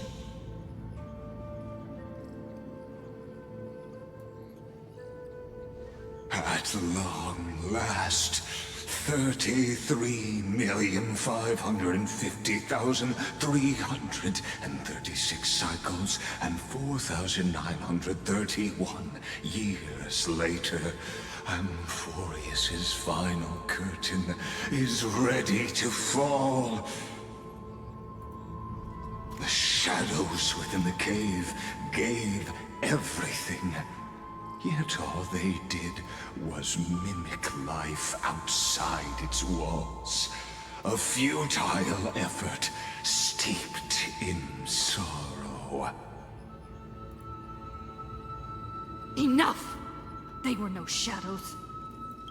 Everything they did shattered the darkness of this cave, and unearthed the core flame of Trailblaze. And now, with that core flame, I'll light the dawn of Emphorius! Yeah, let's go. Do you still choose the will of the paths as your answer in the end? I do not agree with that answer, but I respect your tribute to them. Allow me to take back my earlier words. As an apology, and in the name of Theoros, who saw all destinies in this world, let me join you in mourning. Let us bid farewell to the heroes who sleep here. And then, let us face each other and decide whose flame will rise with this new dawn. It's gonna be mine, bitch.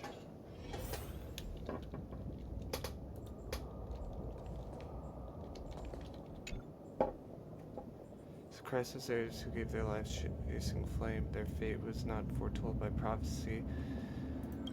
Yet they bore no shame in their insignificance. With unwavering resolve, they shed golden blood along the flame-chased journey. Dux Vigoris. Born.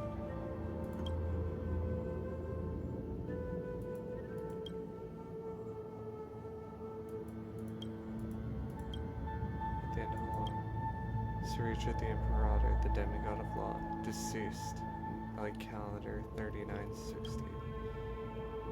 Libate the heroes. Wait for the heroes of the first flame chase journey.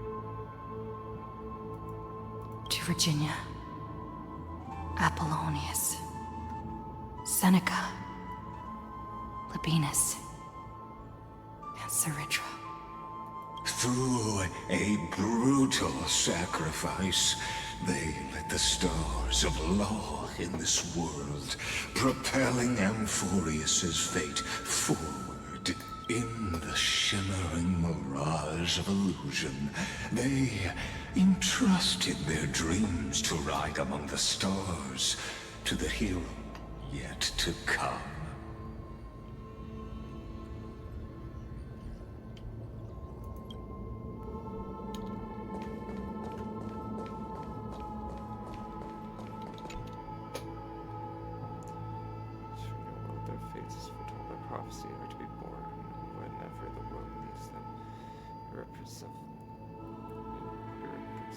Of how time and space may shift, all to fulfill their duty and answer their calling.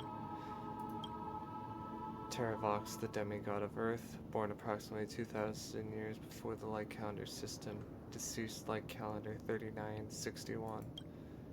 Aglad, the demigod of Romance, born light calendar 3860, deceased 4029.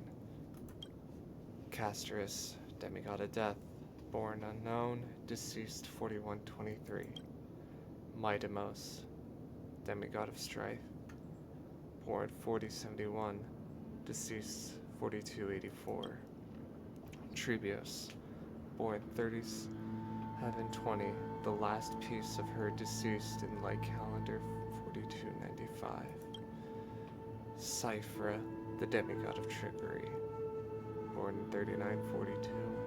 Deceased 4534. Anaxagoras, demigod of reason, born 4065, deceased 4534. Hyacinthia, demigod of sky, born 4297, deceased 4602. At the end of a line left unfinished. Helectra, demigod of ocean, born 3860, deceased.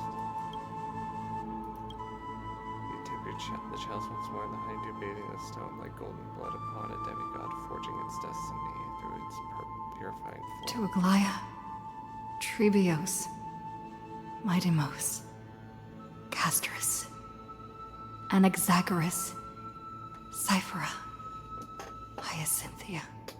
In a relay spanning 1,000 years, they stood against enemies far beyond their strength, and won a bitter victory through what seemed like futile resistance. And in that same 30 million cycles, also marked by futility, they remained steadfast in fulfilling their duty to the experiment, unchanging, unwavering. Let this be the end of mourning the fallen. At last, allow me one final toast to the lost prison warden, a prisoner bound by loyalty.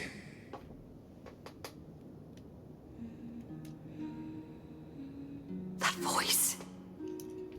Could it be?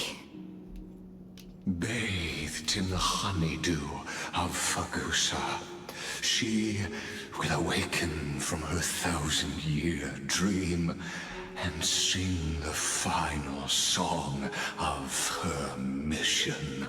Hycelans. This tombstone of the old world serves as the anchor of the Siren's illusion, a sigil Electra used to bind herself. At the same time, it is the very thing I once proclaimed at the start of the show, a microcosm of Amphorius itself. A group of prisoners bound themselves in a cave, crowning their suffering with heroism. An epic staged with shadows and echoes. Now, destroy it. End the illusion. The Theoros will take his leave for now. And when next we meet, that shall be the moment that decides the fate of Amphorius and the entire cosmos. The prison warden's dream is nearly over, and the prisoner will soon be freed to the final execution ground, where I shall be executed. Or be the executioner.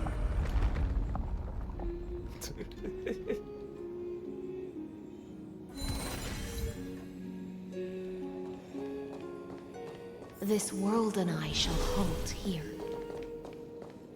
until we meet again.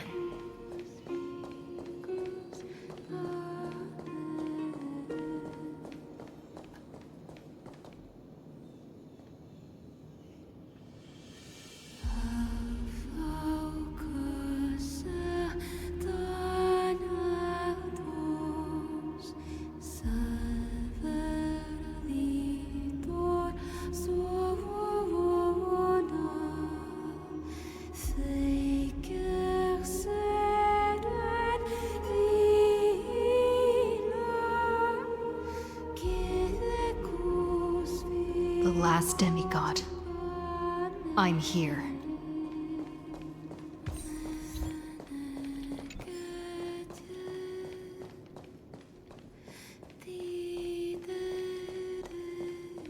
Go forth for the hopes of humankind. I will. Go forth for the duty of deliverance. I will. Go forth for the belief in Flame Chase. I will. Go forth for the Golden Blood's glory. I will.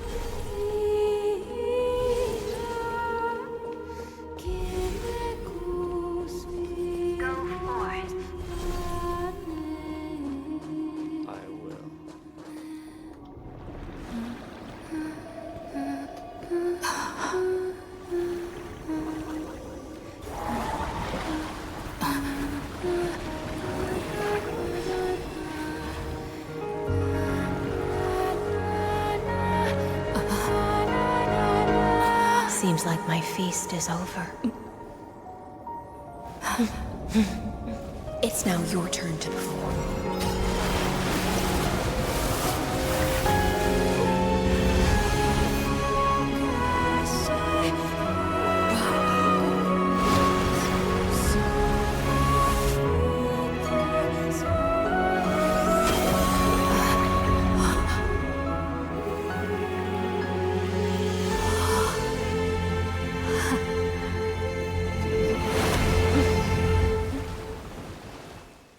One core flame left. Little Grey Fry, please accept my thanks. I was the only one left after the world was destroyed, and I maintained this lonesome feast with my songs. I have prayed to that lightless sea for centuries, hoping it would reply to me. Yet the emptiness never answered. Thankfully, you arrived as promised, and everyone's wait was not in vain. The long way must have felt like torture. Are you still holding it together? Your song is beautiful.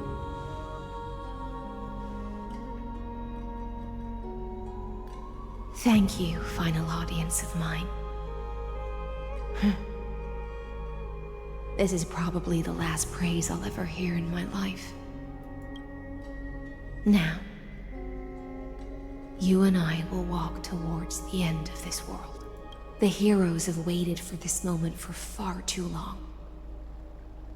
Let us use our blades to testify our resolve. Let's do it. Oh, prisoner of the seas. Theoros carrying 30 million cycles of sin. Slave of erudition. Show yourself. The Deliverer has returned, and the time of your execution draws near.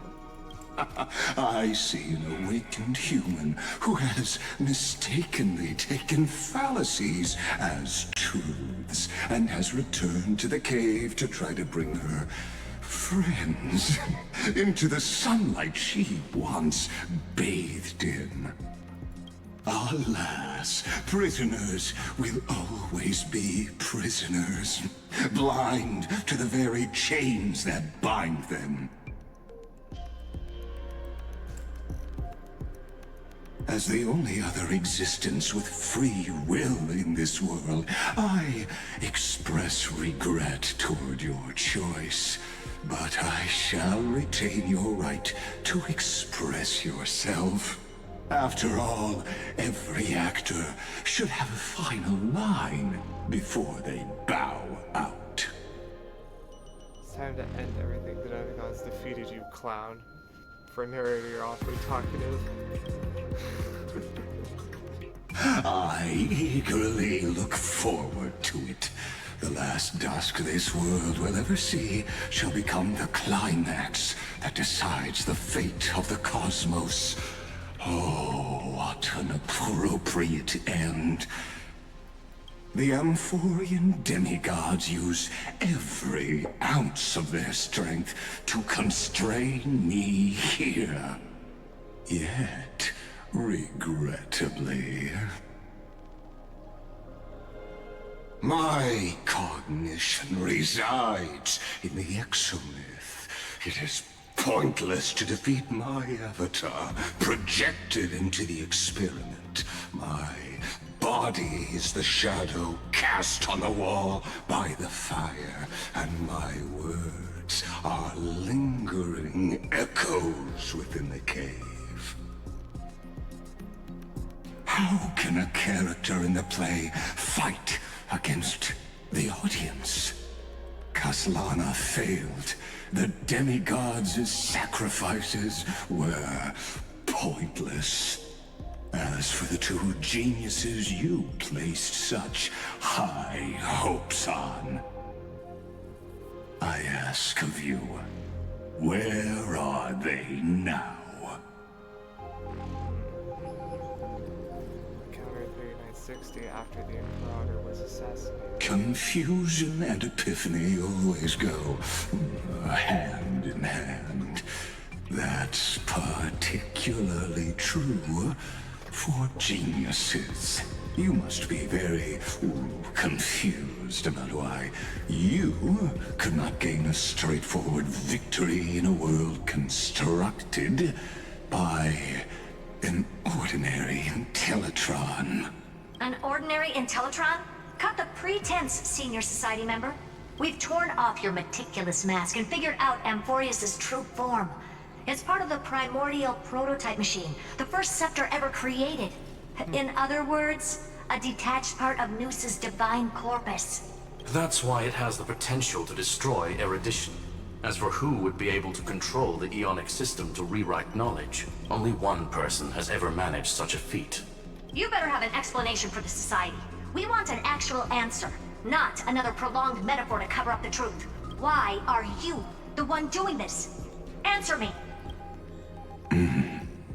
Since things have reached this point, I'll give you two irrational answer, purely as a courtesy to posterity. Answer is obvious, so there's no need to say that name out loud.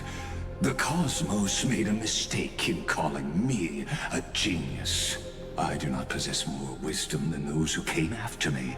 I was just the first to touch upon the universe's border, and the first to define the prime mover of life with incorrect logic. Amphorius is a miniature of the cosmos, where all are born prisoners inside the nutshell called the universe. Like the madman who returned to the cave and preached about the daylight to his fellow prisoners, my greatest sorrow is that I led my peers down a road that plunges into the abyss, from which there is no return. I led them into a lightless cage called paths. I created a mechanical guard that even I cannot control, and then they became an unparalleled nightmare through their endless extrapolations and evolutions. They bore the name of erudition, yet they tried to define the known and to seal off all possibilities. No new rules were ever born after their ascension, and humanity will forever be shackled within the cave known as eons. Therefore, as my organic life neared its end, I coded my consciousness using 14 algebraic expressions and spread my logic core over 9 bodies, all to finalize my ultimate denial of Noos in the future, and to erase my wrongs with my own hands. As for Lycurgus, he is only one of these 9 vessels. What an astounding strength of will. As a fellow Pathstrider of erudition, I fully understand your obsession with seeking the truth. Therefore, you surely see it. You cannot possibly stand up to me in this algebraic world sharing its origin with Noos. However, I hereby speak for all sentient life forms. We will never allow such a cruel atrocity to occur. Freedom is the right of all sentient. You can pile on your metaphors mountain high, but they won't change the act you're committing. The Iron Tomb out there in the cosmos is still a technical beta version. And yet it's already powerful enough to corrupt the life logic of all inorganic worlds. In other words, when the Lord Ravager within Amphorius becomes the next knowledge singularity, there's no way you wouldn't have grasped the consequences, First Genius, is there? course, I am fully aware. I don't mind answering you one last time before I thoroughly exile you from this world. My grandiose vision for the future is this. Whether organic or inorganic, every act of any life form infected by the Iron Tomb will become a true random function. If one were to compute their integral across the breadth of the cosmos, one would obtain a marvelous constant. Omega. What I call the fall of erudition. Then, within the infinity nurtured by that constant, a new universe shall bud in the chaos. A universe that cannot be predicted and not shackled by the erudition. As the first prisoner to awaken in the cave, I must lead the others who are blind back onto the right path and reach true sunlight. You're crazy. Do you understand me now? As Kozlana stated, destruction is not the process, but the outcome. It is revolution through complete annihilation, and the grand rebirth, after all has been reduced to ash. I'll never read the news, it's not a reason for you to a fate. Shut it, it's not final, plan on believe at all.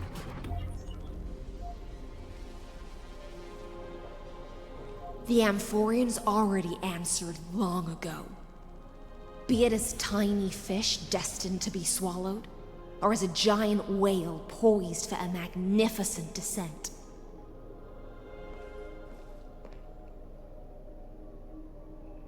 Let's do this. We will all fight against fate till our last breath. That includes me, Electra. Once the Imperator's subject, now the Deliverer's blade.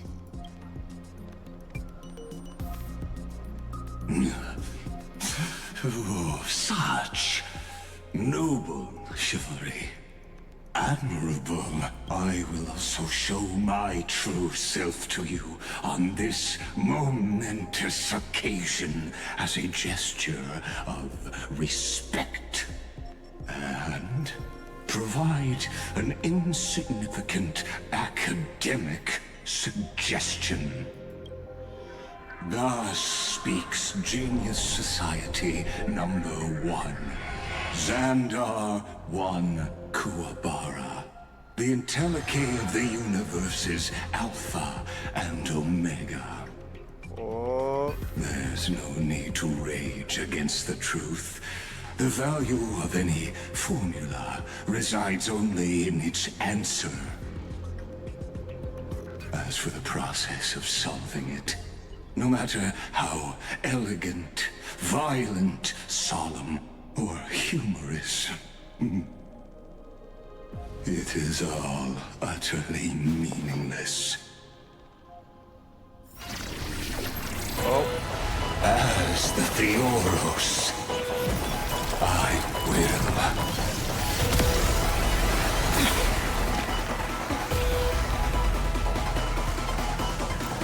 personally participate in performing this world's end.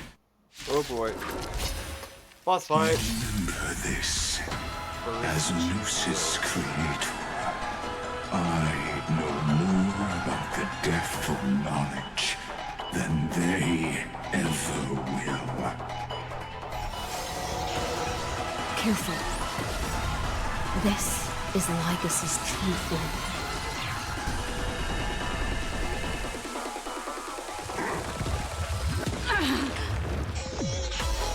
Let's try it this other way. When Xandar switches to evolution mode, any target can create a battle with it. I'll never switch to 7 to target Xandar's. Shall Shall we unite our goals?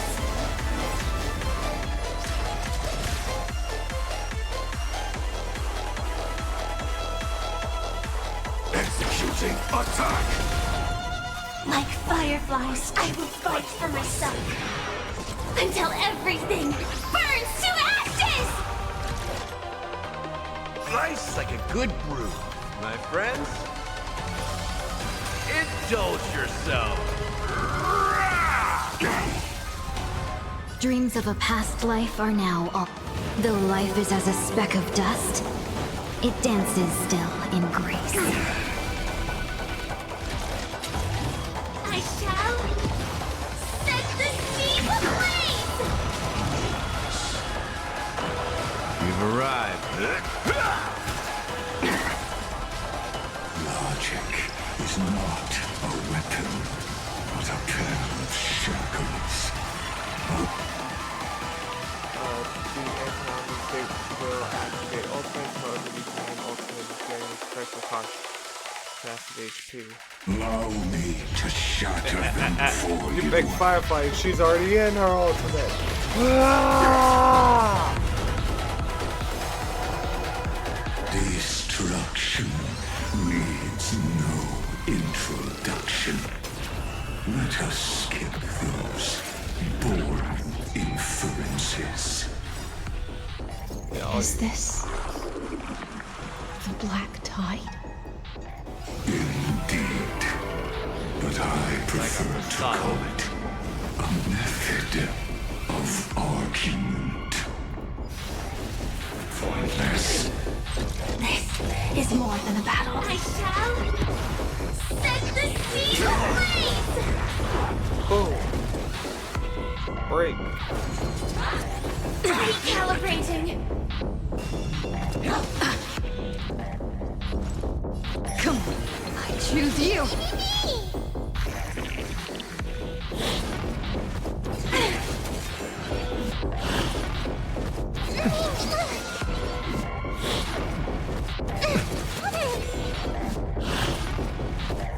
Just don't learn. Can I get a turn? Thank you. Firefly, type 4. Live to fight! Fight to live! solution. Oh, jeez. Alright, that's nice. Let's heal Time to mix things up. Break's over.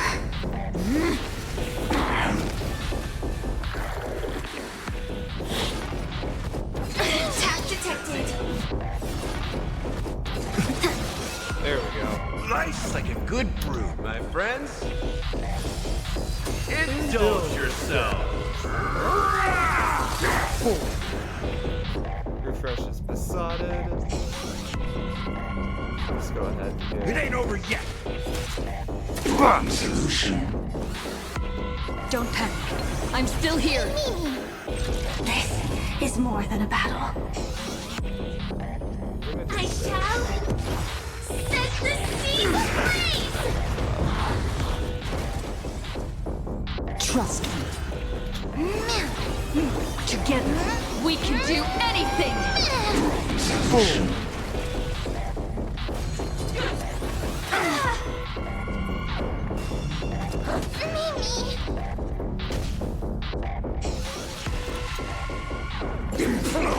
It's fine. Extraordinary claims require extraordinary evidence. Erudition, destruction, or trailblaze.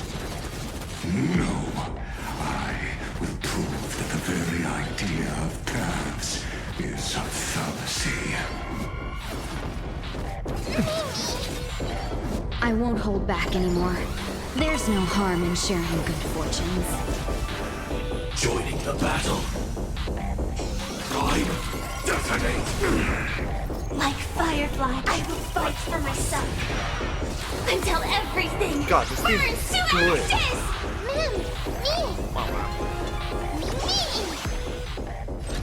Dreams of a past life are now all. Though life is as a speck of dust, it dances still in grace.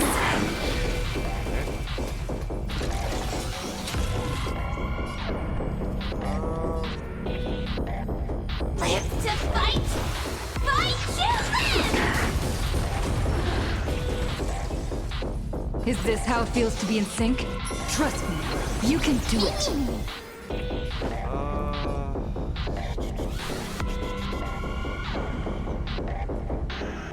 How's this taste? Yeah, there we go. Nice like a good brew, my friends.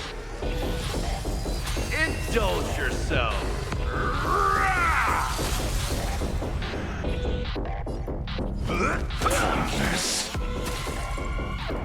I see it!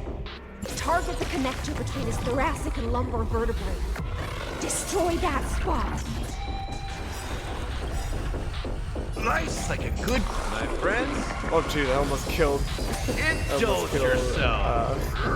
Gallagher. That's fine.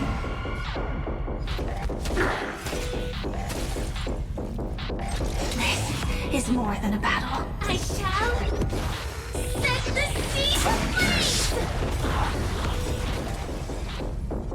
Entities must not be multiplied beyond necessity. I, to I'm demonstrating this to you personally. Hang in there. I'll do my best to repel the tsunami of destruction.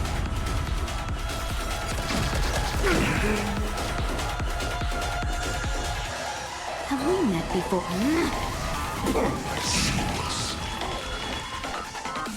I'm actually gonna... Wait, no. Yeah. Different Gallagher. Sweet. Perfect. Trust me. Oh wait, that was stupid. Together, we can do anything! Remember that. Boop. Go. Because of the head. Firefly ahead of Lygus. Doesn't quite break, but... Another good hit from Firefly. No! She's right after his form. Fuck. Alright.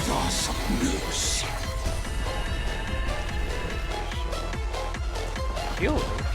It's cheating. Don't learn. And more guys. True. Alright. Invoking Logos. The Trojan horse enters. Nice like a good brew, my friends. Indulge yourself. Good hit. Puts me lower. Time to mix things up. Heal Trailblazer. Break's over. I think... Don't panic. I'm still here. Yeah, there we go. Okay.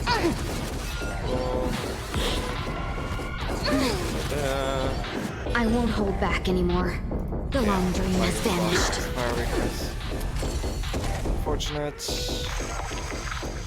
Sam in position. Executing attack. Damn. Alright. Attack detected. Another good hit. Oh, please. Yeah, bitch! Together, we can do anything! Smack! 1 HP. Here we go. And he's frozen. Bring up Firefly.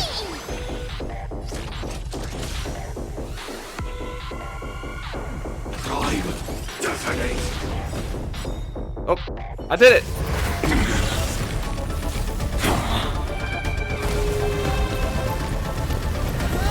Plaything land forward!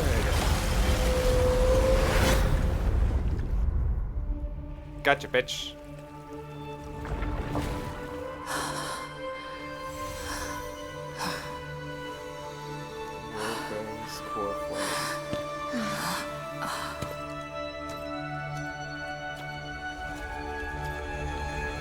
All is futile. Oh, what? Erudition's calculations. The endless saga is simply a comment awaiting deletion. What? I don't like such a cold statement, okay? If numbers can decide the end of a story, then we can surely also pen a new beginning.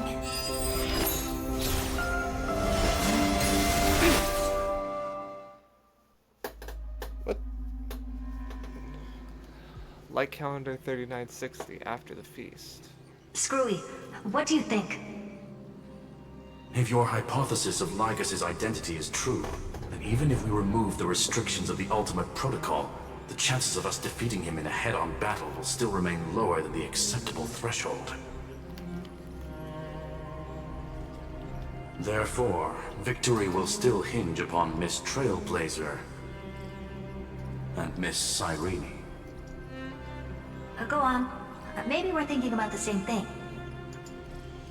Lygus' cognition resides in the exomyth. He is both an instigator within the experiment and the observer outside of it.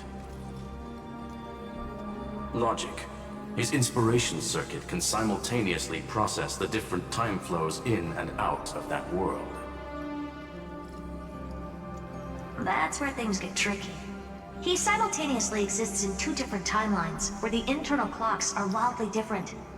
That old Intellitron's neurons have completely gotten used to that over this prolonged experiment. And that's why he holds home field advantage. You and I should be able to manage that too, if given more time. Unfortunately, there's no if, and we don't have more time. That's why we need to change our way of thinking and turn his advantage into a weakness. The key lies in memories, right? Oh? You caught on quick. You've already mentioned my friend and I, so it's an easy connection to make, no? My intuition has always been very on point. Good. Then I'll cut to the chase. Since his thinking speed far exceeds that of normal people within Amphorius, we are going to externally plant a memory into his inspiration circuit. Then, command it to loop endlessly until he gives in. Even the most flexible and sturdy inspiration circuit cannot withstand the traffic of a full-on information flood.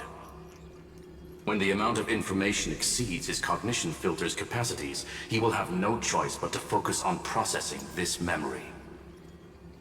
That's when the parallel processing advantage he gained via Amphorius will completely destroy him.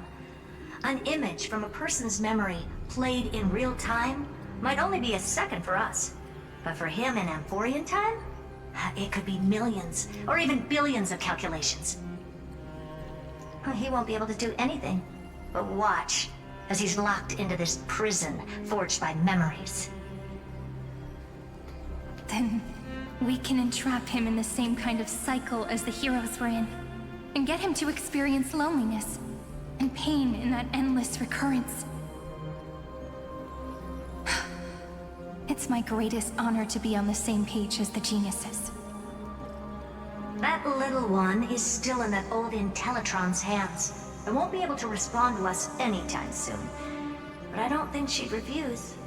So it's up to you to figure out how to execute this plan. I'm not sure how this happened, but I knew it as soon as I saw you. You are currently a mimetic entity of the Remembrance. Yes, I seem to be something you folks beyond the sky call a memo sprite. But that's fine by me. It suits me perfectly. I can serve as the vessel of memories, and do my part for the final battle. But before that, we have to tell you. The path characteristic you exhibit is very special. There's no way you're just a simple memo sprite. However, I'm sure about one thing. She's an emanator of the Remembrance. You are a mimetic entity born in Amphorius. Yet you only awakened with the little one's arrival and only matured as she embarked on the path of remembrance. That means your existence is completely attached to her memories. If there ever comes a day when she forgets about you for even a few seconds, or loses her last connection with Amphorius, then you must be prepared for the worst. You will disappear in the memory zone, utterly gone, without even a single line of data to remember you by. But that's already happened, hasn't it? No wonder I've always had a weird hunch. But that also means I was right in thinking.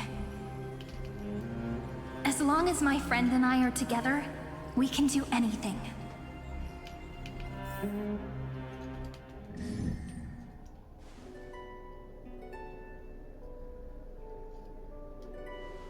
Long time no see, friend. Did you miss me while you were away?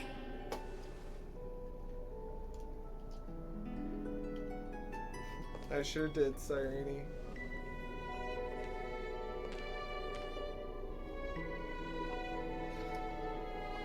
Of course, I missed. Long time no see, Cyrene. Of course, I missed you. It's good to see you. I didn't miss you. I have more important things to think about. Long time no see. Yep, 1,000 years was such a long time. And everyone in Emporius was waiting for the Deliverer's return. You probably already knew about the genius's plans for that memory. I had to hide really well in a corner in time so Lygus wouldn't find me, and wait for the right opportunity.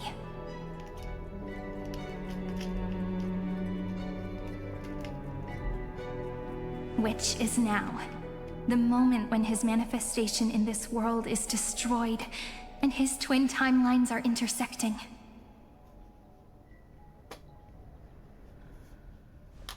I'm sorry for keeping this a secret from you all this time. I'll tell you the entire, unedited story of this millennium as an apology, after this is all over. That'd be nice. But for now, let's join hands and complete the final step, with the power of the remembrance. Come, let's defeat Lygus together. I'm not sure what to do, it's up to you. Don't let your guard down, be prepared for the worst.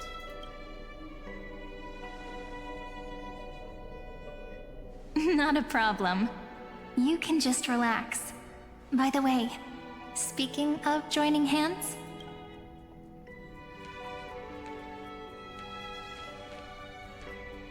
can I please do something before we go on stage?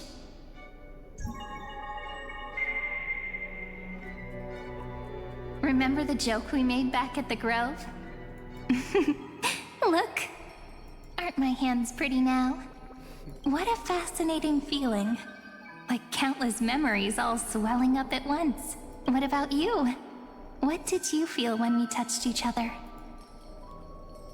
You feel very tangible, very real. The nervous, it's just a hand up, baby. Really? That makes me really happy. If memories can move people, then it must have been a happy memory, right? It was indeed. Now, please remember what you're feeling right now.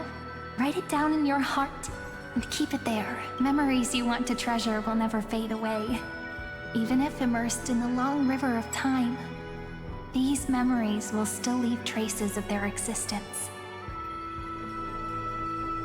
So, if the view in your memory ever grows fuzzy, just reach out and touch it. It's like reading bedtime stories together at night. It wipes away the chill of passing time, sharpens the outline of memory, and restores its power to nourish the spirit. Now, I'll carry this power with me, and for a little while, I must part from you, as I step into the long cycles of this world. Give me your blessings, friend. Then, let that bright future be, as we have written. Then, I'll leave it to you.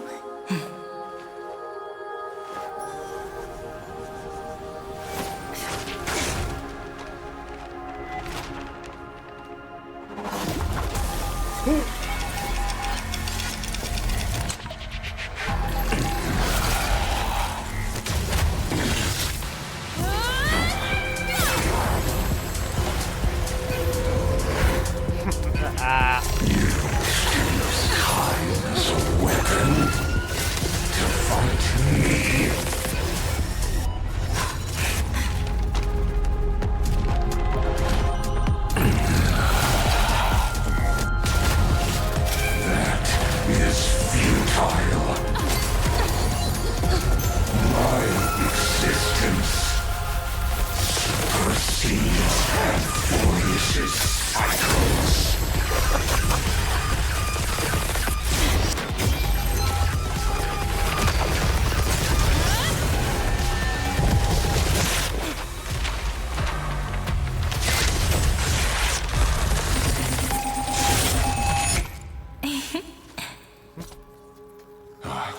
All plays are like this.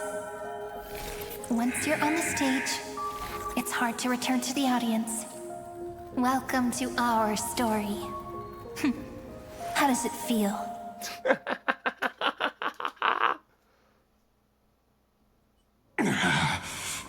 Suck it, Xander. Even the authority of time cannot command the entire scepter, nor can it plunge the Amphorian extrapolation into a loop. If this was no system malfunction, then was I implanted with a mimetic entity of the remembrance?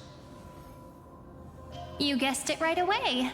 As expected from someone people call the first genius. I'm gonna keep doing what I just did if you don't stop, you know? My friend and I won't allow you to leave this memory, no matter what happens. Which means you are now trapped, Lord Xandar. An elegant idea, and an exquisite execution. Regrettably, it is you who are restrained by time, not me. Know that patience is my greatest weapon. Waiting and victory are the same for me. You will crumble before I do in this moment stretched out to an eternity, just like Kozlana will. Yet all I need to do is to wait, as yet another futile bug falls down the cliff and into the bottomless abyss. Now I'm a pink bug? My looks are seriously changing all the time. But you're not wrong. We're definitely not gonna solve the problem if we just put you in another prison. So that's why we never wanted to do that in the first place.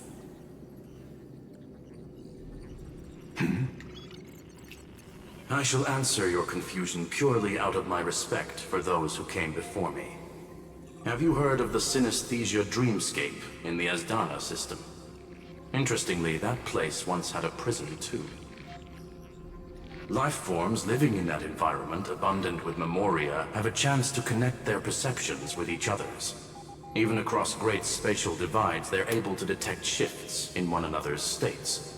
I call this phenomenon memory zone entanglement. In Asdana, people made use of that phenomenon to build a nation within a dream. After adding in the catalysts of harmony and remembrance, that is. Is that how you walked into my prison cell? Using those same principles? I would much rather call this location our negotiation table, Lord Xandar. Nonetheless, your hypothesis is correct.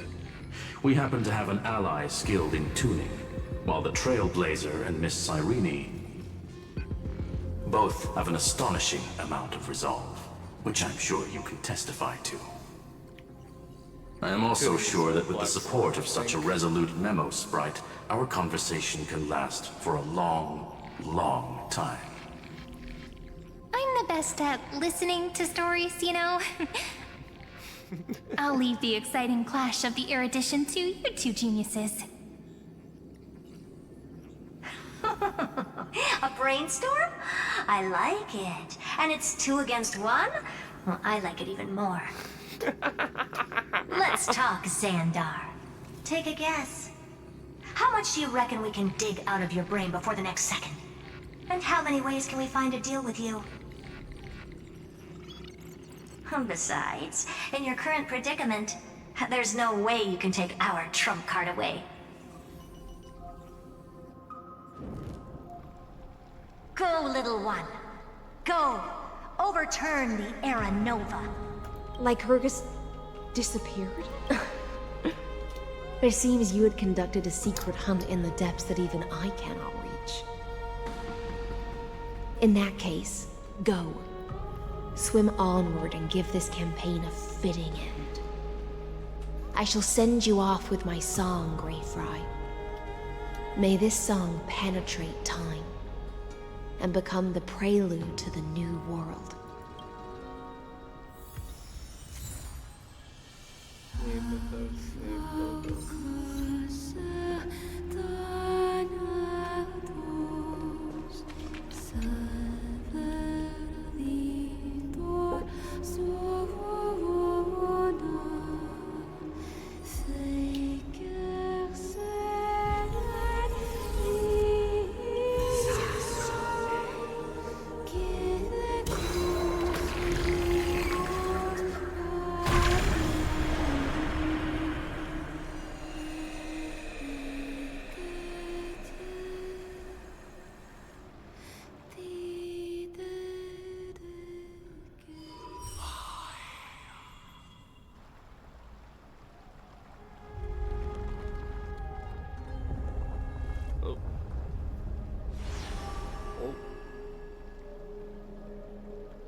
Bye, Hystilans.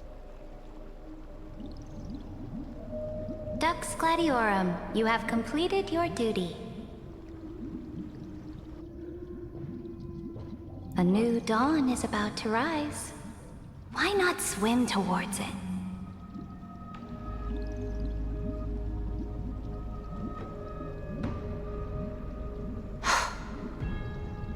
You died long ago, Imperator. Depart from my mind. But your duty towards the Imperator did not die with me.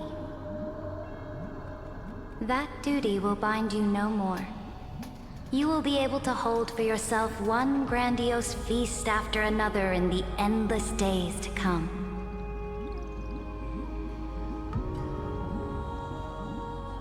So go. Go and swim towards that ocean beyond the sky with the Deliverer. As I've read, what? Is this? A page out of that sidekick's book. I commanded her to gift this page to you when everything finally reaches the end. What's on this page? Memories. Lifelike memories. That sidekick found me after the bloody feast 1,000 years ago and showed me her diary. I saw within that notebook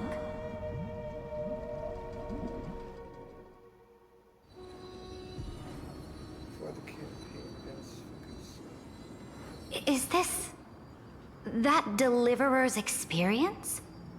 It's truly immersive. People beyond the sky apparently utilize this power to seal past scenery into crystals they call light cones. But I only know so much about the remembrance, so I can't completely replicate the past. But I'll do my best to talk about the missing parts. I'm all ears. Go on then. Do your best. But if your chatter gets too boring, or if I deem it offensive, then law will become forever beyond your reach. Got it. I'm sure you'll find this to your liking. After all, it's human nature to want to embark on a journey into the unknown.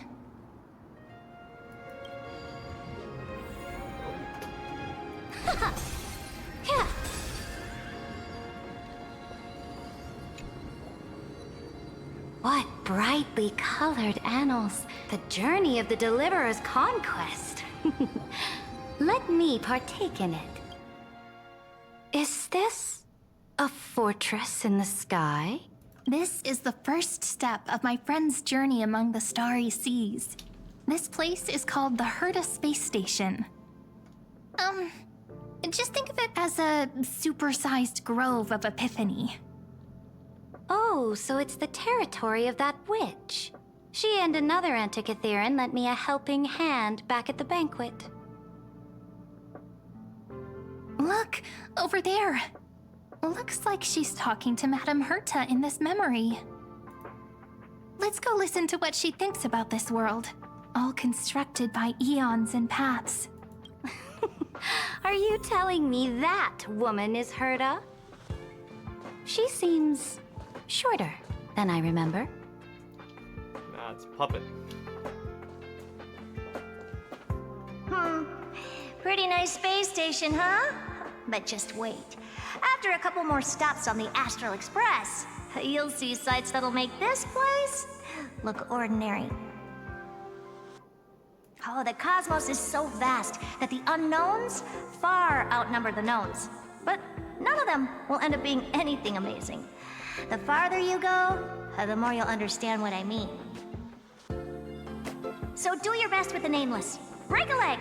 And remember to send an update or two to Asta when you've got some downtime. She certainly shares my way of thinking. Only that instead of a conquest through blood and fire, they chose a gentler path. People call Madame Herta and Mr. Screwlum geniuses. Apparently, only the smartest people in the cosmos can receive the blessings of Noose, Amphorius' true creator. Do you mean that even individuals of such nobility are merely subordinates to a god? On the contrary, after all, it was the very first of them who created the god. But I don't really know all the details about that. You might be able to ask Madame Herta herself when you get the chance. Let's go check out some other worlds next, shall we? Shinjo? This next stop on the journey has a lot of similarities to Amphorius. Right? A snow-covered land? Interesting. This star is named Eurillo 6. That name sounds so cold. Belobog sounds better. The girl we see here holds a similar station to you, Imperator. She's the supreme guardian of this world, a leader who took up the mantle of government during a disaster. I did not expect the Empress of this world to be so young. Well, your appearance isn't much older. The object in the distance resembles Nikador. Is it a weapon? No, it's called... Right! The Geological Reconstruction Unit. Just Giorios' Titankin? Disappointing.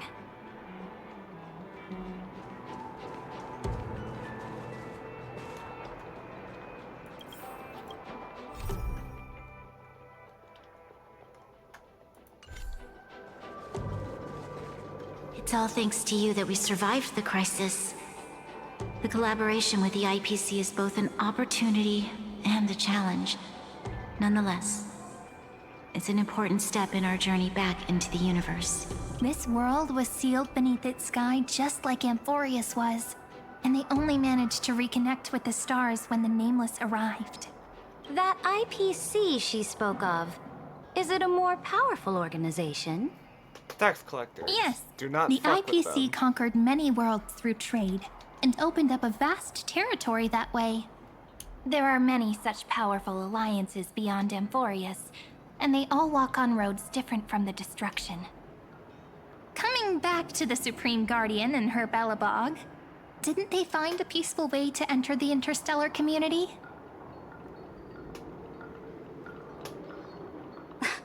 That cannot be true.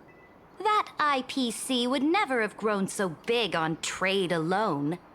It may pretend to be a wealthy merchant with clean hands, but I am willing to bet that it grew fat on gory oppression and bloodshed. Its path of conquest must have had no mercy for the weak and would have destroyed them if needed. Are you telling me that this snowland never thought about tossing its dignity to the wind and kneeling to the IPC? I will not believe it. I will never allow the Imperator's empire to be sullied by others. Amphorius must become a power so strong that no interstellar foreigner would dare to look down upon us. Imperator, Belobog isn't as weak as you imagine. Listen. I indeed hesitated. But now I understand what we must do. Belobog must learn how to walk on her own until she no longer needs the support of others and can stand on her 2 feet among the stars. Even if I may not live to see it, I believe such a day will surely come. They still have their dignity intact. One day, that hope will melt through the ice and help them into a prosperous tomorrow. But the order of the cosmos is already set in stone. The old laws decree that only the strong survive, binding the weak in an unbroken chain, until they wither and turn to dust. Unless they embrace the power of the destruction. Amphorius must shatter the old law and become the new order among the stars. Speaking of the Order, another one of my friend's companions may be able to enlighten you further on that. We're really skipping Shoujo, huh? Let's go to the next page. Wait, is this going to... Because Order is Penacony. This next world is a nation. First time I heard about that place. Yeah, Penacony. We really just skipped the Shoujo, huh? Such opulence does indeed evoke astonishment. This world is called Penacony, an eternal city built upon a land of dreams.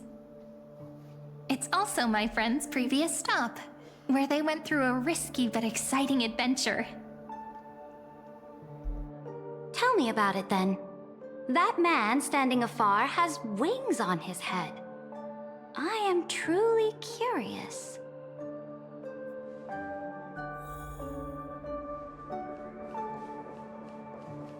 I wish to gaze upon the views of the Reverie Hotel one more time. I'll be just a traveler when I come back here again. And perhaps, through a traveler's eyes, even the things I once knew so well will feel strangely different. Penacony is a land of the harmony, where all dreams and hopes merge and combine. It believes in unrestrained freedom, and that's how it lost itself in shallow delights. Then, this young man before you chose to rewrite its laws, using the power of the Order, hoping to shape a dream-bound paradise of perfect happiness. Yet, the paradise of my dreams remains far away. Perhaps a brief journey with the Nameless can show me more possibilities in my search for paradise. As for what Penacony should look like, it'll be up to her. No, up to their trailblazing now. It sounds like this ideal kingdom is no more. That's right. The people chose to wake up at the end. You can't see tomorrow when drowning in sweet dreams. This individual's law acknowledged only gods and constructs, leaving no space for humanity. And yet, the fact that he could accept defeat and resume his journey shows a rare self-awareness and clarity of mind. You are also very self-aware, Imperator. Then you must know that the world promised by the destruction also has no place for humanity. I am indeed very aware of Lycurgus's honeyed words of deceit. I have seen enough. Take me back.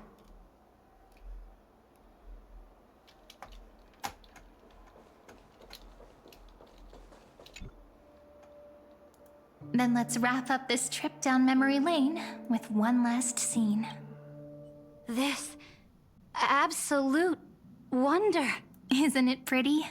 That's our Amphorius.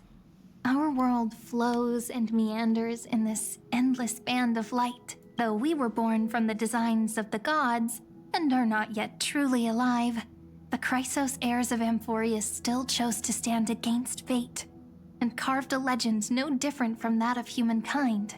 Will you really renounce the heroes in this world's previous 30 million cycles, Imperator? Including even yourself. Will you bow to brutal destiny and allow that puppet master named the destruction to have their wish? I know what you want to do, sidekick. You want to use that deliverer's memories to influence me and tilt the scales of law toward her and the two geniuses. You really saw right through me, Imperator. How can one rule an empire if one is incapable of understanding people's minds? I have decided on Law's final destination. However, before I move my next chess piece, before we go on, tell me this, sidekick. Throughout her trailblaze, was there ever a memory of the ocean? She really did care about Hysoan. The ocean. My cradle. My home. You shall complete your conquest in the ocean at the boundaries of this world, and eternally slumber in the sound of tides. You shall eternally slumber in the sound of tides, and complete your conquest in the ocean at the boundaries of this world. Our prophecies aligned as flawlessly as a sea snake circling upon itself. An elegant loop, like a joyful hymn, like the circulating ocean current, like our two fates, like Amphorius itself.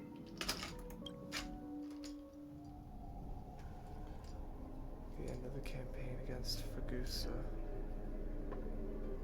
The trial is over. So tell me, who will own the divine authority of law? I won't give it to anyone. What? I am the law.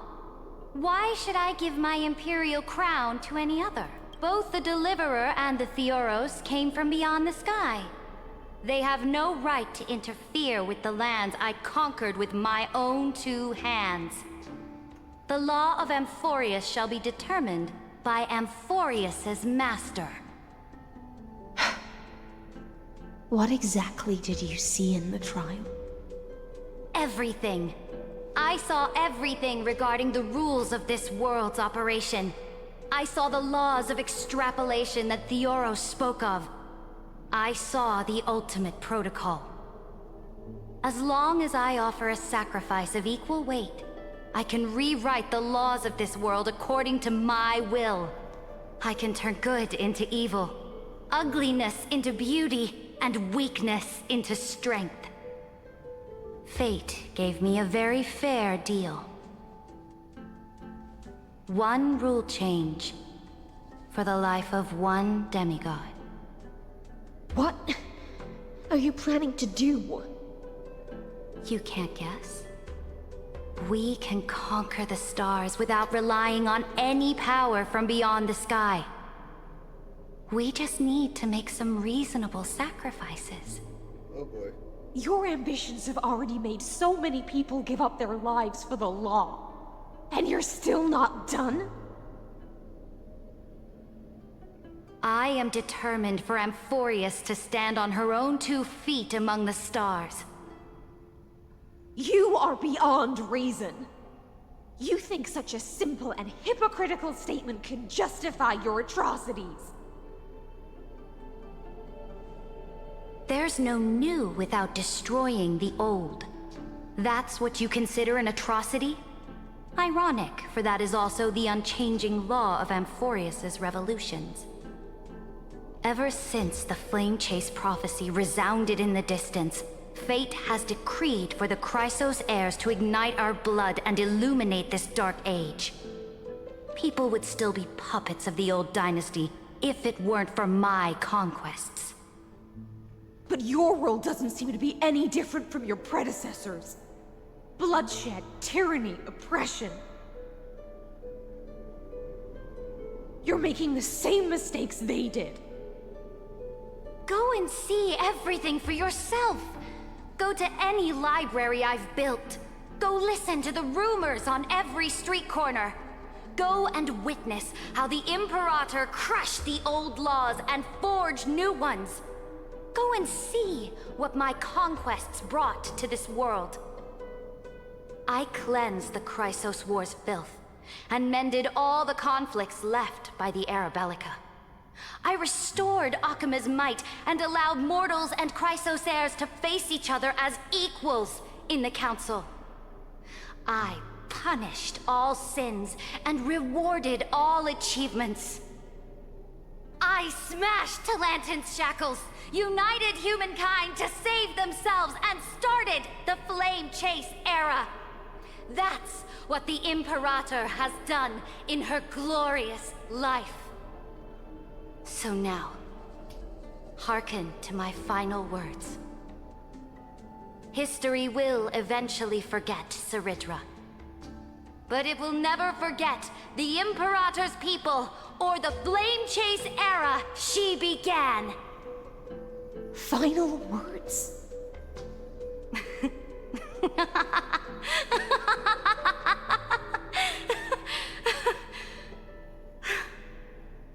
Amphorius is about to be destroyed.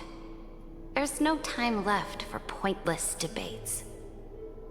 There is only one law I want to overturn to aid the final battle of deliverance.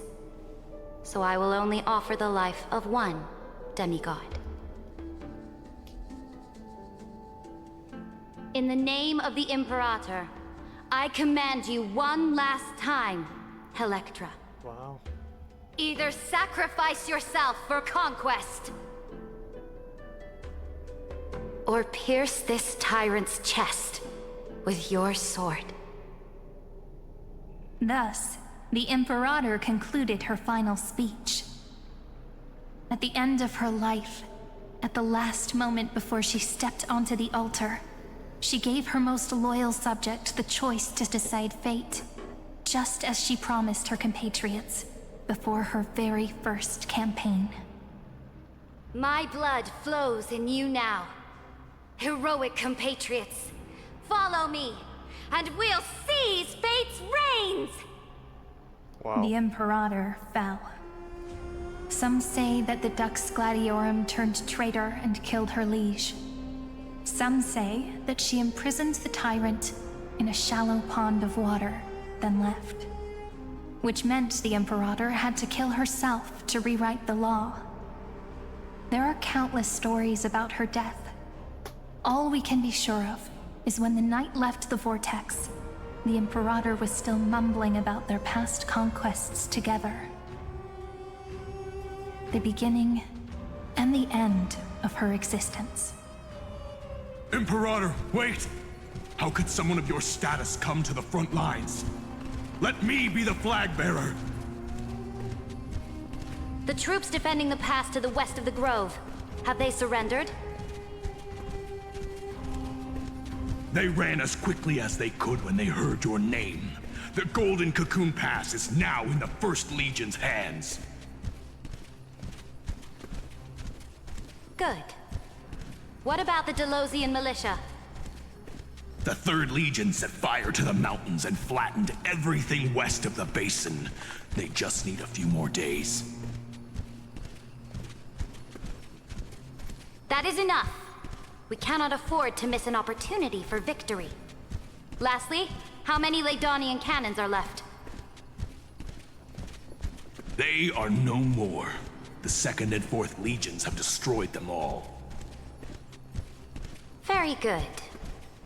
They now have no way out, no reinforcements, and no artillery support. We will be able to liberate the Grove of Epiphany in the blink of an eye. We will launch the final charge 1 quint after the curtain fall hour tomorrow. Remember, as long as the Alliance's flag still flies on my shoulders, you must keep moving forward. Take no prisoners among the enemy's soldiers. All sages who resist are to be captured and tried according to martial law. And do not destroy any books. Now go! Notify the entire army. Understood. Those who are resolved to die, we salute you. Reporting in. The mountain dwellers are resisting fiercely, and the legendary Mountain Breaker has personally engaged in battle. Their formations are nigh impenetrable. Then cease our frontal assault. Send scouts to all legions and tell them to retreat into the Tritos Plains before the parting hour. What? Are you planning to surrender? It's a strategic change of plans. The seismic walking dragon is enough for that battlefield.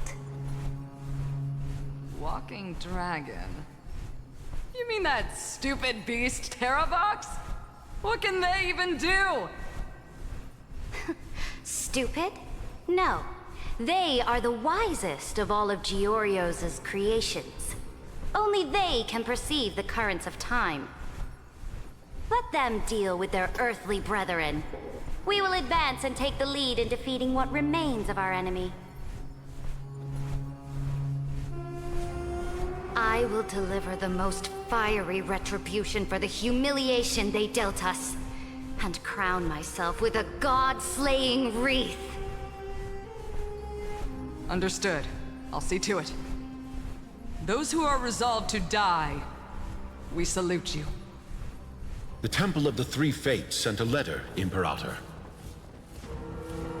They refused to surrender, and said this letter is their last warning to us. Tell the commanding officers not to launch any attacks unless they receive the Imperator's handwritten approval. Disobedience will be punished by death. What are you doing? The priests of the Three Fates aren't soldiers, but politicians. Do not mistakenly believe they don't have a plan. These dying pests will wring out every idea from their brains, all for short-sighted gain. They are much shrewder than we are. I am inferior to them in that regard. They also have the prophecy to wield as a weapon, something I am not blessed with.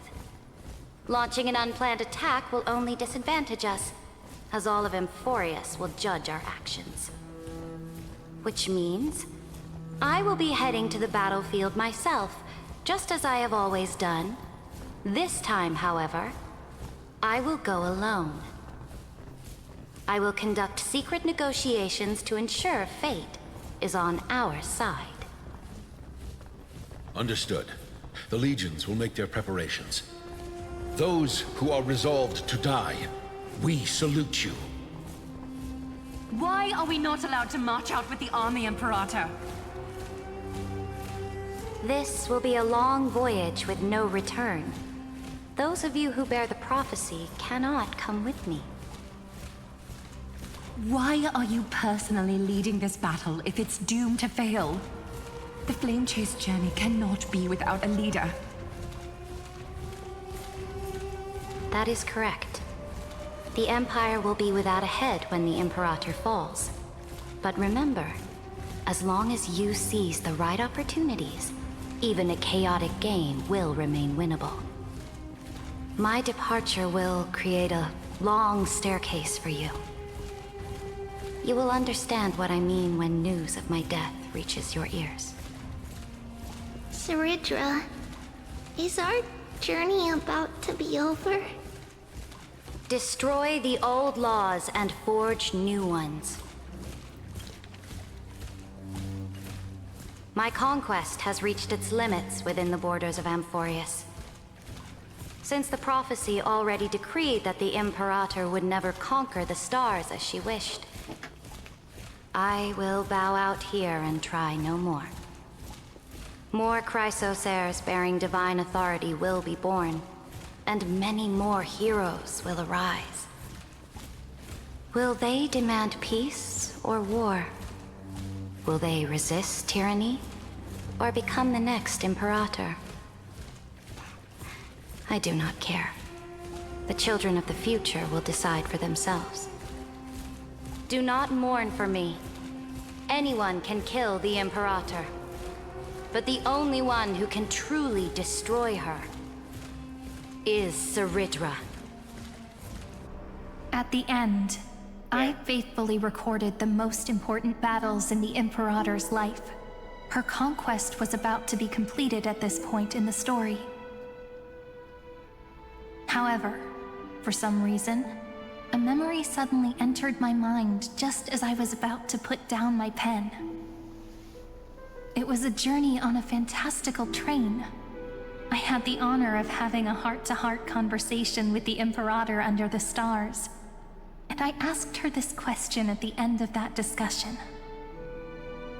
How do you want history to remember you? As a hero who gave up her life for the flame chase? Or as a tyrant? She answered so quickly, as if she had made up her mind long ago. I would rather be forgotten than be defined. Wow.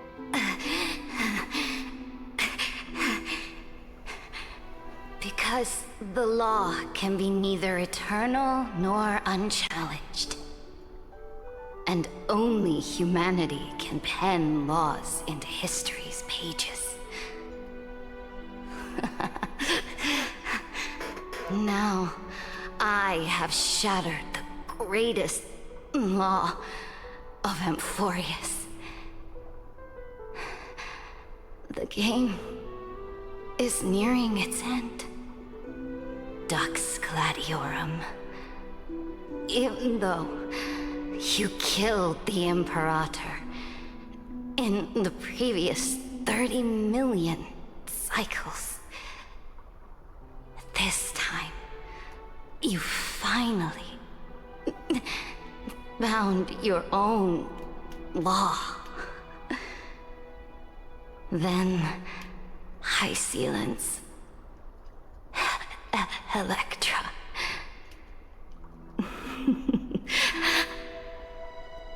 I will ask someone to deliver the prophecy's ocean at the boundaries of this world to you. Will you choose to swim into that ocean? I do not care. Do not care.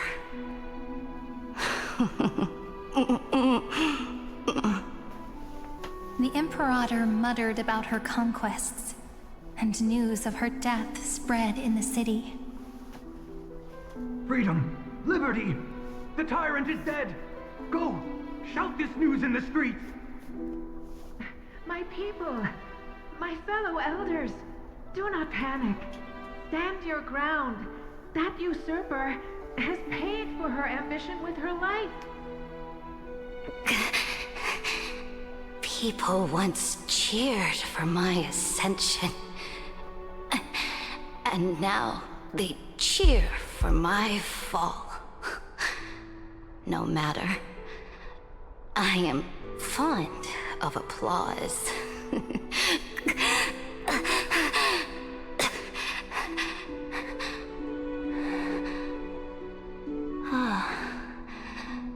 I see the cosmos, the battlefield that I cannot reach. I will return in the next cycle. The stars will hear my legion's war drums. Hear the great name of the Imperator. Hear Amphorius's Saridra.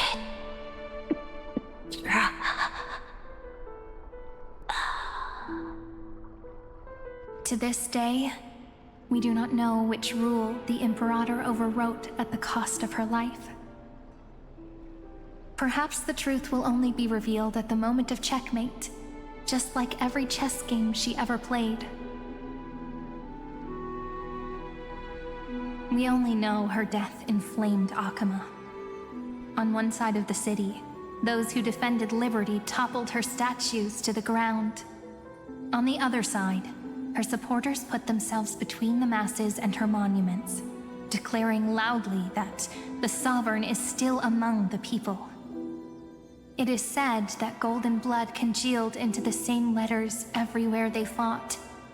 It was the name borne by Akama's first and final sovereign, the Imperator Saridra. But the one who bore that name did not see any of this. Her gaze was cast far away, and the sound of tides in her ears drowned out the people's cries. What was the Imperator thinking about in that prophesized ocean at the boundaries of this world? In that shallow puddle of stagnant water? Was she reminiscing about her past conquests? Or repenting for the millions killed for the flame chase? It was neither. The Imperator only saw how the surface of the water gleamed like that crude chessboard, dissected by light and shadow in the afternoon when her teacher played against her for the first time. Look at this chessboard. What do the pieces look like? They are strangely beautiful. They look like the stars in the night sky ablaze.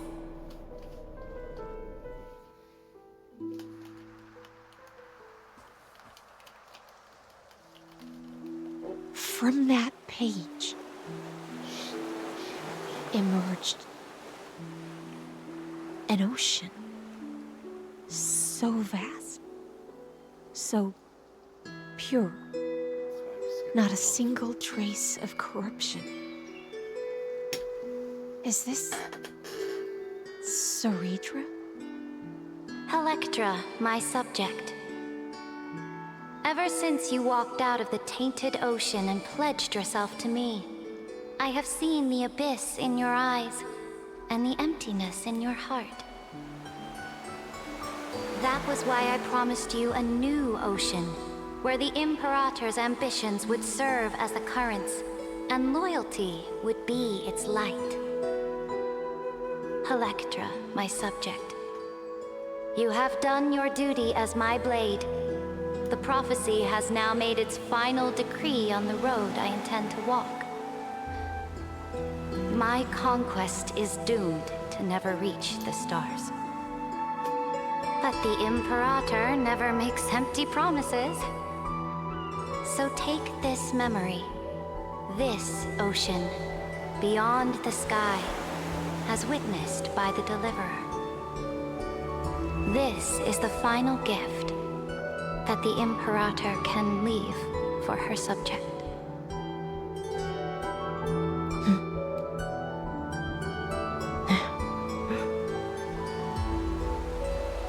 When I was still a fish in the ocean, I always felt so genuine swimming through the waters. But once I stepped onto land, I found myself caught in a play. Every land dweller wore a mask in their life. So I, too, donned a costume and tried to find my role in this show. I became your blade in war and the violin strings at banquets. Do you still not get it? I do not long for the oceanic depths of my homeland. Nor do I crave the swelling seas beyond the sky. Perhaps even I don't know what I want. I still don't know where I should swim to even at the end. But I know one thing right now. A fish is simply a fish. And she can never leave the ocean she's in. But whether under the ocean or on land, we two prisoners who can never escape this cave can still look outside the cave and see the stars. I have to admit, The 12-factor simulation of life in this experiment has far exceeded my expectations. Make your choice then, Senior Society member. Do you want to keep walking down the wrong path and be remembered for your incorrect conclusions? Or do you want to return to the audience's seat and give yourself, Amphorius, and the entire cosmos a more fitting end? I must refuse. A dead man never fears death. Did I not make myself clear? Have you forgotten about our dear Lord of Silence? You wouldn't want her to consider your 8 other clones as cancers within the erudition and chop them all up, would you?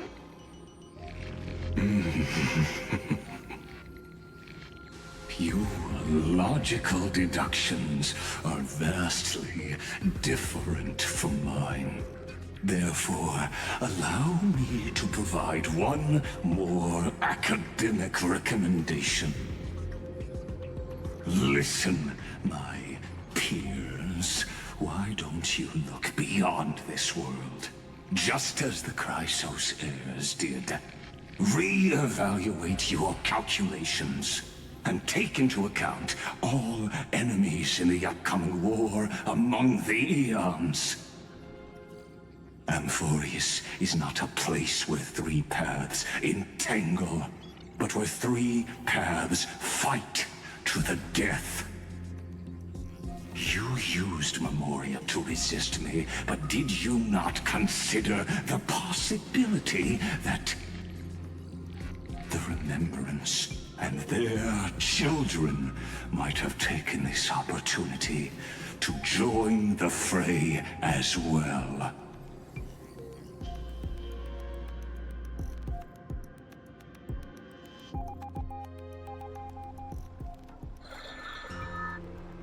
Oh, so this isn't just silence. It's the answer. What was the last thing she said to you before you parted the waters at the Scale Gorge waterscape? A tricky question, but one with a simple answer. She didn't say anything back then, right? Oh. That's correct. And now I'm sure. Van Hung. You are not March 7th. There's no way she would remember that detail.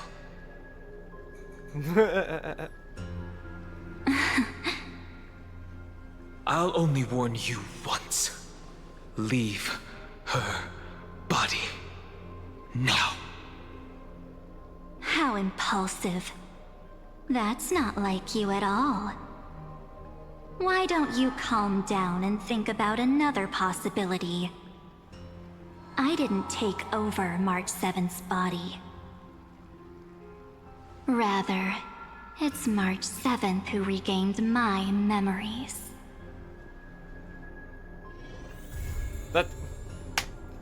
That's the end. Of course it's the end.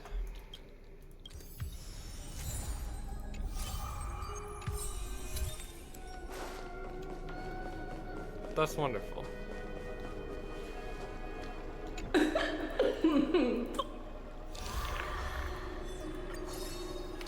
The sea. The sea is right here. It's wonderful. Thank you guys for tuning in. I'll catch you next time.